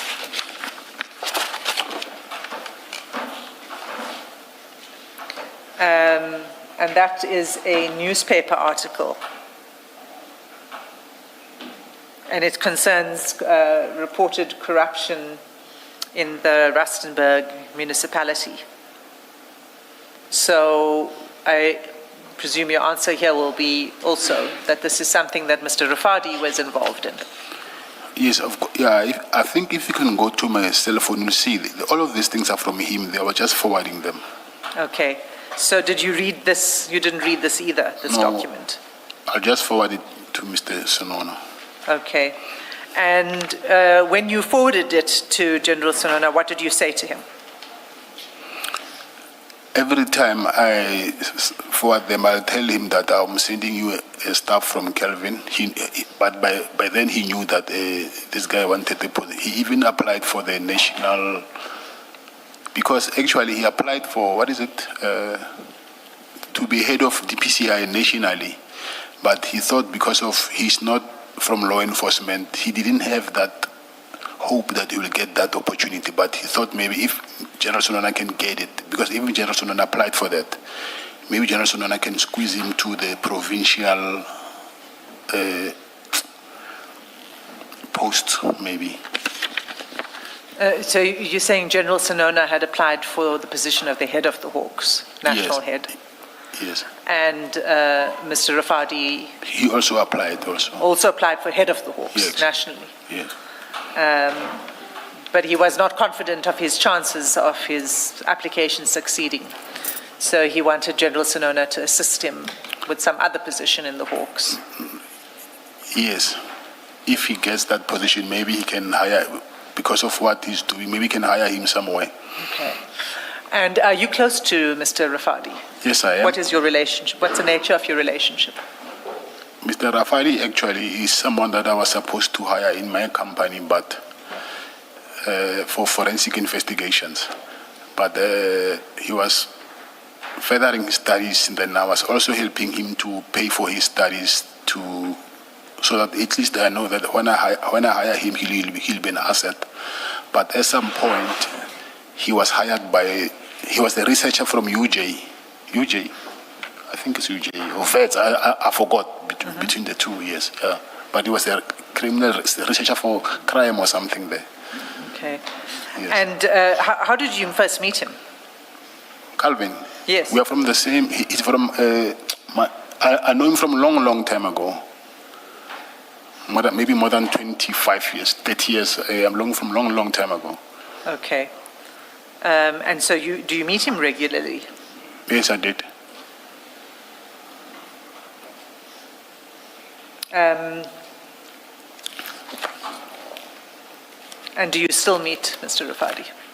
Well, unfortunately, I can't. Up until your Maybe arrest. In my dreams, I meet him sometimes. Yeah. Up until your arrest, you had a relationship with him. Yes. You didn't end at some point. No, it didn't. Okay.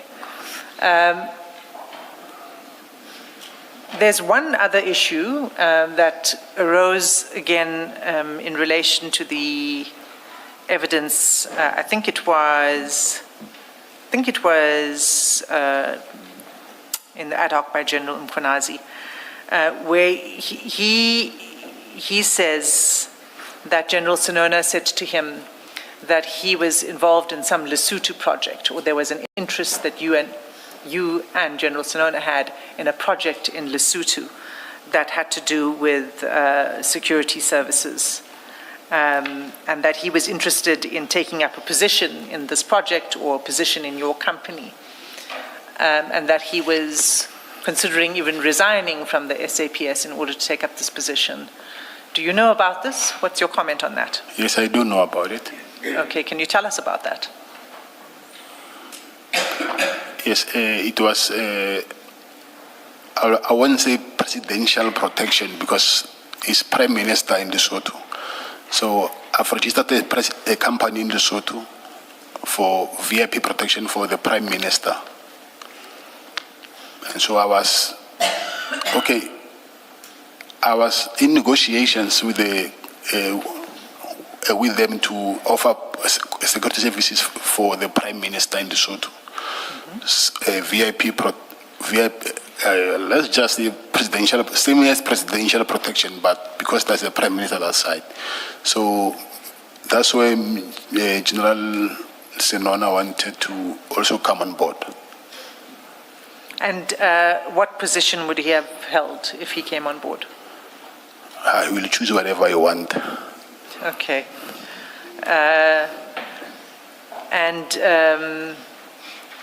When was this to take place, the project?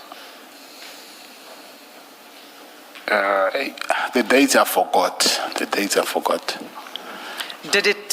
So do you have the company? Is it up and running? The company have registered it, yes. Okay.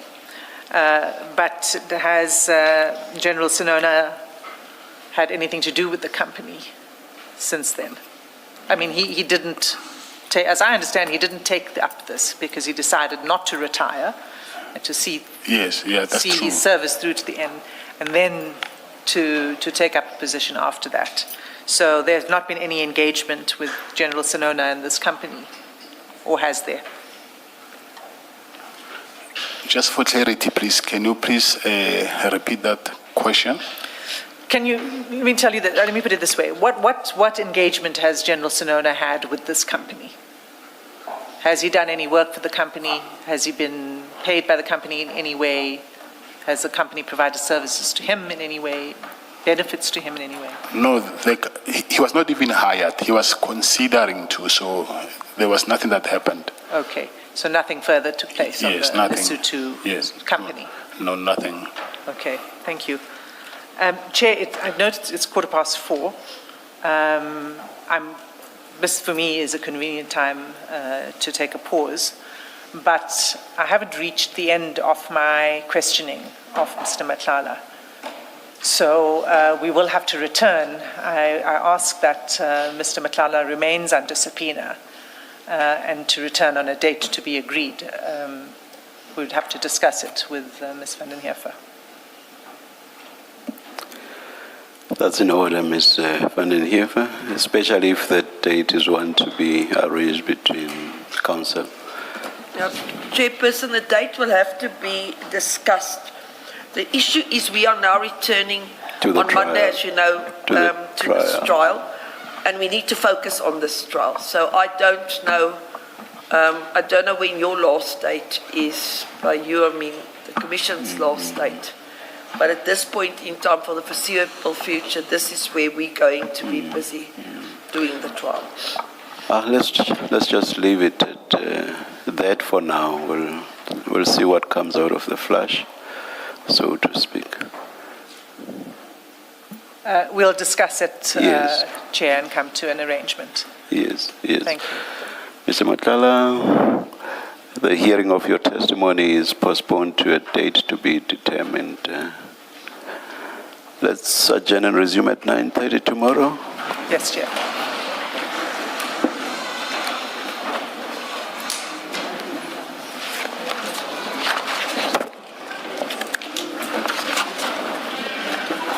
What's the